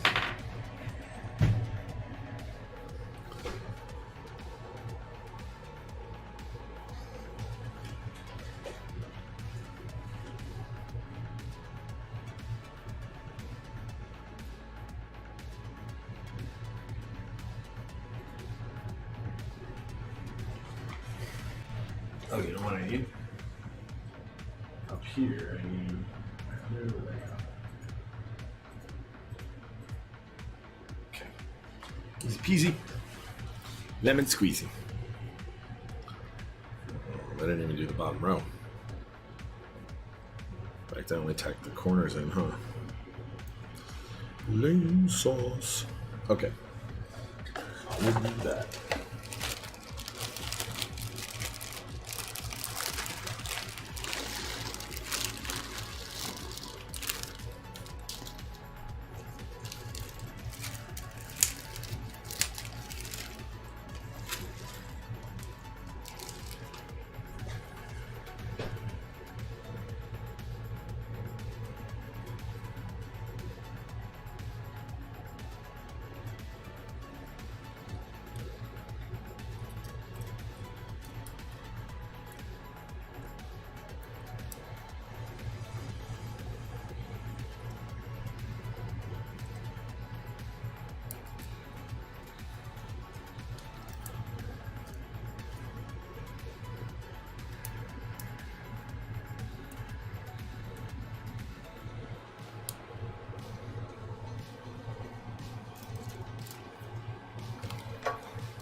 One, two, five.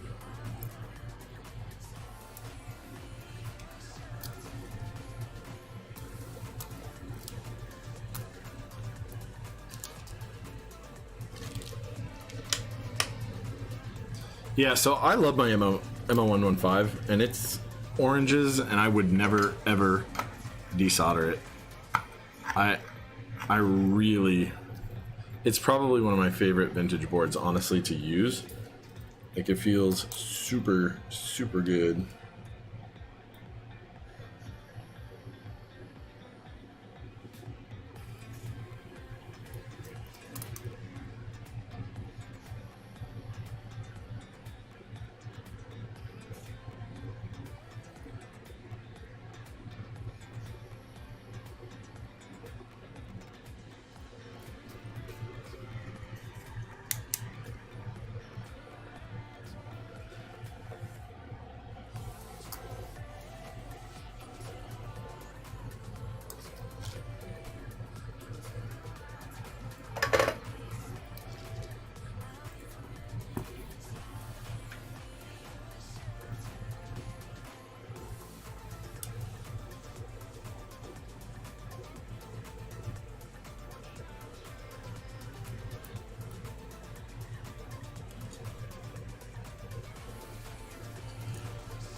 Okay, so this one was 125.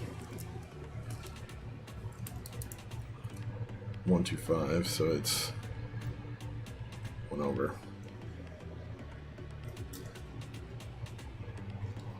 All the way far hole.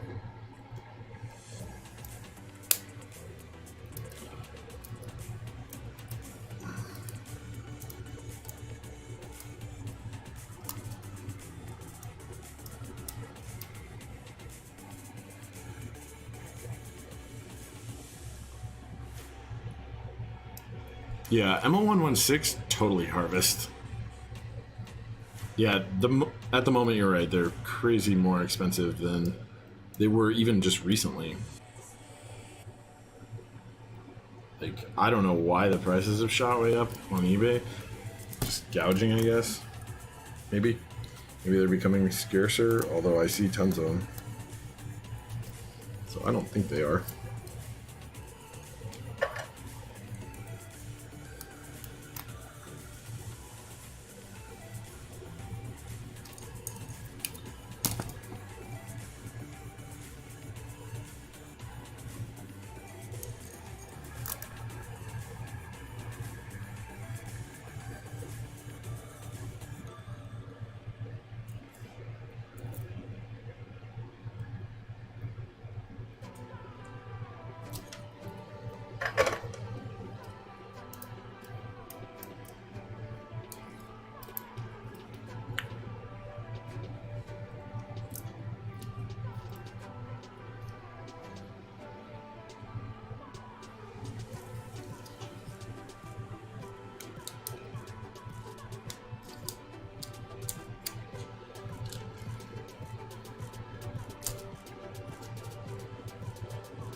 Okay, so there's that.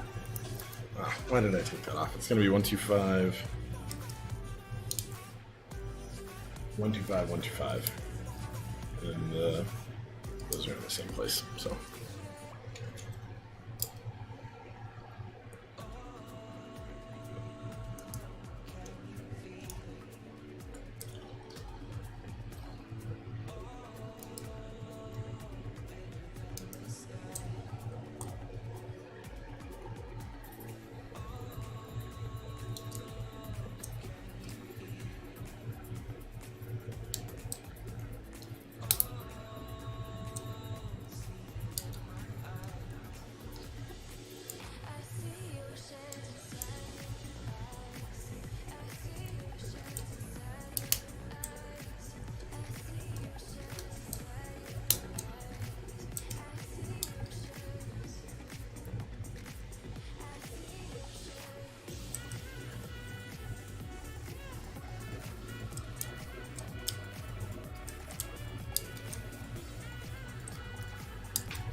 Okay.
Yeah, so, okay, so if MO116 prices are too high, I mean, you have to think that the MO115 prices are absolutely astronomically high.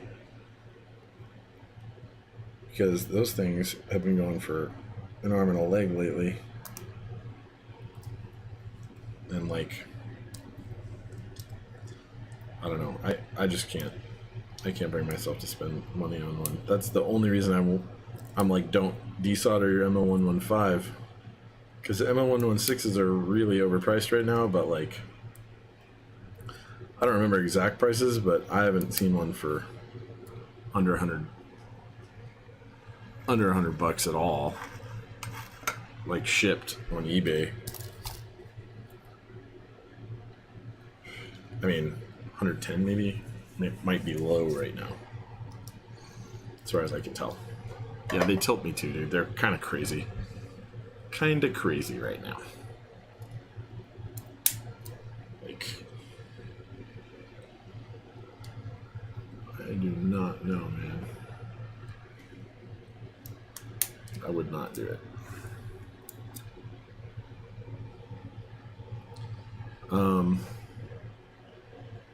But I guess, really, like, I see Bear Alps oranges going for like $1 a switch right now, right? So it's not like you have a lot of better options. And I guess, I don't know, man. I don't know. Alps oranges right now. The hype is strong. And they are really good. I like Alps oranges, but Alps brown prices have not really gone up a lot. But Alps orange prices have.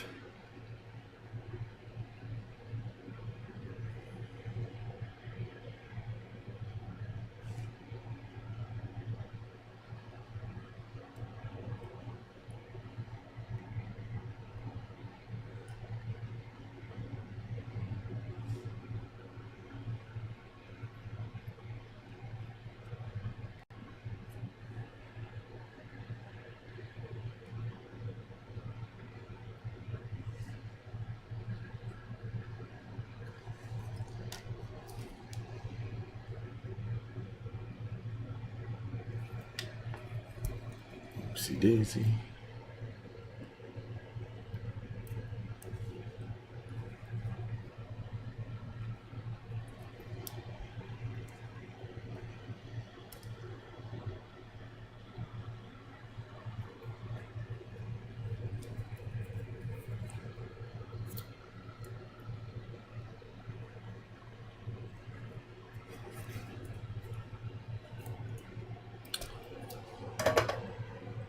Yeah, I would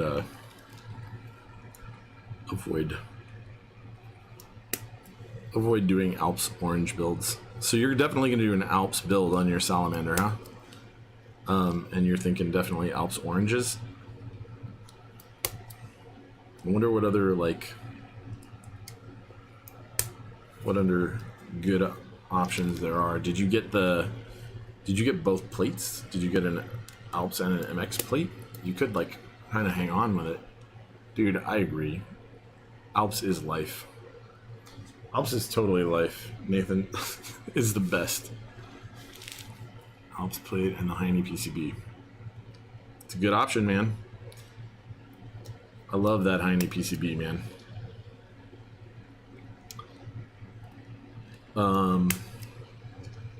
Wait, you got the Heine PCB. You got the Heine. Was that offered in the US group buy? I didn't even jump in on the US group buy. He was offering an H87A. Did he make some deal with Heine or something to get that Alps only version, rather? Oh snap, dude! That's awesome. That's really awesome. How did I not know this? That's dirty. I'm gonna get some music coming back again now. I'm gonna take a second.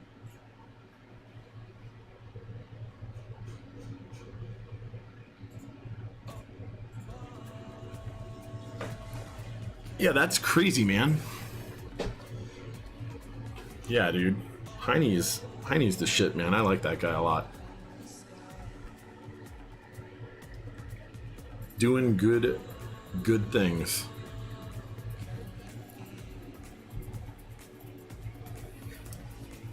Really good things.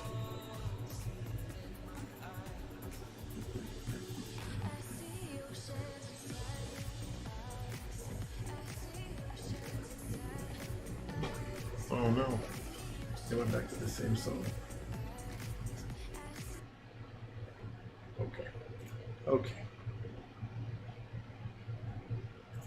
So we are going to play a different playlist.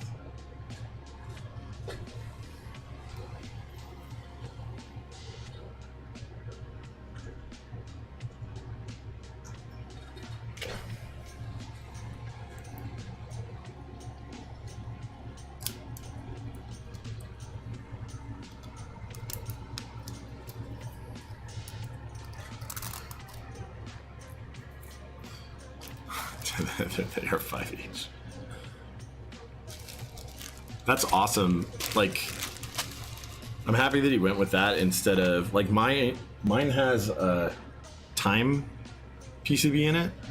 I'm not hating on the time PCB, but it's not the Heine.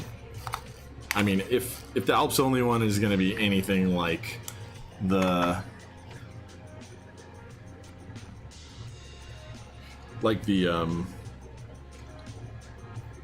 MX board, which I'm kind of expecting it to be just as good or better because it's his next iteration of board building, right? Then I'm super excited for it. And the time board, it's totally acceptable. I haven't messed with the Leaf one, although that might be another okay option. But I pretty much just expect Heine's PCB option to be the best for Alps building in the H87 format.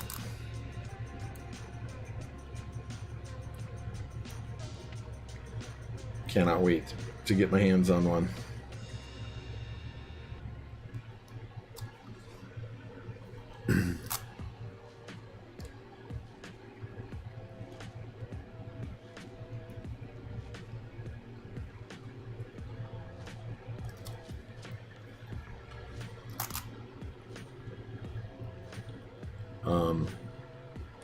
Yeah, pretty much when I get that, I'm going to rebuild the salamander. Basically exactly the same as it is right now. Although I don't know what caps I'll throw on there. I'll probably just leave the ones on that are there. But I want a better PCB in there than that board. I think it has the time. Fairly certain it has the time board in it. Maybe it has the Liku. I have a Liku L3 Alps also, but I am not in love with that PCB in general. It's not like trash or anything, it's just want that QMK, want that awesomeness. Together they are 5H. Yes indeed, sir.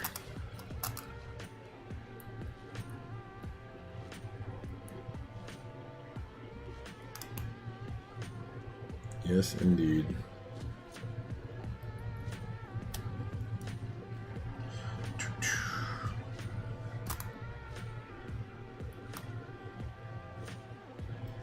So, in case you guys are wondering, why am I doing 2 boards on the same build day?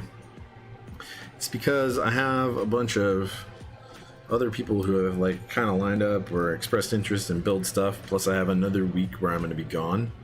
And so I'm trying to get the stream, like get these boards built, get them off my plate, move on to the next couple builds, which are, to me, they're really exciting because they're boards that I love, both of them. Like I really love them. I mean, these are cool, and I may really like this a lot more than I expected I would when all's said and done and it's assembled. Right now, it meets my expectations, which are not low. In case you guys were wondering, but yeah, it really is God tier. But the next 2, I don't know, I'm still on it. I'd love Nathan to chime in here, man. I'm curious as to what your thoughts are on just sharing the lineup in advance of builds with the stream, like just posting them. I don't know if he's still listening, but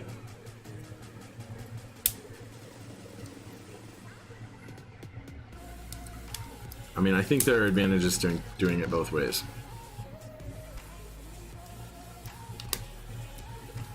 I'd love to hear anybody else's advice as well, honestly.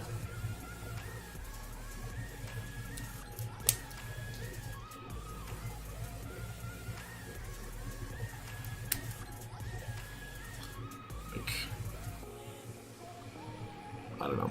I've told a couple individuals what's up. It seems logical to you to just share what the next builds coming up are. So the only counter argument I can have to that is if you're doing something that may not be like super eye-catching right off the bat, even if the stream is good, you may have less people that jump in just as a result. But yeah, I think I'm probably going to do it, at least for a little while. I'll just share the lineup. So I'll tell you what it is right now, everybody who's wondering, right? So, coming up, oof, sneak peek, right? Have to watch this one, or maybe wait till I post it. So, next coming up is going to be an LZ GHV2. They're literally sitting right here, off to the side. And then TGR Alice in one of the best colors, the either best or next to best color, IMO, from the pictures that I've seen. Anyway, and then is gonna be another KBD fans build, but I'm actually kind of stoked about it because it's the tofu acrylic, and I pulled it out when it arrived, and I was like, this is a sweet looking board. Like, just straight up, it looks nice, it's clean. I'm kind of really like, I think they went above the bar. Yeah, so those are the upcoming ones. There was going to be that Duck Unicorn Legend, and that may still happen. And if it happens, there's a couple ways that it may go down. It may wait a while, I think. I mean, it's kind of up to the customer at this point. Or I may do something really fancy if they're into it, which I think we're kicking it back and forth. In fact, been in a conversation with the customer and Heine himself about potentially just taking an H87A, and because if you guys don't know, the different, so the PCB on the Duck Unicorn, on the Unicorn Legend, let's call it the Unicorn Legend, is, so if we went with the H87A, he would lose the indicator lights, at least on any stock anything, right? But the difference, form factor wise, because the Duck Unicorn Legend does actually, I've made it up, it looks like it measures up fine and it'll go in, except that the port, the USB port, is on the bottom side instead of the top side of the PCB. So that PCB won't just fit in naturally. So the right potential way to handle that would be to desolder this SMD mount port right here, desolder it, flip it over onto the other side of the board, and I'm fairly certain it's through hole on the 4 body ground pins. Even if it's not, I can clip them and glue it or do something like that. I just come to the party ready to do any of the options that I can think of. And then literally hand wire those SMD leads to the other side of the board. I mean, it's a fair bit of work. Realistically, it's kind of a lot, and it's not a beginner build. It's not a beginner thing. If you're not comfortable with SMD soldering, or I would not recommend. Would not recommend. So he wants a 1U, and a 125.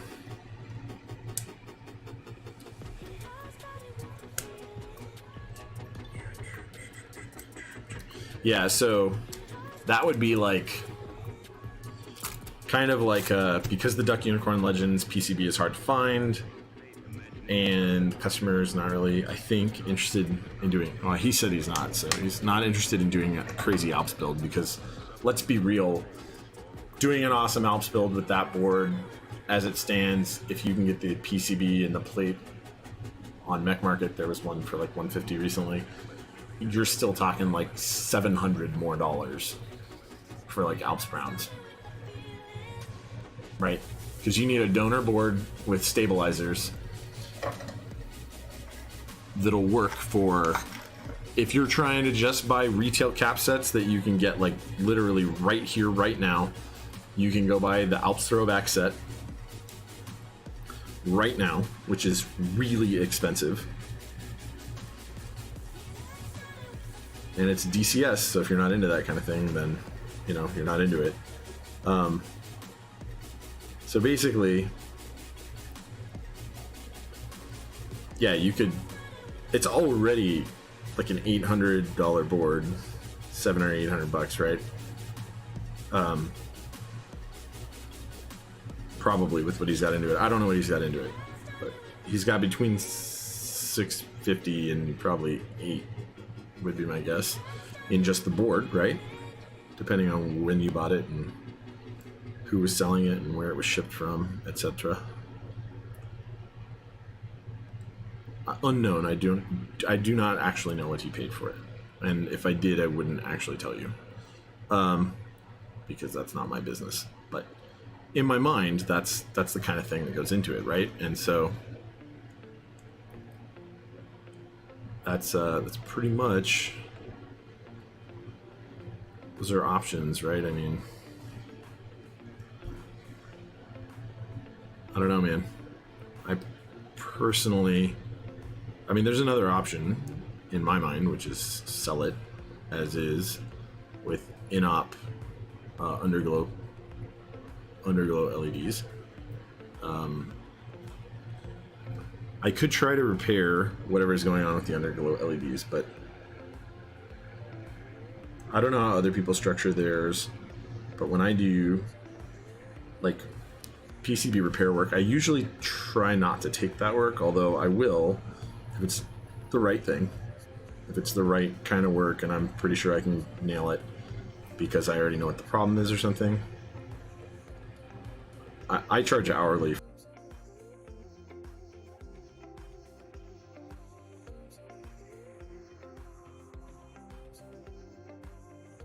For these, like I quoted just a straight price, right? So if it takes me a long time, I'm not charging the customer a bunch extra.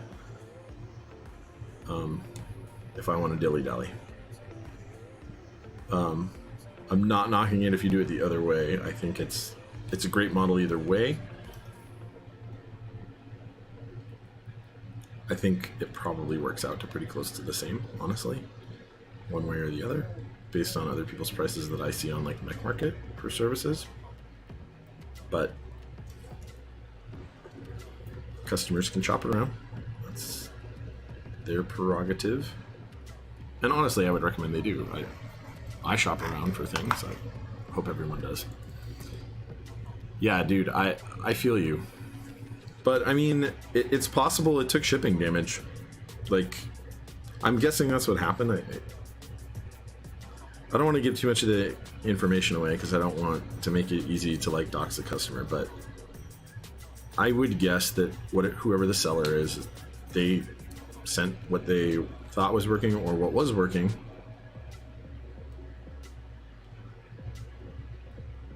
and you know, things get damaged. That's why we buy extra PCBs, right? Like when we have the option to, when we buy a board, a custom, we're like, yeah, I want an extra in the group buy phase. I mean, that's the reason to do it. I am up. But either way,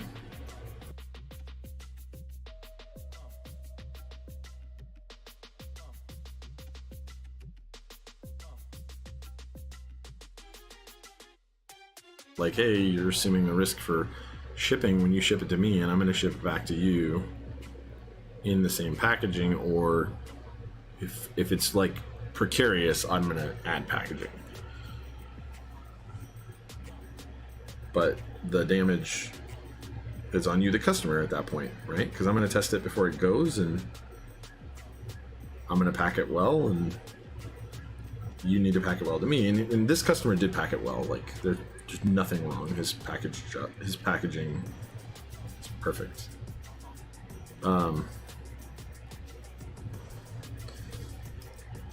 But yeah, man, I don't know. I feel really bad for the guy. I really, really do. That's tough. I'd be pretty bent out of shape. Not bent out of shape, but I mean, I'd be pretty disappointed with the situation.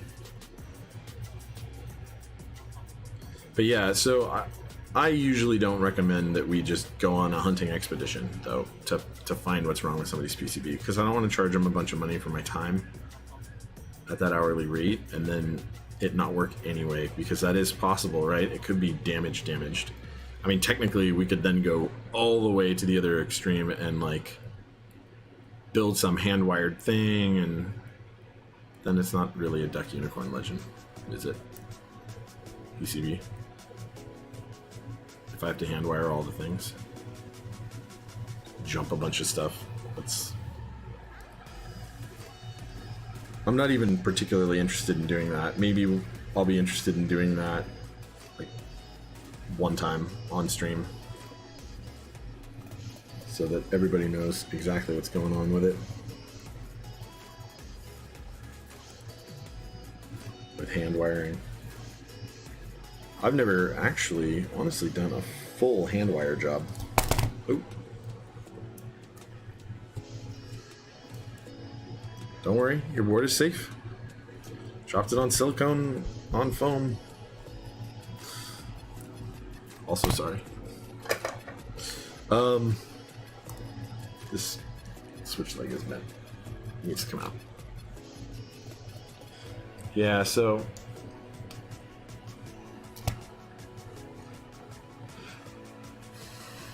if any of you ever buy services from me, Ford services. I absolutely want you to have the best experience you can, which is one of the reasons that I will always stress the importance of good packaging and lay out exactly what things will do, both of us, as part of the process. Because even though I'm providing a service to my customers, like, they have a part, right?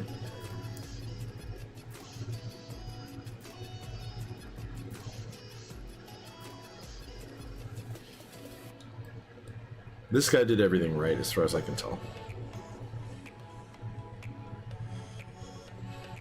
And he just got the short straw.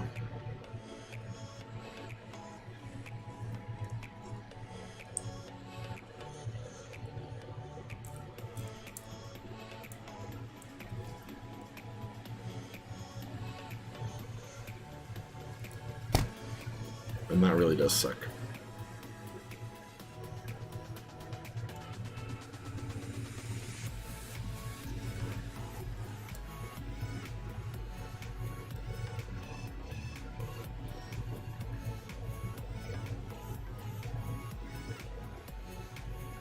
Have you guys had any of that? Like, have you guys, like, drawn that short straw on a buy? Some of you, I know, have bought enough stuff, enough cubes to, like, have potentially had some kind of a bad experience somewhere. Even with somebody who was doing the right thing or whatever. Not like...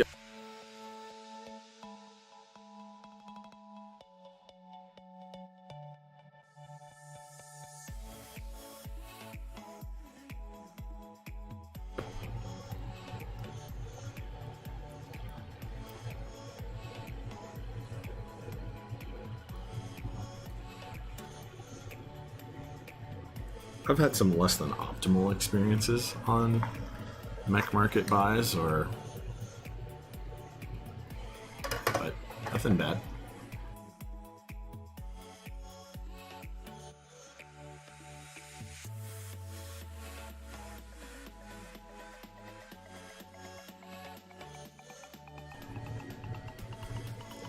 Okay, so let's plug this one in and get that function layer lights up. Can check these lights.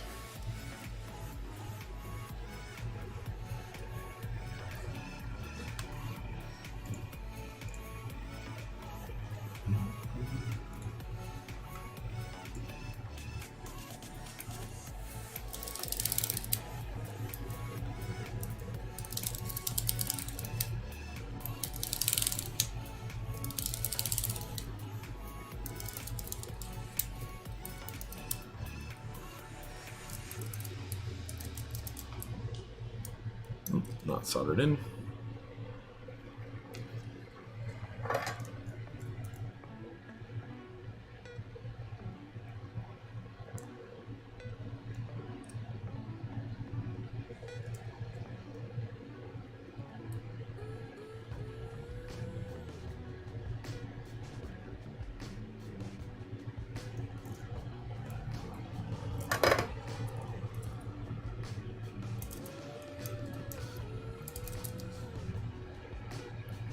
Cool.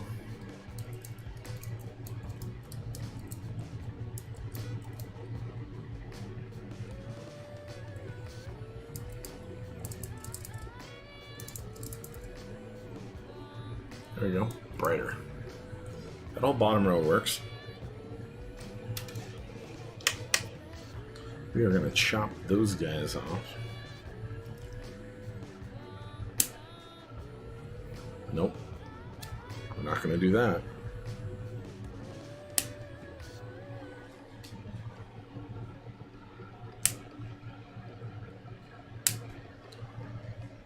Not short that guy out. That would be good.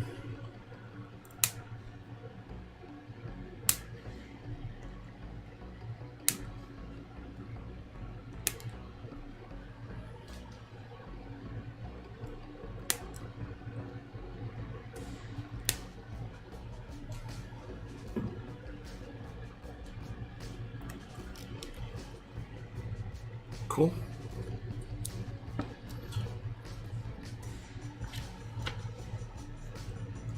So everything goes that way pretty much.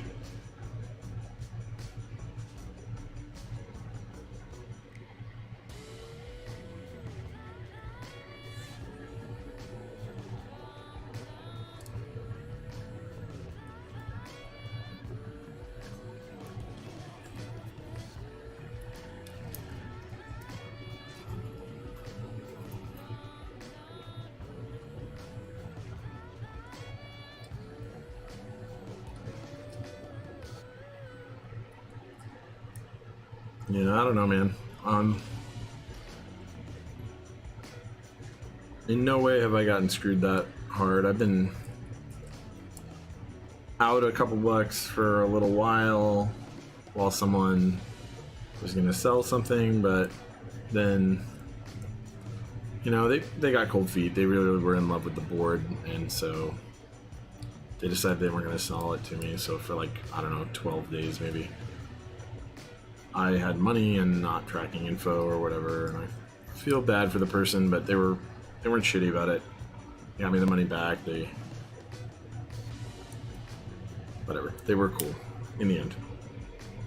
Situation wasn't great, but I understand. What else have I had that was less than optimal in terms of group buys or mech market or whatever? There was a situation where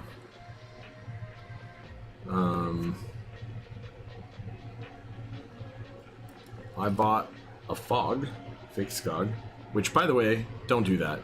That was a ripoff of Percent, and I don't support that thing. And I guess maybe, even though I wasn't really like super aware of what was going on exactly when I bought it, you know, it's called a fake Skog, so I should have I like the Skog. And this board is compatible with H87A. I looked it up on Heidi's thing, and I was like, boom, getting it. Whatever. So I bought it. This is good. Such a good deal. It was like too good. Pictures were good. I got it. The person shipped it, packaged it so poorly. It was really bad. It was terrible. That sucks. Yeah. Not like the Fanu. Yeah. It's a ripoff, man. I mean, like, this one was sold on Ollie, I guess. It doesn't matter. Don't buy knockoffs of things. Somebody put time and effort into it. I'm very much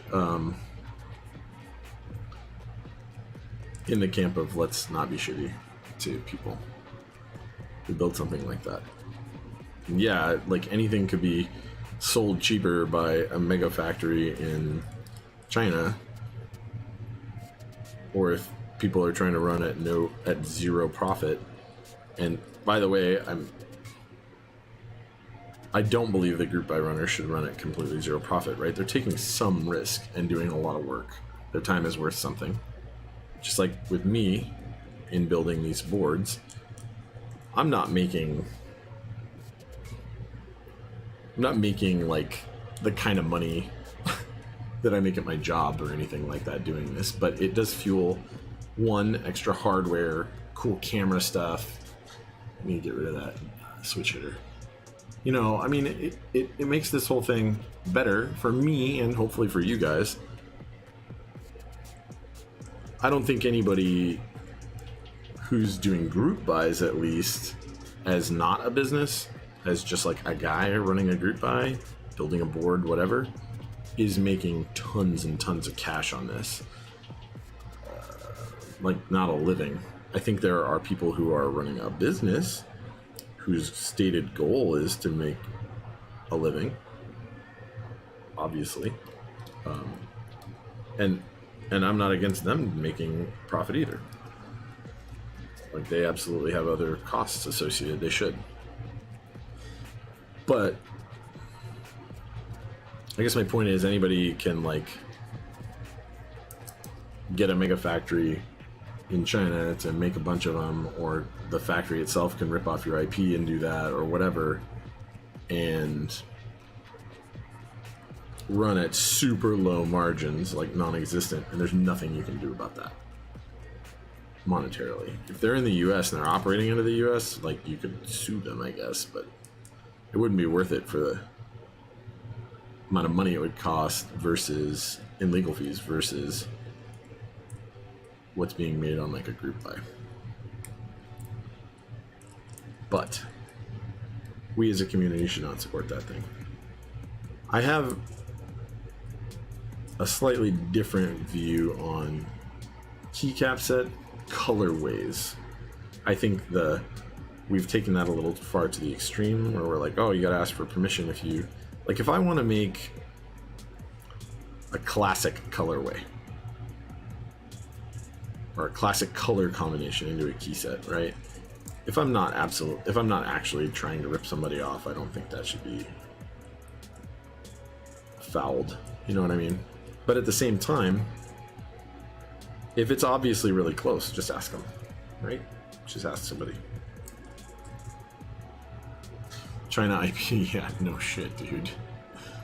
The IP situation when you have stuff made in China is terrible. It's trash. They're gonna rip you off.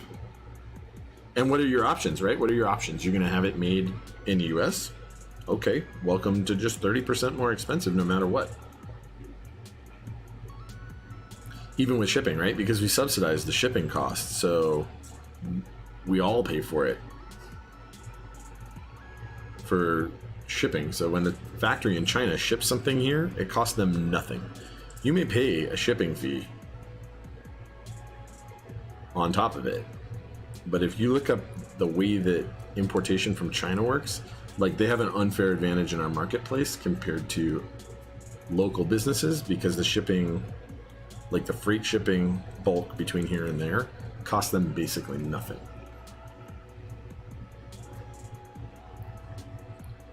International trade agreements sometimes are fucked. Sometimes, I mean, like, always they're at least a little jacked, right? But they are. And that's not even me saying politically one way or the other. Like, this just, trade agreements are always going to have problems, and that's one of the ones that we get. And so basically, like, you're not going to make a keyboard here in the US for cheaper than you're going to have it made for in China and then shipped to here, which is why people are using these factories. And I get it. I've considered building, like, doing a board build, and it's like, where would I have it made?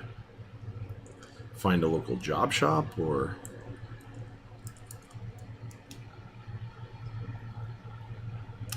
I don't know, man. I don't know. I actually like the thing I'm doing now. I'm probably not planning on building a board anytime soon, but I think this is a better way for me to interact with the community, doing this kind of thing. Make this kind of content. Subject to change, right? Always subject to change. But for now, it seems like it, and I'm going to try and grow it. Do this thing. For at least a little bit. Unless people decide they don't like me.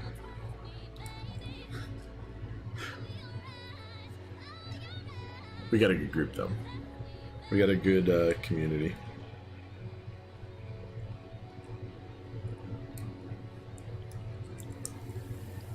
Man, this is epically long build stream because 2 boards and all these. I probably should have split this up into 2. But that's okay. We're actually going to be done pretty quick now because I'm going to do that method that I did on the last one, on the last several. Right, do the box flip and the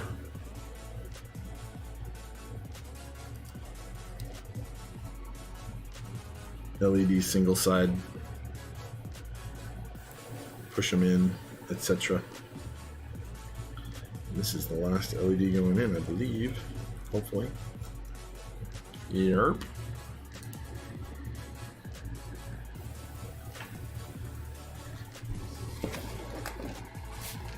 Boom.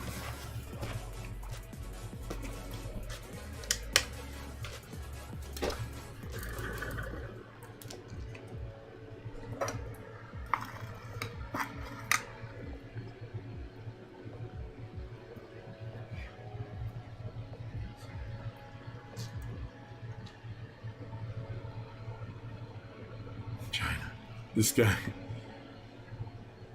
is taking Allie the Brown Alps. Oh no! No! Don't do it.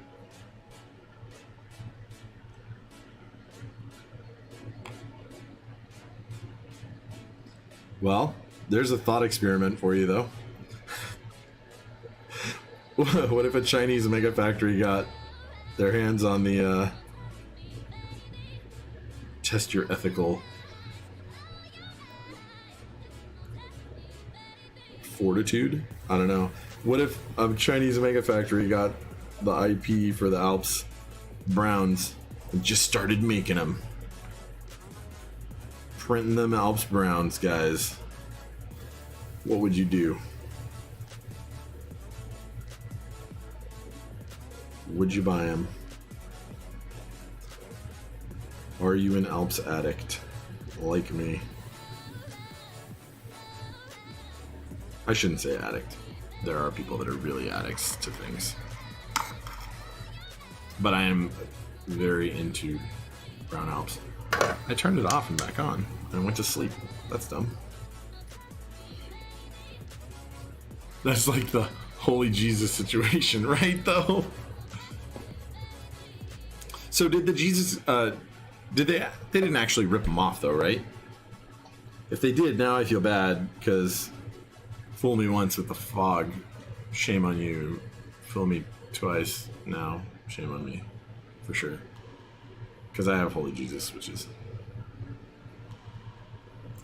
I mean, I thought that there were some people that were bent out of shape because they also were doing that, and they felt like this guy took their idea of like cloning the Holy Panda, which is like, okay, well, but you're cloning it too, so whatevs. I guess I wasn't really paying attention to that whole debacle.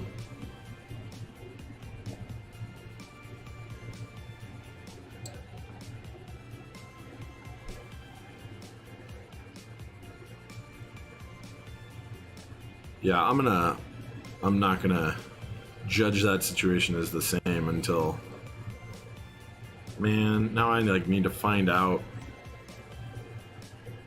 I could have sworn that it was like people just kind of bent out of shape about, oh, you're making like Mass Drop's been in work with it and other people have been trying to get this going. And it's like, I'm not gonna feel bad because more than one person had literally the same idea.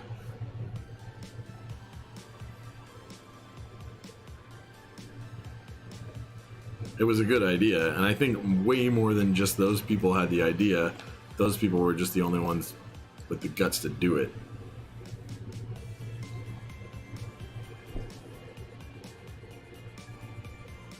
The guts and the resources, right?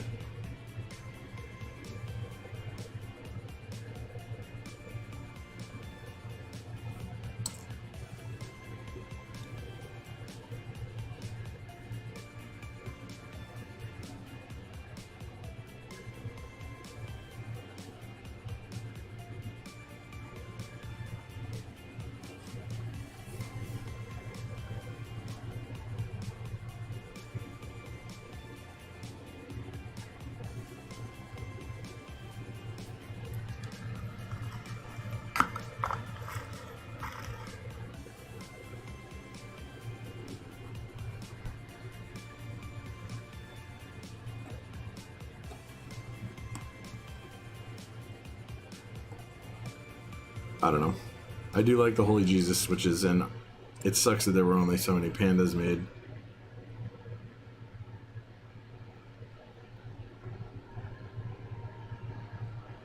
So I'm fairly happy for them. However,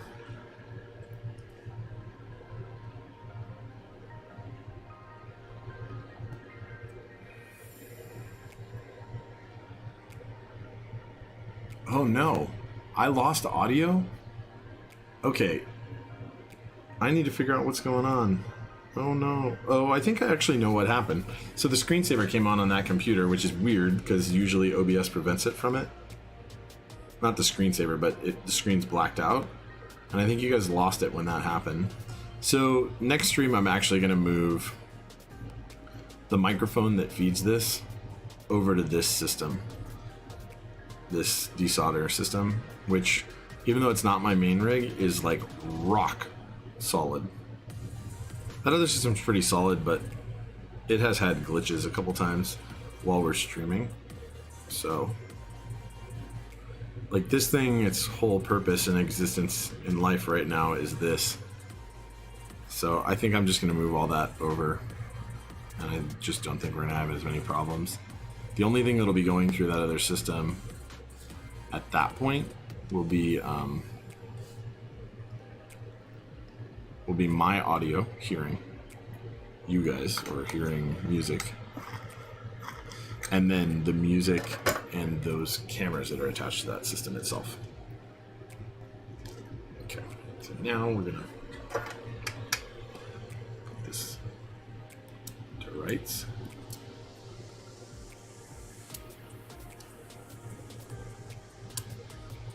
So can you guys kind of see what's going on right here? So like this switch position right here, when I touch this, the leg's extended. So right here, right? So watch it. Got longer because I'm pushing on them on the backside. Hope you guys have been getting that and understanding that this whole time. I think you have.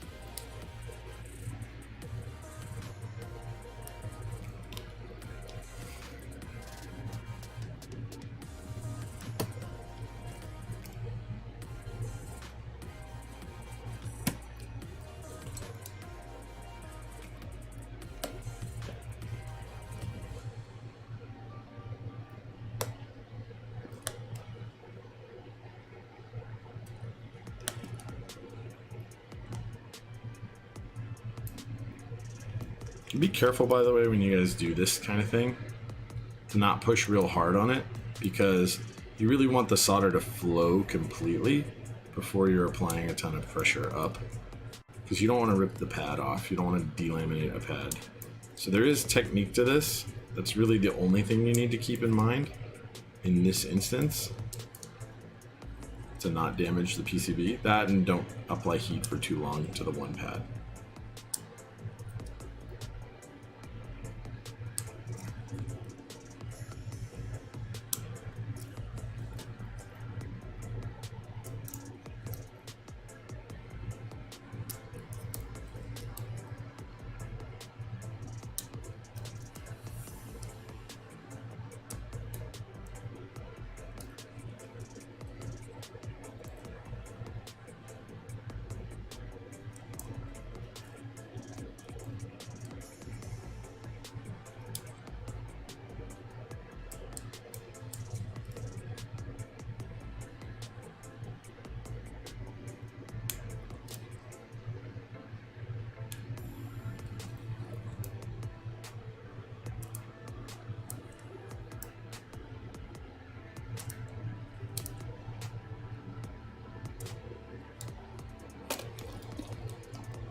And then if you bend the pins over or something like that, do not do this. Right? That would be bad news bears.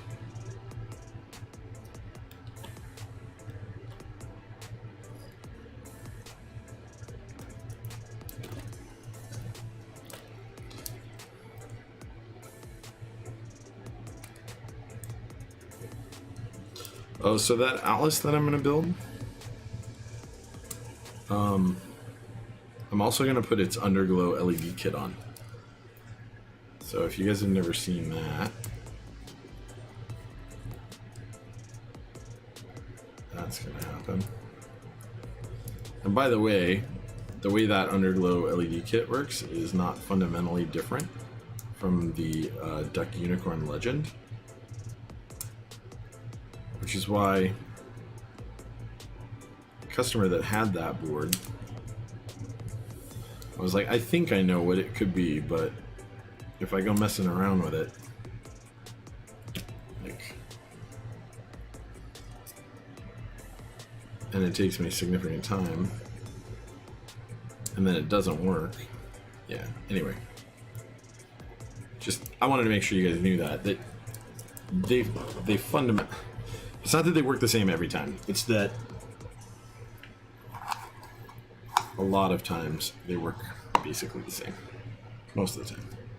Especially with like the high-end customs that are using the same kinds of controllers over and over and over again.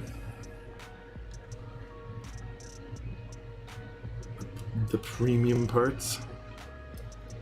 Whoa.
Come on.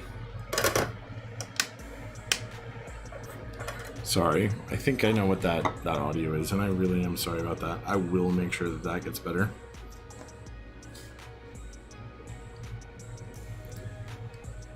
Hopefully it should only be for a couple seconds when it happened, right? If it is related to that screensaver, or the screen blanking out, it should only be for a few seconds.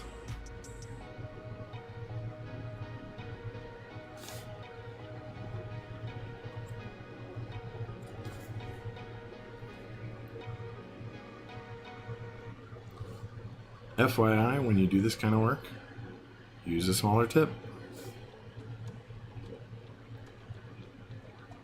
than me, because this is actually a lot more difficult with this bigger tip than it would be if I were using a smaller one.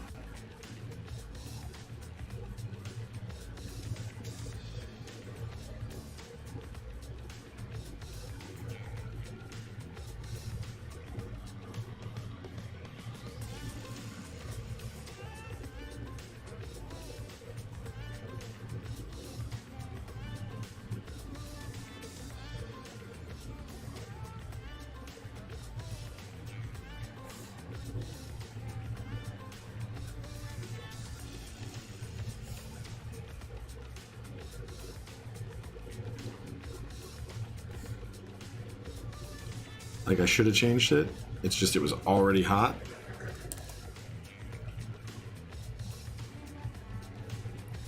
And I don't want to wait for it to cool off or go grab a tool to remove it.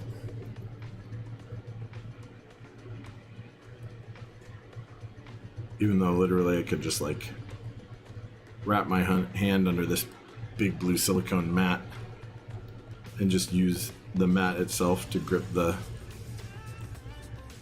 shield. So I don't even know what my excuse is, because I could have just done that. I could still do it. But now I'm so close to done.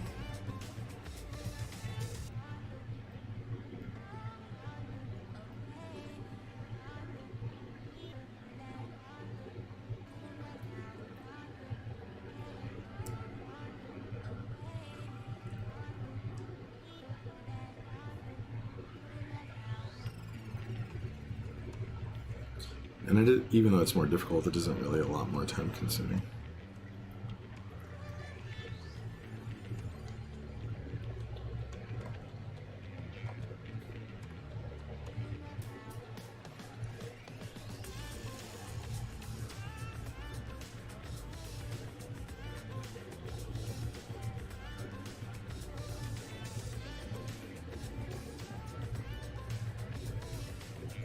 So you guys are probably wondering how it's more difficult. So the way that it's more difficult is this bigger tip collects a lot more solder and oxidation residue on it.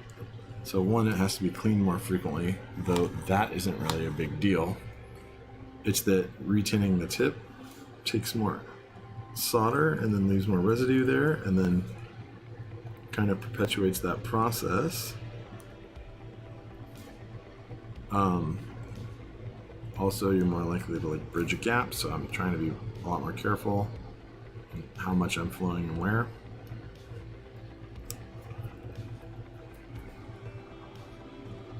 Also, if you notice, a little tiny, because these are small, the cap of the way, no, you can't really, you guys can't tell, and I can't make it focus on that right now. But a little tiny wedge of solder forms at the very tip of that thing as I'm pulling it away from this tiny lead, this really thin lead on these LEDs.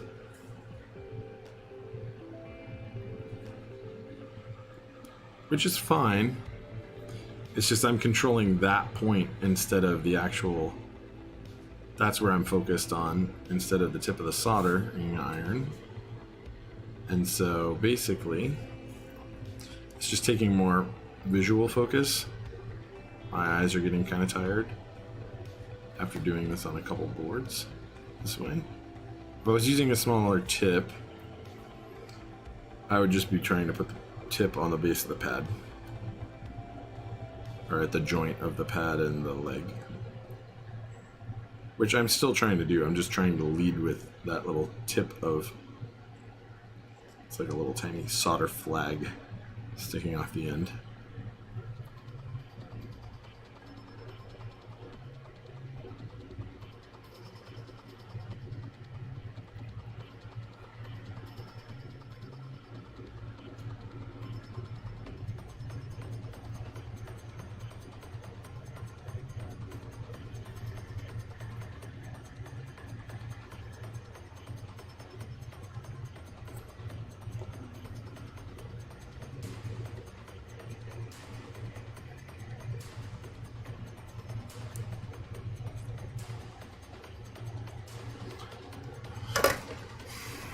Okay, does this work? Because if it does, we're pretty close to done. Ooh, and they, no, that one is not lit up. Enter.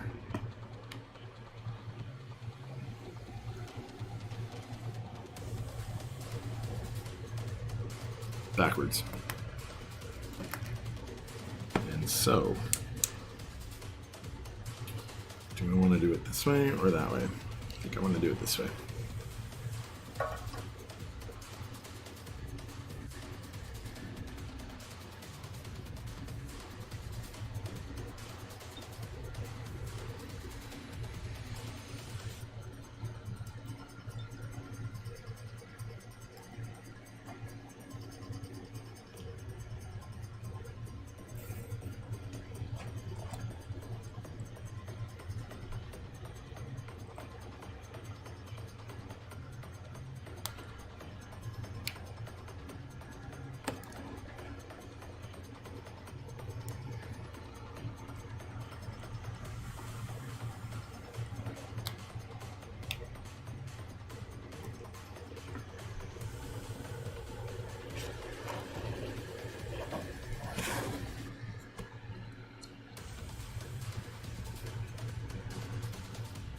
Okay. Let's do this the right way.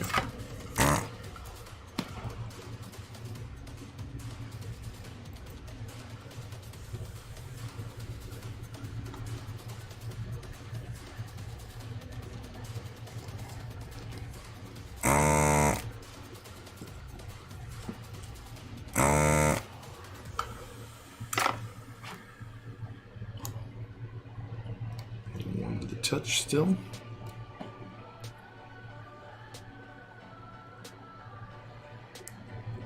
That one's loose completely, which is good.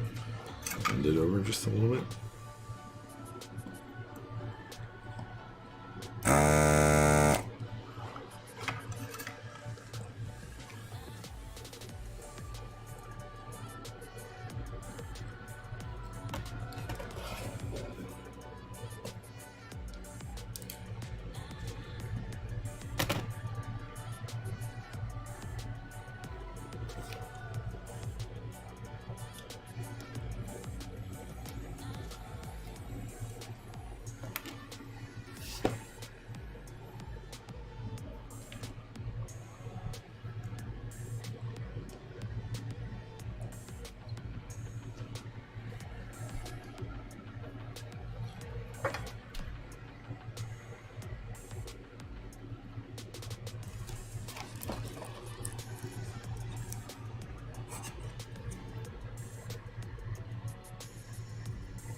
Okay, try that one more time.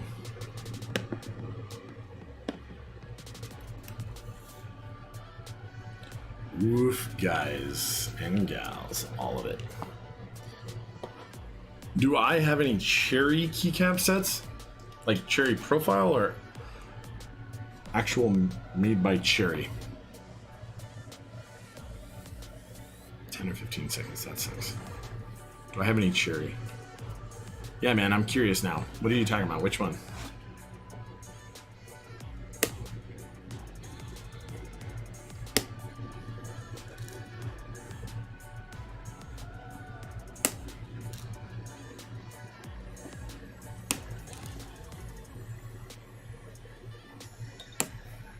I do not know if I have any actually made by Cherry. I'm trying to think. Oh, profile? Yeah, tons. Well, tons. I mean, some aren't even PBT made out of. Aren't they Cherry profile? I'm derping real hard right now. I mean GMK sets, right? So, ton. Oh yeah. Well, I mean, you saw me earlier with. I mean, I had GMK white on black to straighten or to like align these, right? So that's Cherry. And then I use black on white on the other one, right? For the ISO enter.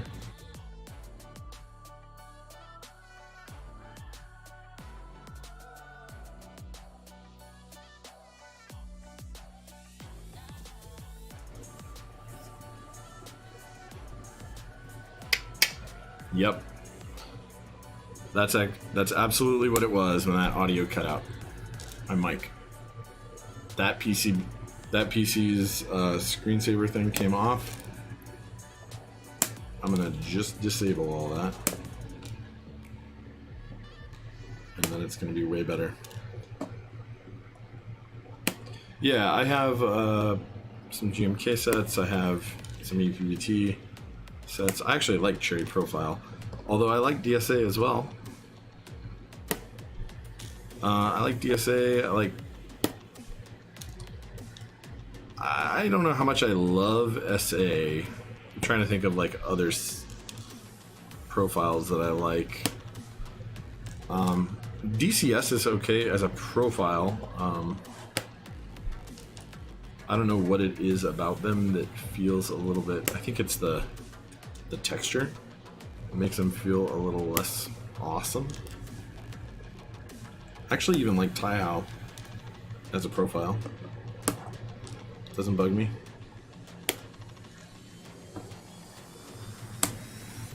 Profiles don't I like? Well, I like MT3. Don't I like, man? I don't know, man. There aren't a ton that I don't like that I'm against profile-wise. I think optimally, I think some of my favorite feeling keycaps to type on are profile-wise. MT3 feels amazing. And then I like cherry. Cherry feels good too. Under my fingers.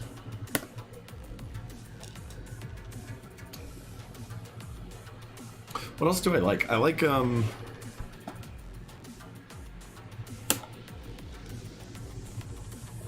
I actually like DSA. I like the way DSA feels under my fingers. The sculpted caps, especially the homing keys. Like, they feel amazing. Kind of want an entire board of sculpted, but with legends that look nice, you know? Sculpted DSA. That'd be awesome. Sculpted SA actually feels really good too. I haven't tried the cat profile ones, though all the top clackers and the Huey and everybody seems to rave about those, so I guess I'm looking forward to trying a set like that. Man, super late stream because of the crazy long builds. Boom. Everything works. Okay. Now let's throw the actual boards together, which should be hopefully fairly fast. Fairly quick.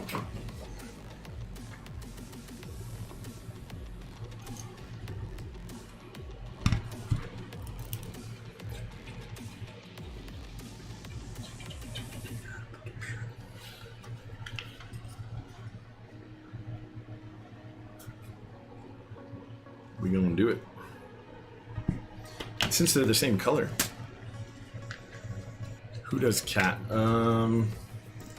Actually don't know who does cat. I'm unaware, man. Who actually manufactures it? I don't know, though. I'm curious if there are other injection molding companies that would be interested in making keycap sets, right? I mean, there's plenty of injection molders, even in the US. I mean, there's ones within 50 miles of me.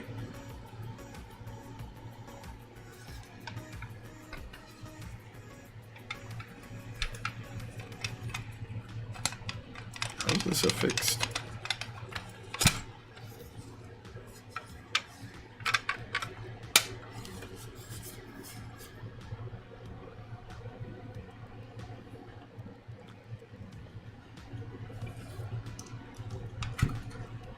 Oh, that's kind of cool, actually. It, like, seats in on these two grooves.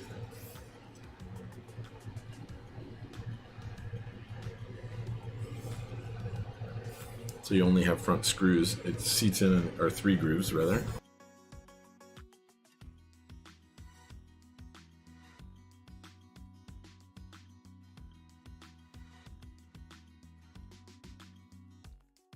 As if it was Signature Plastics, though. Given their track record,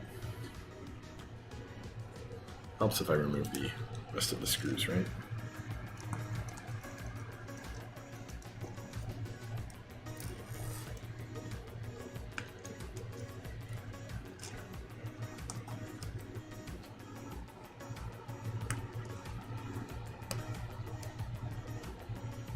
It's cool that you can remove their little weight, which I think it's aluminum in this, so it's like a non-weight weight. I guess maybe the hope is one day they'll make some brass insert or something. It's already fairly heavy for its size. Maybe not. We'll find out. On my like crazy 6-hour stream, basically. Let's build two boards.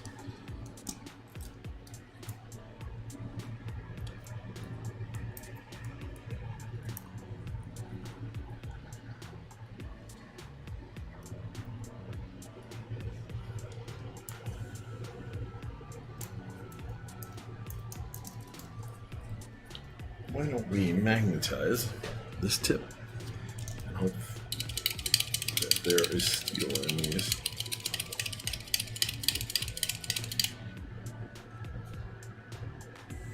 Okay. ever so slightly. Steel.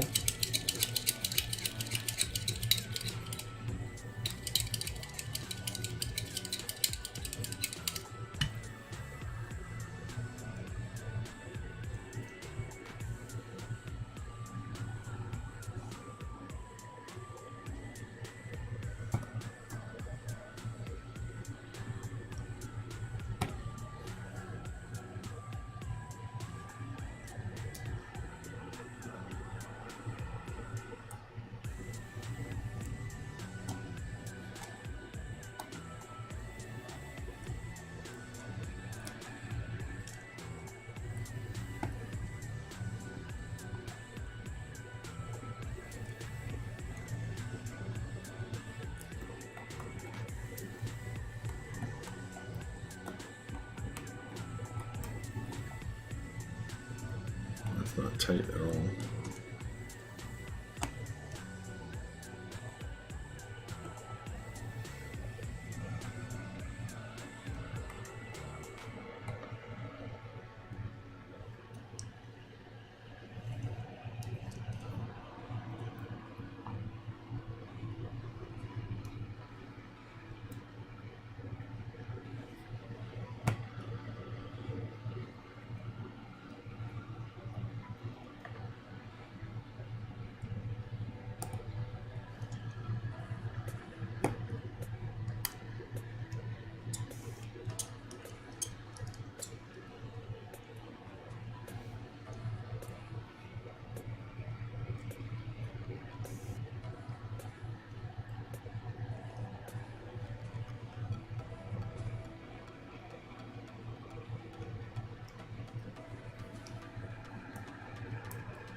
Okay. So there's a little bit of slop, like up and down. So I'm just trying to make sure that I fit these correctly.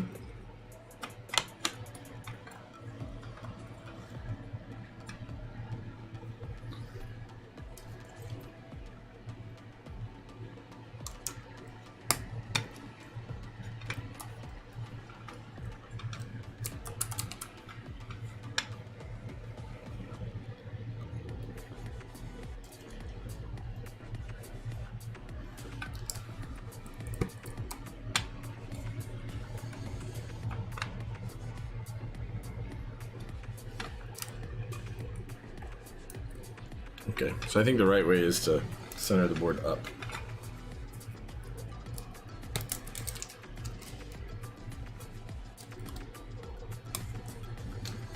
Anyway, we here now, and it's actually mostly affixed.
So if you guys notice, I'm being really careful with these because of my past experiences with KBD.fans screws. These seem to be about the same as those screws. So I'm going super slow because I don't want it to damage.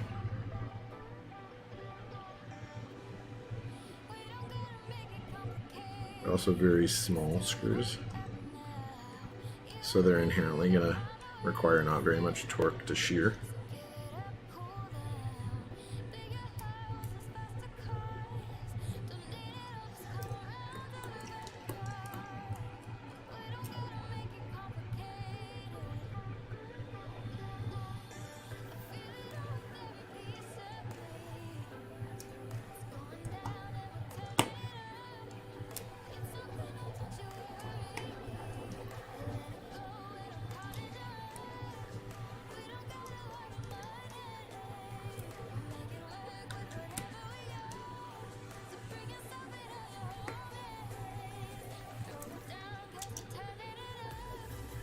Okay.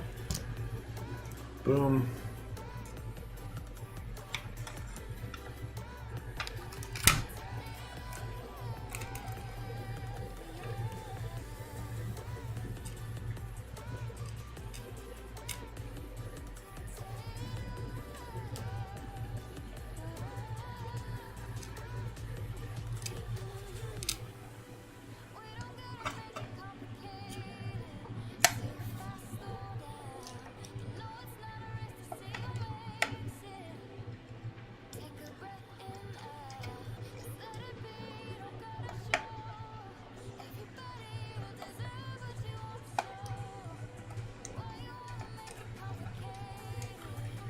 It is keycap selection time.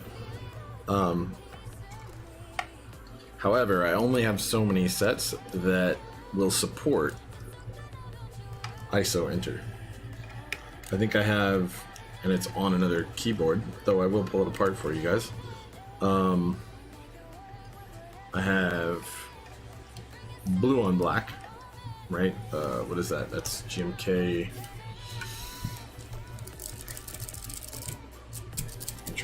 I'm forgetting the name. I'm tired. Blue on black.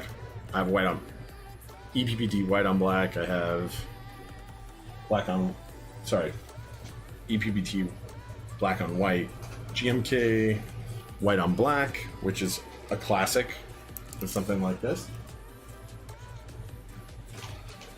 I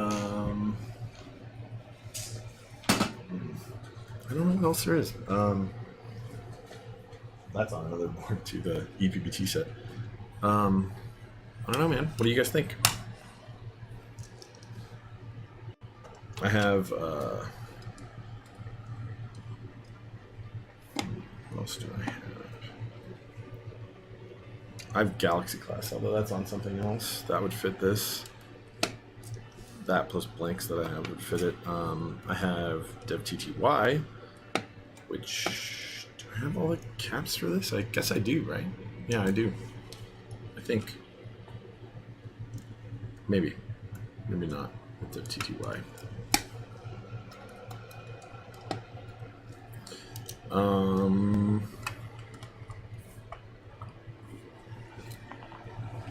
Oh no. Come on. Seriously?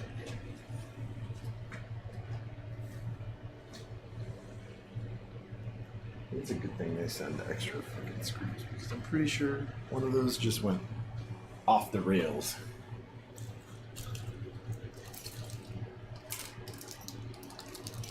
I'll sweep the ground with a magnet after the stream. For now, we're gonna take one of those.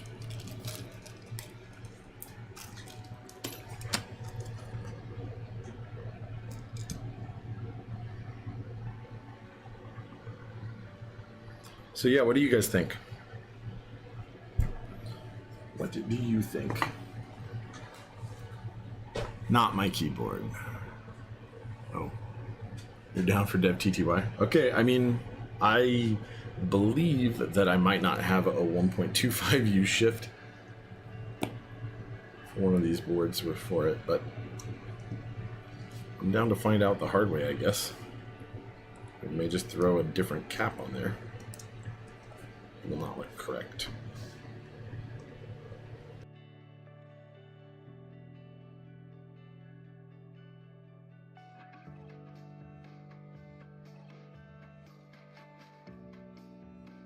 White on black is very likely, I believe, to be the best looking sets on this. I mean, I have other sets. I just need to go look and tell you guys what I have, I guess, that could easily go on this.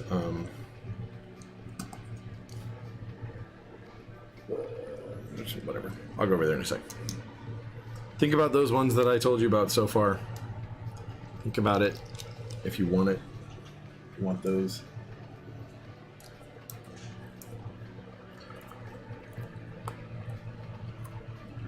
I have GMK Monochrome. That's a classic looking one.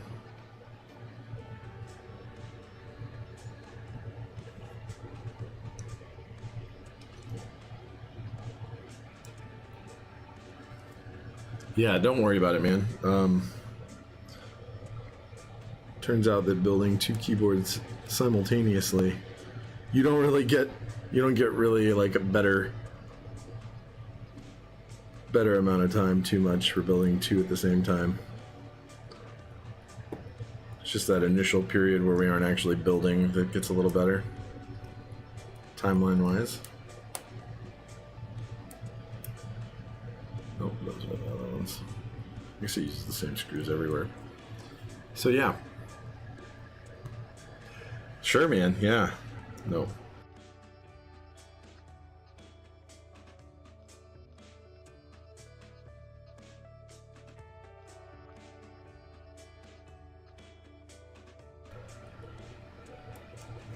So far, I've had to buy all my keycap sets. I guess you heard it here first, right? In that case, you gotta ask for Galaxy Class. Right, though? That's a pretty sweet keycap set. On the non-ISO board, my Galaxy Class will fit.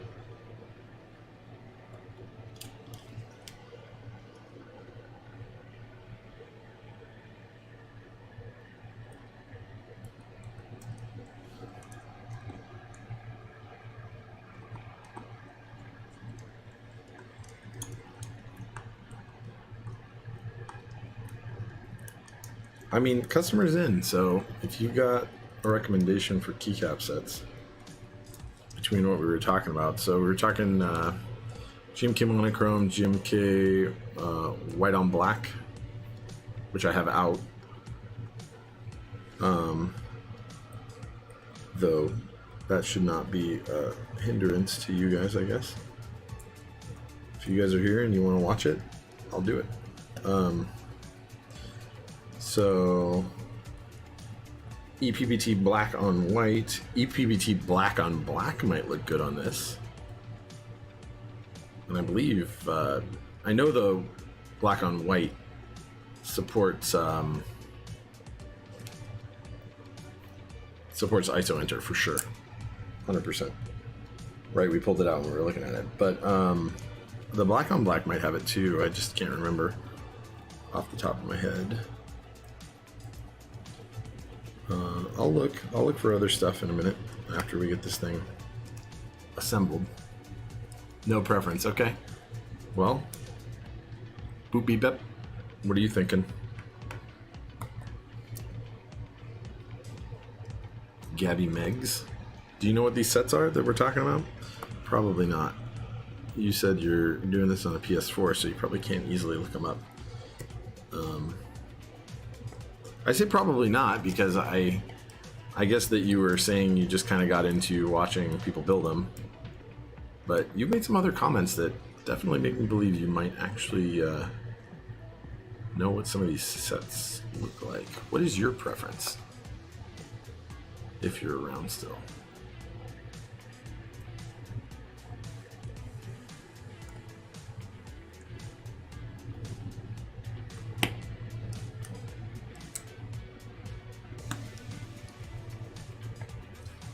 Blue on black. I'll do it, man. I'll do blue on black on one of them. On the ISO one. It's 100% that it covers that. It's weird that there's no screw or place for it, even though there's a hole in the PCB for it there. Weird. Okay, so blue on black is one of them. Don't worry about it. You still get to chime in on it when I pull the cap sets out and we choose the second one.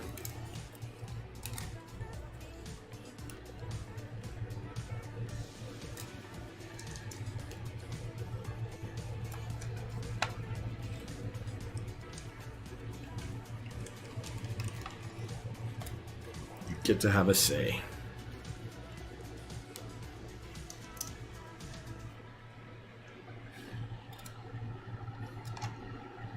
I have a DSA Groove. Controversial set. Kono product.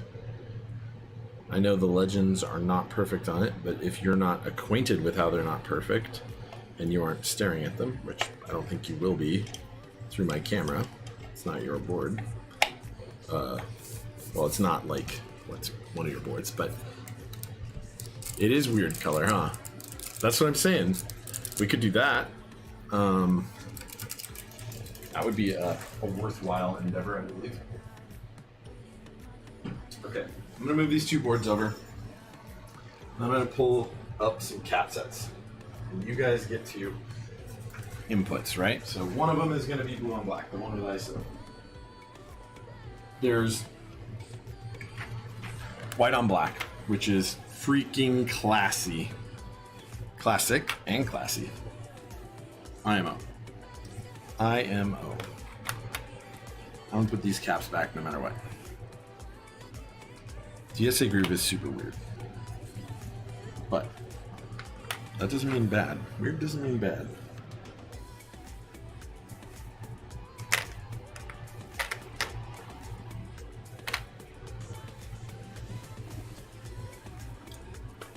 Also, I have that 125 shift for sure in this set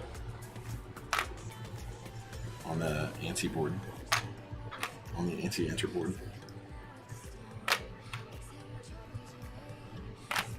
So I know this one is full support for sure on the ANSI.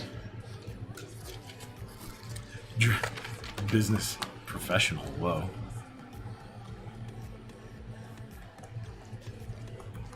Okay, so I'm still gonna put this lid back on because I don't want keycap pickup. It's way more than 52 card pickup. You guys can decide to take it or not though. Still, I'm not closing the door on it being a viable set.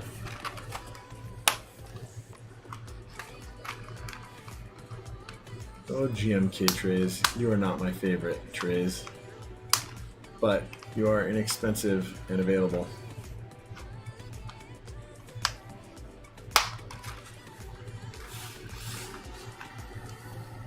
Abundant, even? Okay. So, there's that one.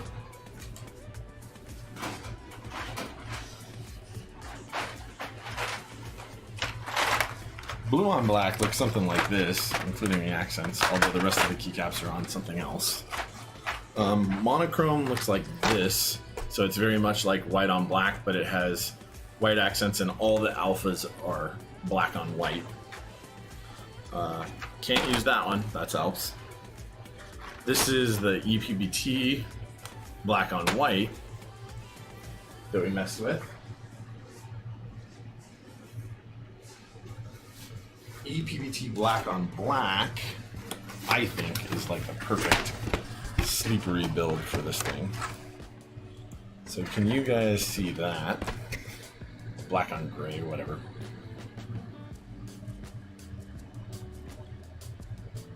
That's what the legends look like. It's kind of the right amount of contrast, I know. Okay.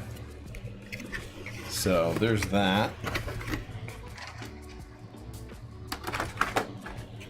Darker black on black. Yes, correct. That's the right way to say that, I think, too. I think they call it black on black, though. So there's that. there is DSA Groove, the super weird one. I don't know if I have a 125U shift though in this set, but we have plenty of other 125s and they're DSA, so we have a space or a backspace. Oh, that's 1.5.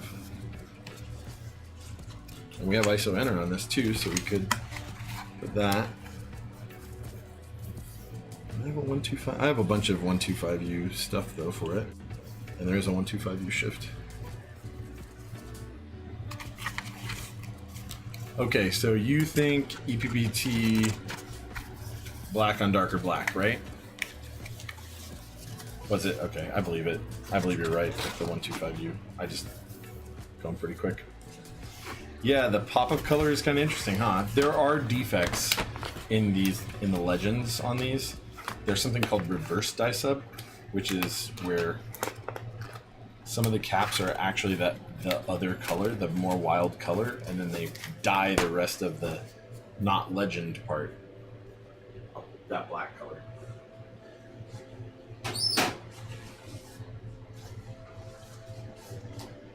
I have like 9009 and a bunch of other colorways too. So this is MT3.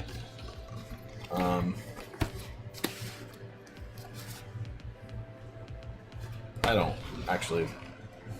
I kind of don't like this. It's gray and then lighter. I don't think it's the right set for that. Okay, so are we doing black on darker black? Or are we doing DSA Groove? Or are we doing GMK Signal, which is the blue on black, which I think we thought we wanted to do.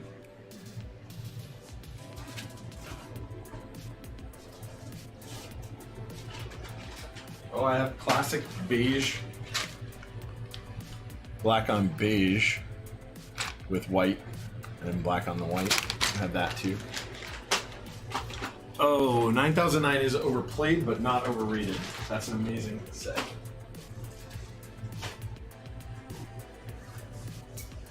And then DSA Galaxy Class, which, oh, I'll put these back because I'm not using those no matter what. And then DSA Galaxy Class. Pow. Galaxy Class. Engage. Yep.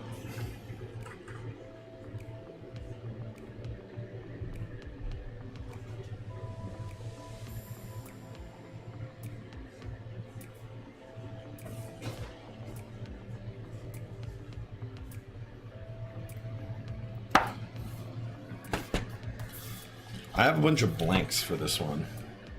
Oh, I do have the ISO enter and a 125U shift. Guys, this would work.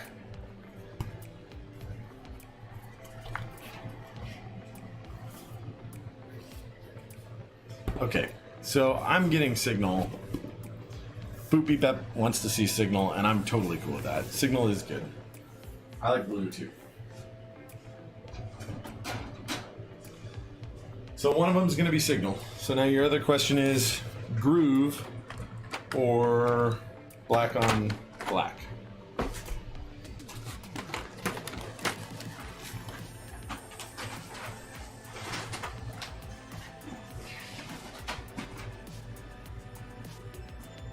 You guys have a little bit of time to choose because I'm going to be pulling Signal off of another board.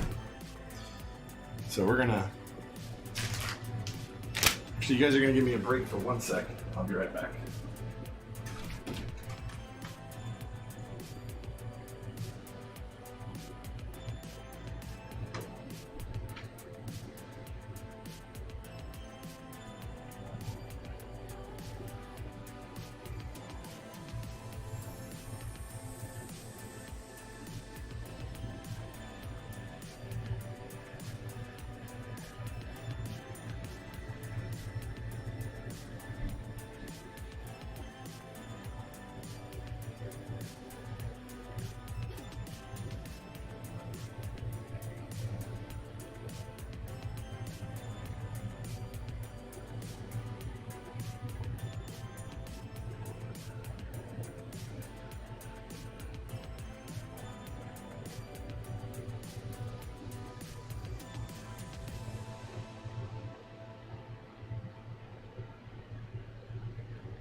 right, I am back.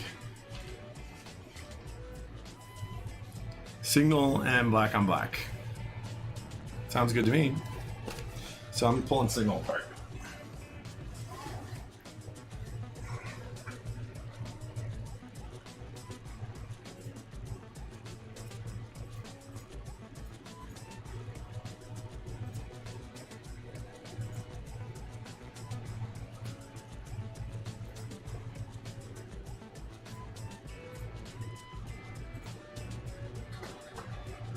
All right, guys, we're moving over.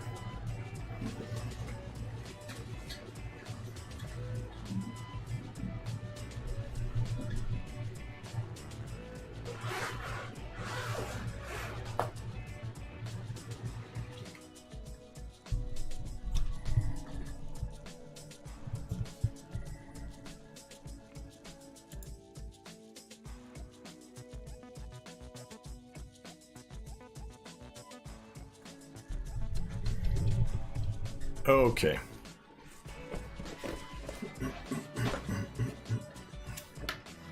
Remove this bad boy.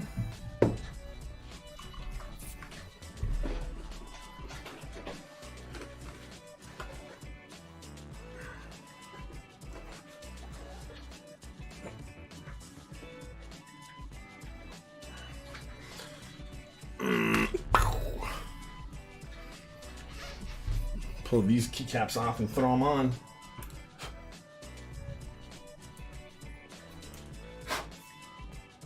Get that off there. All right.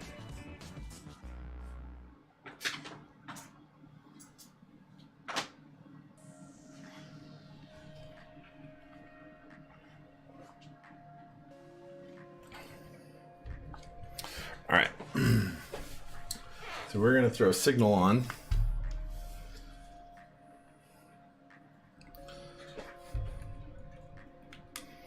Do we want the blue accents? So like this blue key, or do you want the uniform looking colors?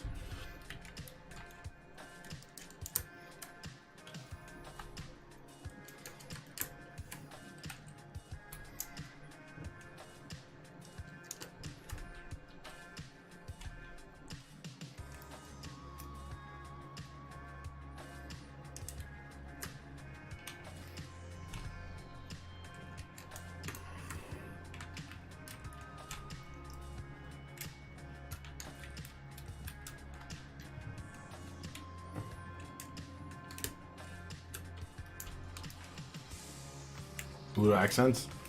I kind of like the blue accents myself.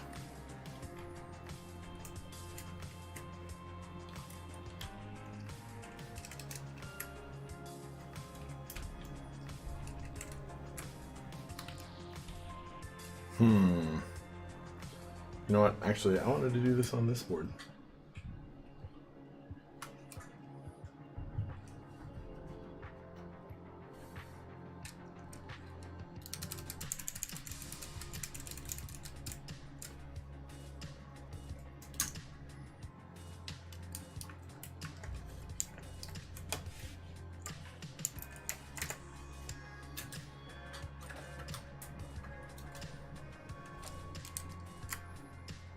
Man, we're pulling them from all sorts of places.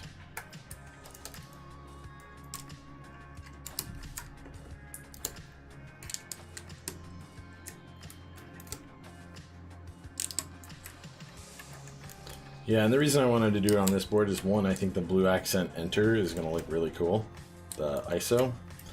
Also, I'm 100% sure that this kit has, well, I say that now, I'm pretty sure that this kit has the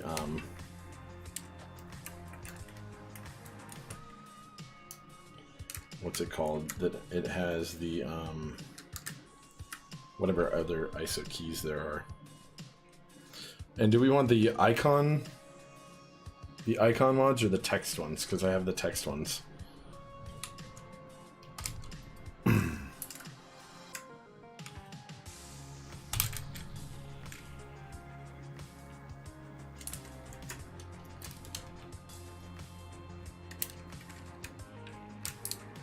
I like the icon more with this set signal. personally. I actually normally like text mods more. But I don't know why, it just looks really good on this set.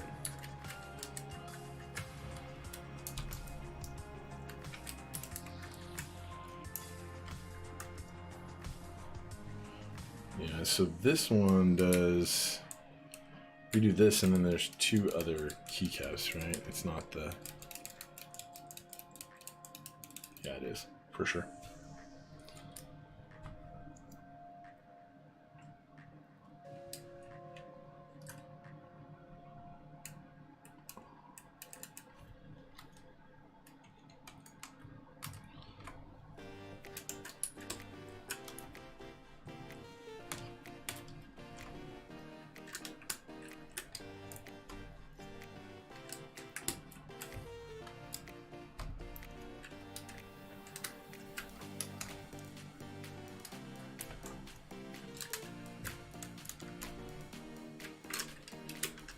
And backward space or regular space? It's not that crazy of a question though. I mean,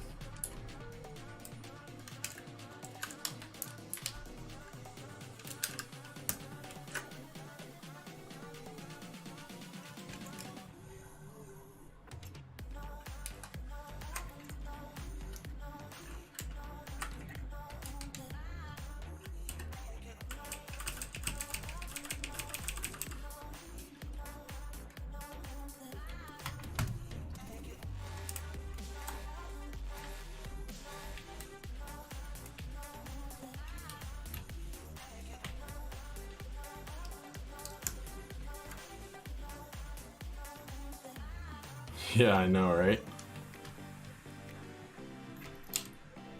Yeah, ISO's weird, man. It's gonna be weird if Jay does let me in on his GB and I make an ISO board. It'll be cool, it'll just be weird.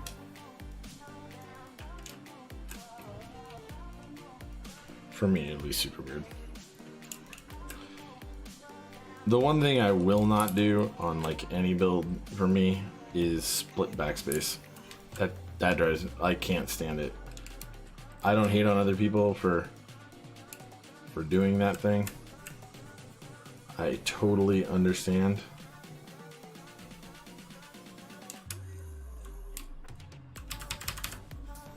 But can't deal.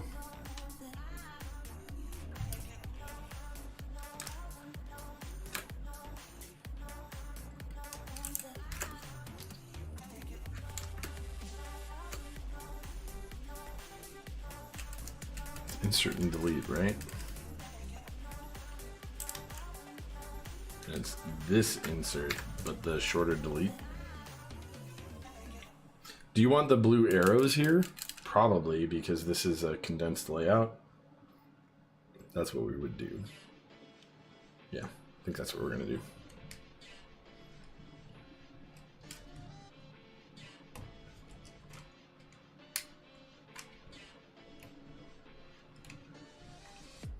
Pulsating light? Are you talking about the green that's down here?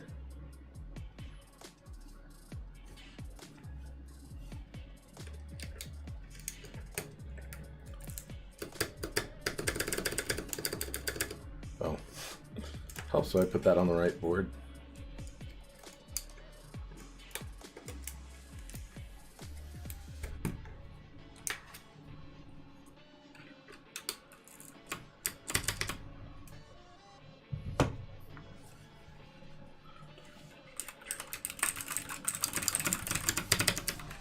Sounds so good.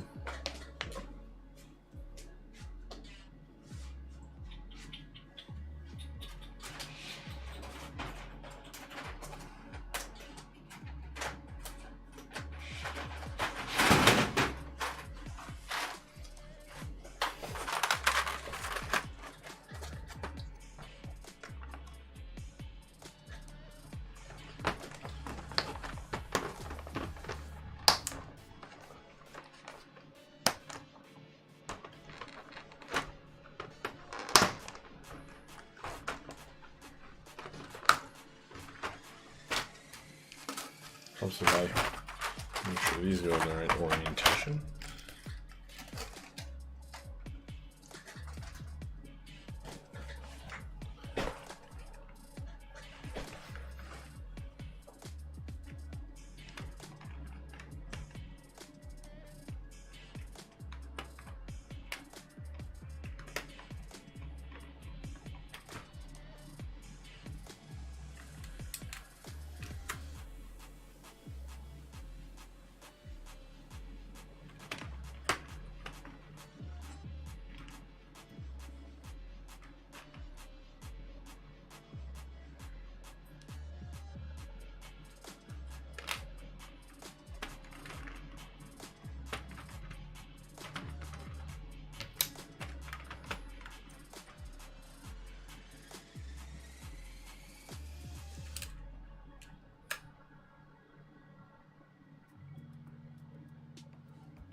So you guys didn't say the blue accent. I guess I said we're gonna do it.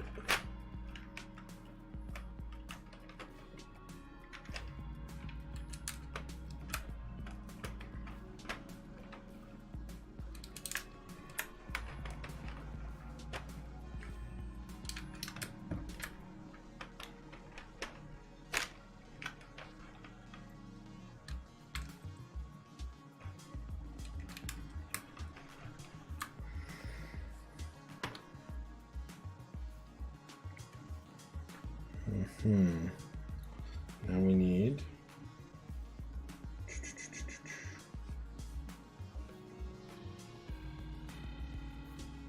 a 2U shift. What shift is that? Is that the 225? Oh, it is.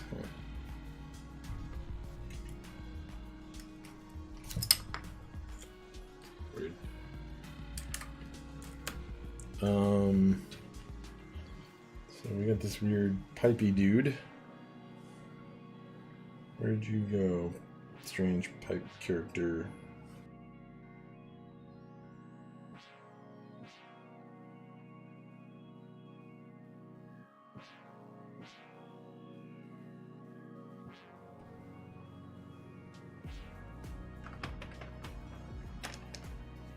Bizarro land.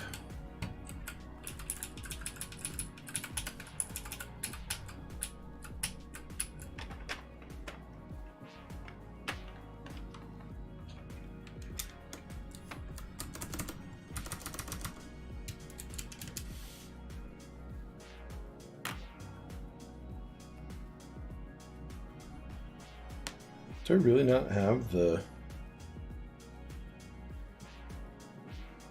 at whatever and the tilde pound? I know that they're somewhere. There were some other keycaps when I got this set though. I'm about to use the wrong keycaps just to get it on there.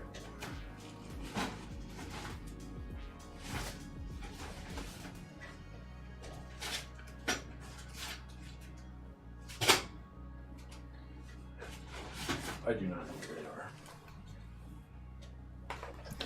they are at the moment. So what we're going to do is we are going to take this awesome thing, which is part of an international set.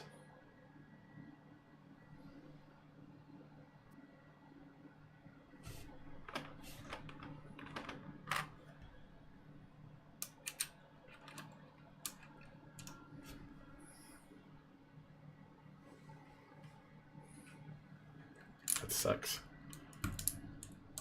Oh, come on. Yeah, so basically, like, the face frozen thing, this, like, the USB bus on this is, like, on this computer is having a problem when there's too many things plugged in, like it's too much power or something. Even though I have powered hubs, I don't know what that is. And when the screensaver and stuff comes on, it kicks this microphone off, which is also USB. So it's kind of messed up. Guess I need to get it. I'm gonna need to work on it. This is a crappy key to put there. I'm all sorts of bent out of shape now. Whatever. Taking that, delete, putting it there.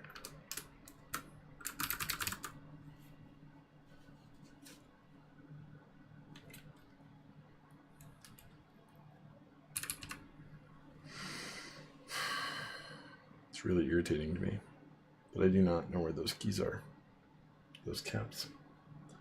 But I cannot do anything about it. So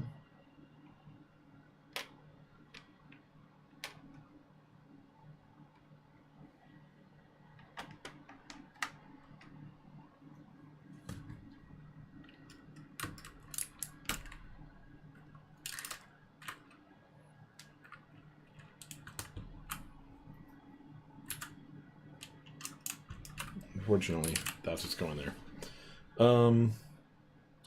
And then we're not going to do the lit up one. The lit up caps. We're going to do the regular caps. Because, well, if we use the lit up one, it'll be lit up like hard, very bright. And then there's a 125U shift, right?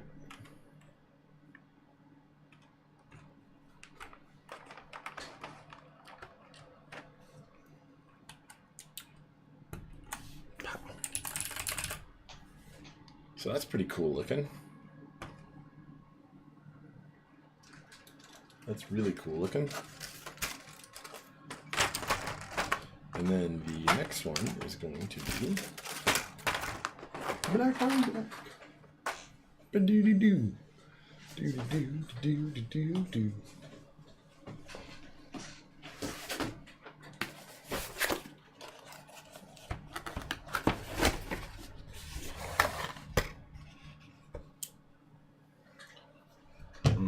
You know what we're going to do? We're going to move this because we don't need that. Put that right there. Then we're going to put this here. And load this bad boy up. And then this one was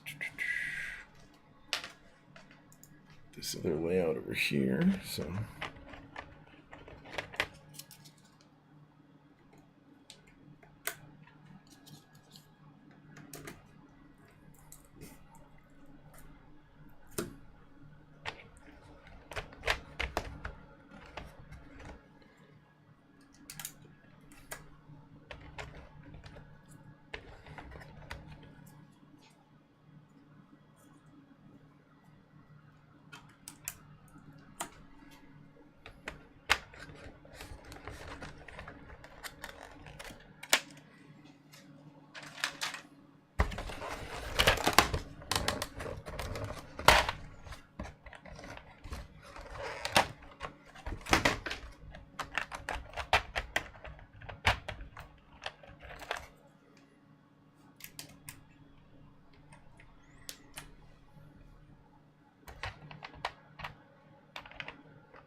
okay, so we got that, and then GMK signal came with 3 pipe keys. Yeah, right though. I was like, what is going on here?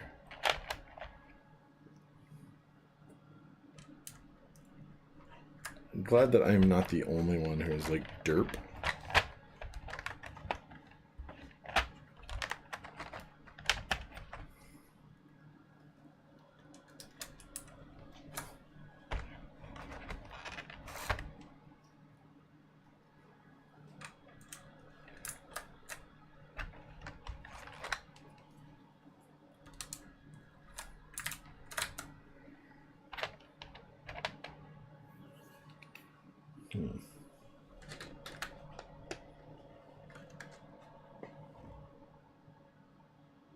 Where is my insert delete? There we go.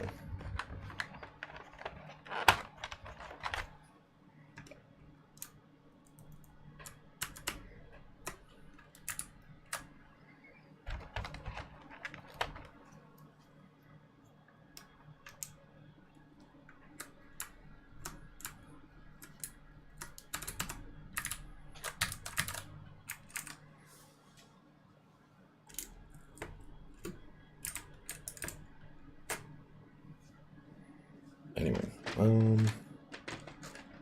so this is a pretty standard, more standardish layout, and yeah, pretty stoked about it. Let me get a little bit more music.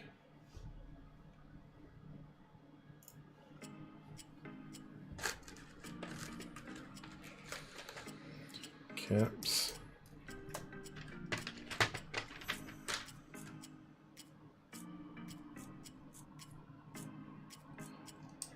Pipe key next to the left shift. Is it? No, that's backslash.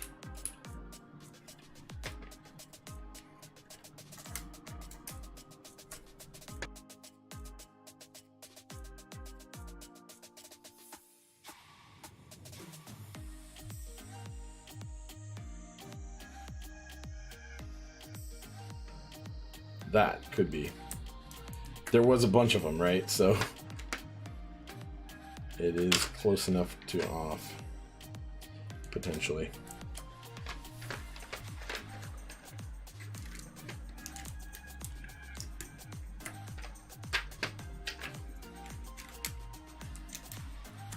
I'm gonna get these caps on for now.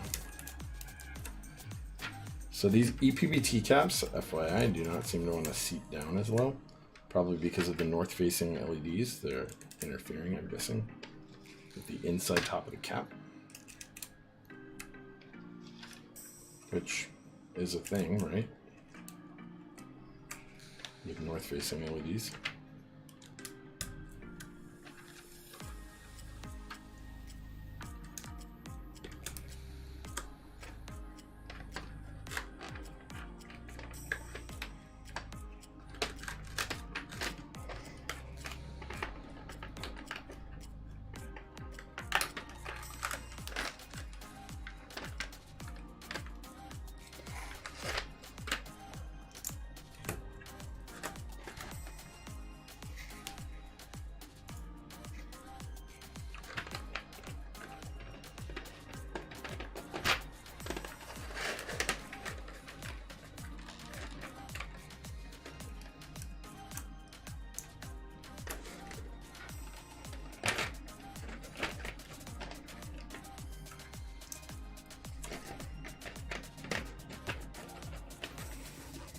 And you're right, that's a row 3 pipe.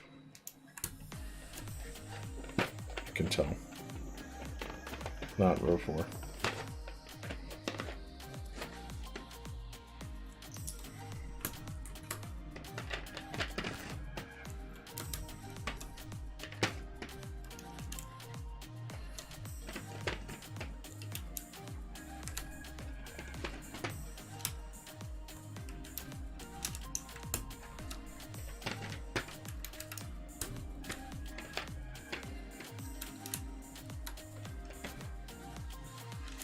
Yeah, dude, these trays, terrified.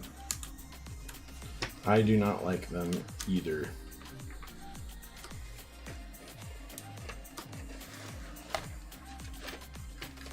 Need more GMK keys or boxes to hold my EPBT sets. I like EPBT though.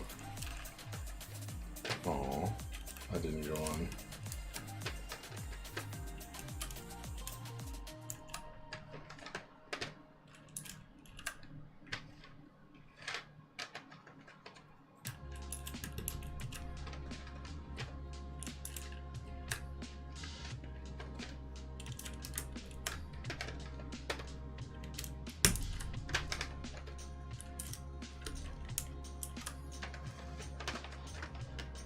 Guess I should have done Galaxy class on the ISO one.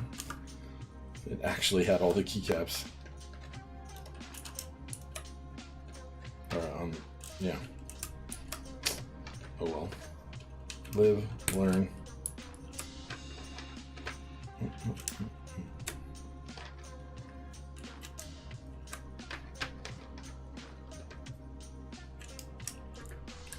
Oh no!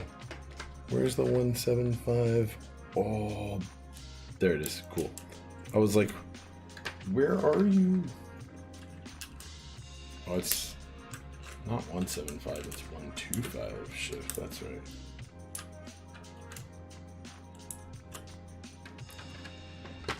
Oh, that's not even shift that you wanted there.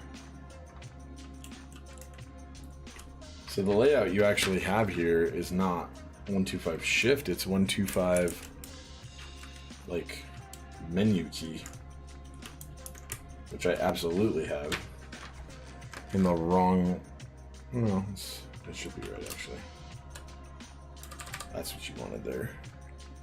At least that's what's on the layout.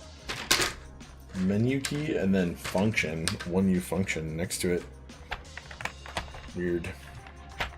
You are solidly a left shift kind of guy, right? I hope, because that's what's on the layout. Oh, come on, man. Yeah, that is irritating.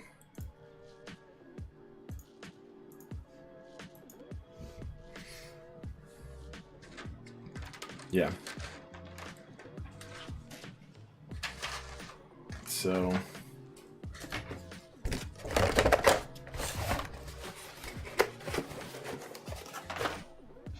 So yeah, these are the boards. I think I actually have that other pipe in here.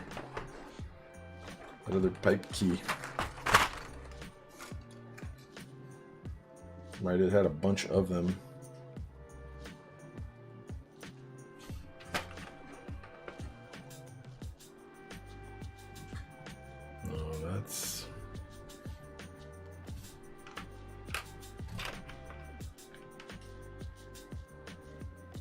Maybe not. I'm just gonna leave it anyway. I don't mess with it anymore. But there you go, guys. So I see what you're talking about. You're talking about the flickering here. It's actually because the camera is auto adjusting. I can change that though.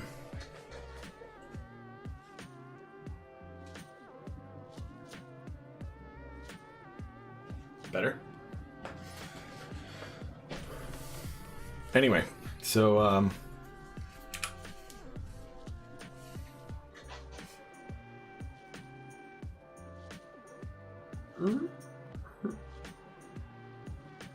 very dark.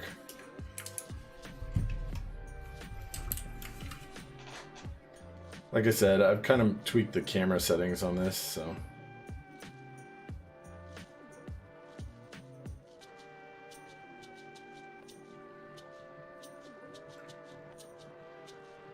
Like the camera is on slow focus mode, not fast. There's a bunch of stuff that needs to be tweaked. Anyway, that's cool. I like that. So which one do I typing test?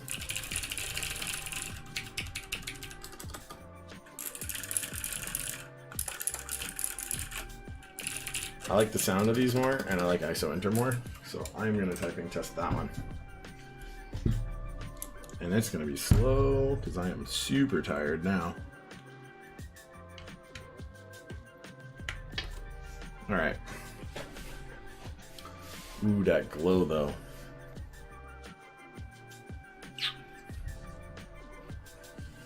Yeah, dude, no problem. No problem at all. Actually, I'm gonna typing test over there because it's gonna be easier, I think, to do it that way. Yeah, it is for sure. So we're gonna go over there.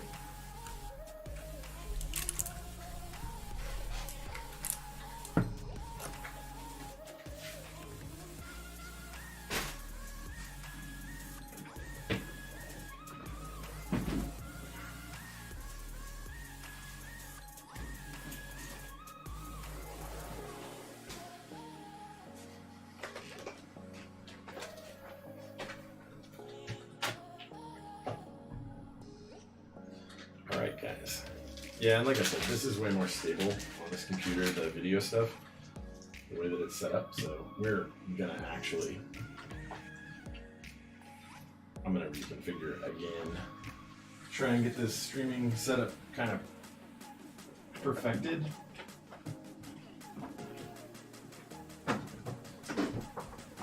More tweaks to come, it sounds like, just because. So here we go.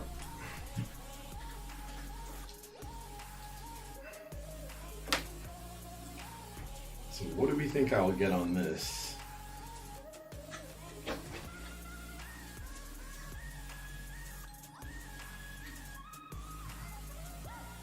I mean, no Nathan Kim on this. 42, oof, dude. Okay, so I'm slow, I don't know about all that. Maybe though. Maybe.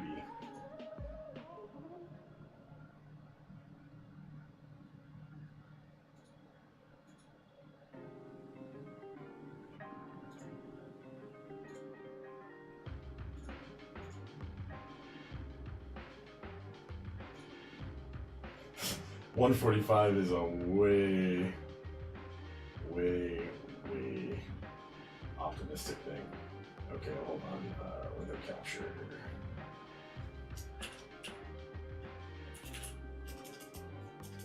Caps on.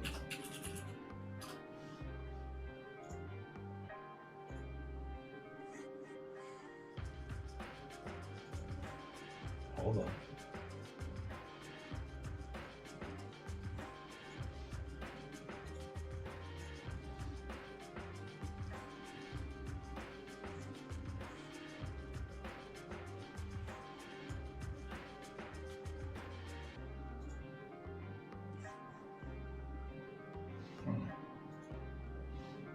Interesting that that's not working.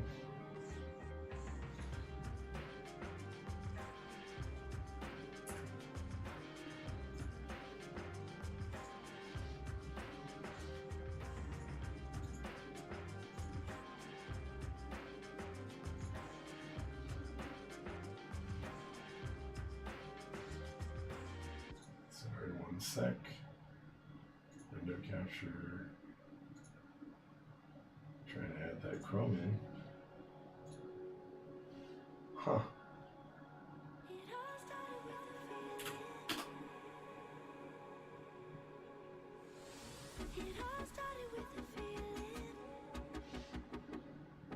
Okay.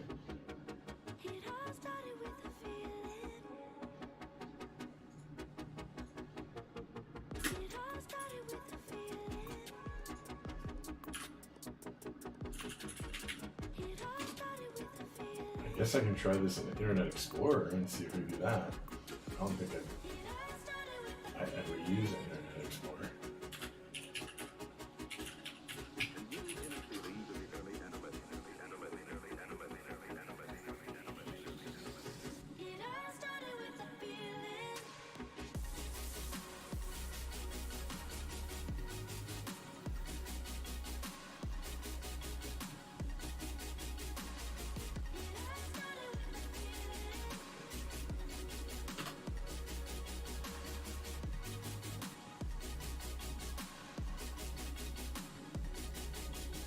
Okay, we're gonna reevaluate this thing. This is actually not that hard.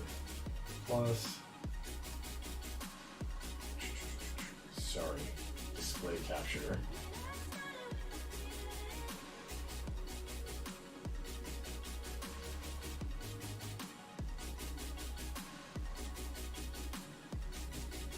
That's fine. We're gonna do this. So sorry. Thanks, man. I do too. It's gonna be weird because I'm typing up in a corner too.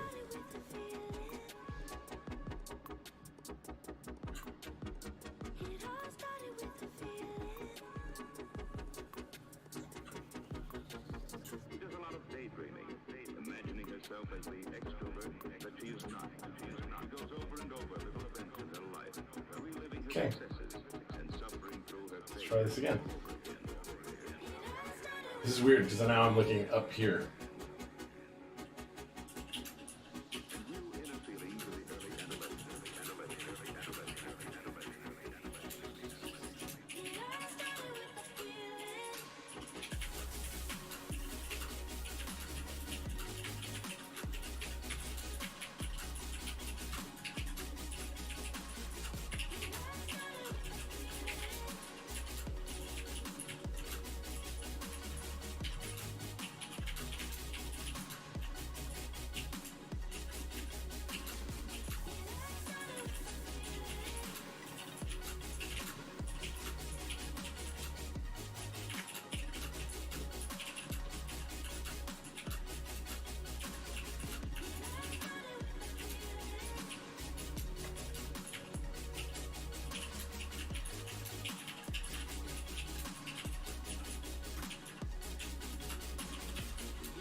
That was bad. These are terrible. It's also 1 in the morning. Anyway, boom. I like the backlight too. I'll even give you guys an overhead of the other one, which I think is really pretty too. Right before we go.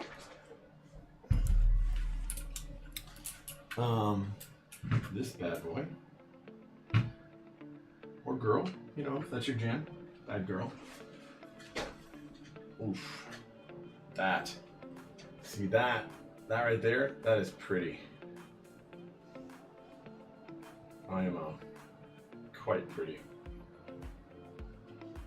I don't know how you guys feel about that, but I feel pretty good about it. It looks great. It sounds good. The other one actually sounds better, in my opinion. Nah, these sound better.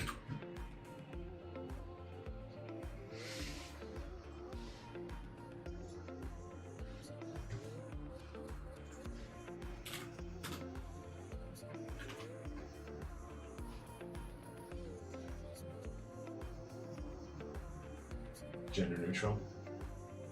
I'm there with it. That's fine. All right, I'm gonna try this one more time. With ISO, it's gonna be so bad.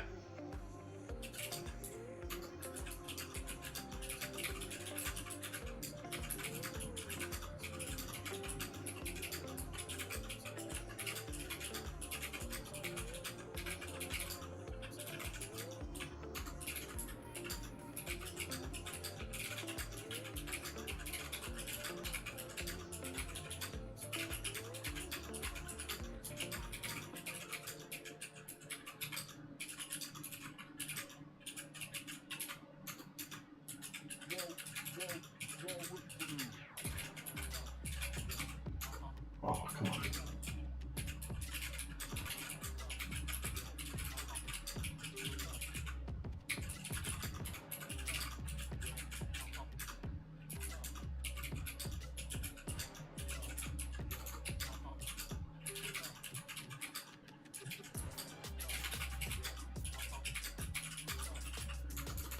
Also bad. Man, I'm really slow tonight. Then again, I haven't done a typing test in like 2 weeks. I haven't really even typed that much in 2 weeks. Even the last couple days at work, I haven't really typed much.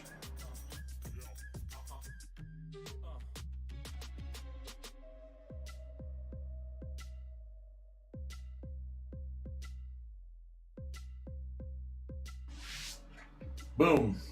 All right, guys. I like them both. I'm gonna take a couple pictures. I'm gonna go to sleep pretty soon, so upload to YouTube and all that's gonna happen a little later. I don't think your board will make it out tomorrow, but it will probably make it out the next day. Mostly because I do actually want to take a picture of it, and because I don't have time to pack it up before I gotta go to work, really. If you're cool with it. If you aren't, then I'll make sure absolutely that I figure it out. Take it easy, guys. Thank you. And I'm signing off.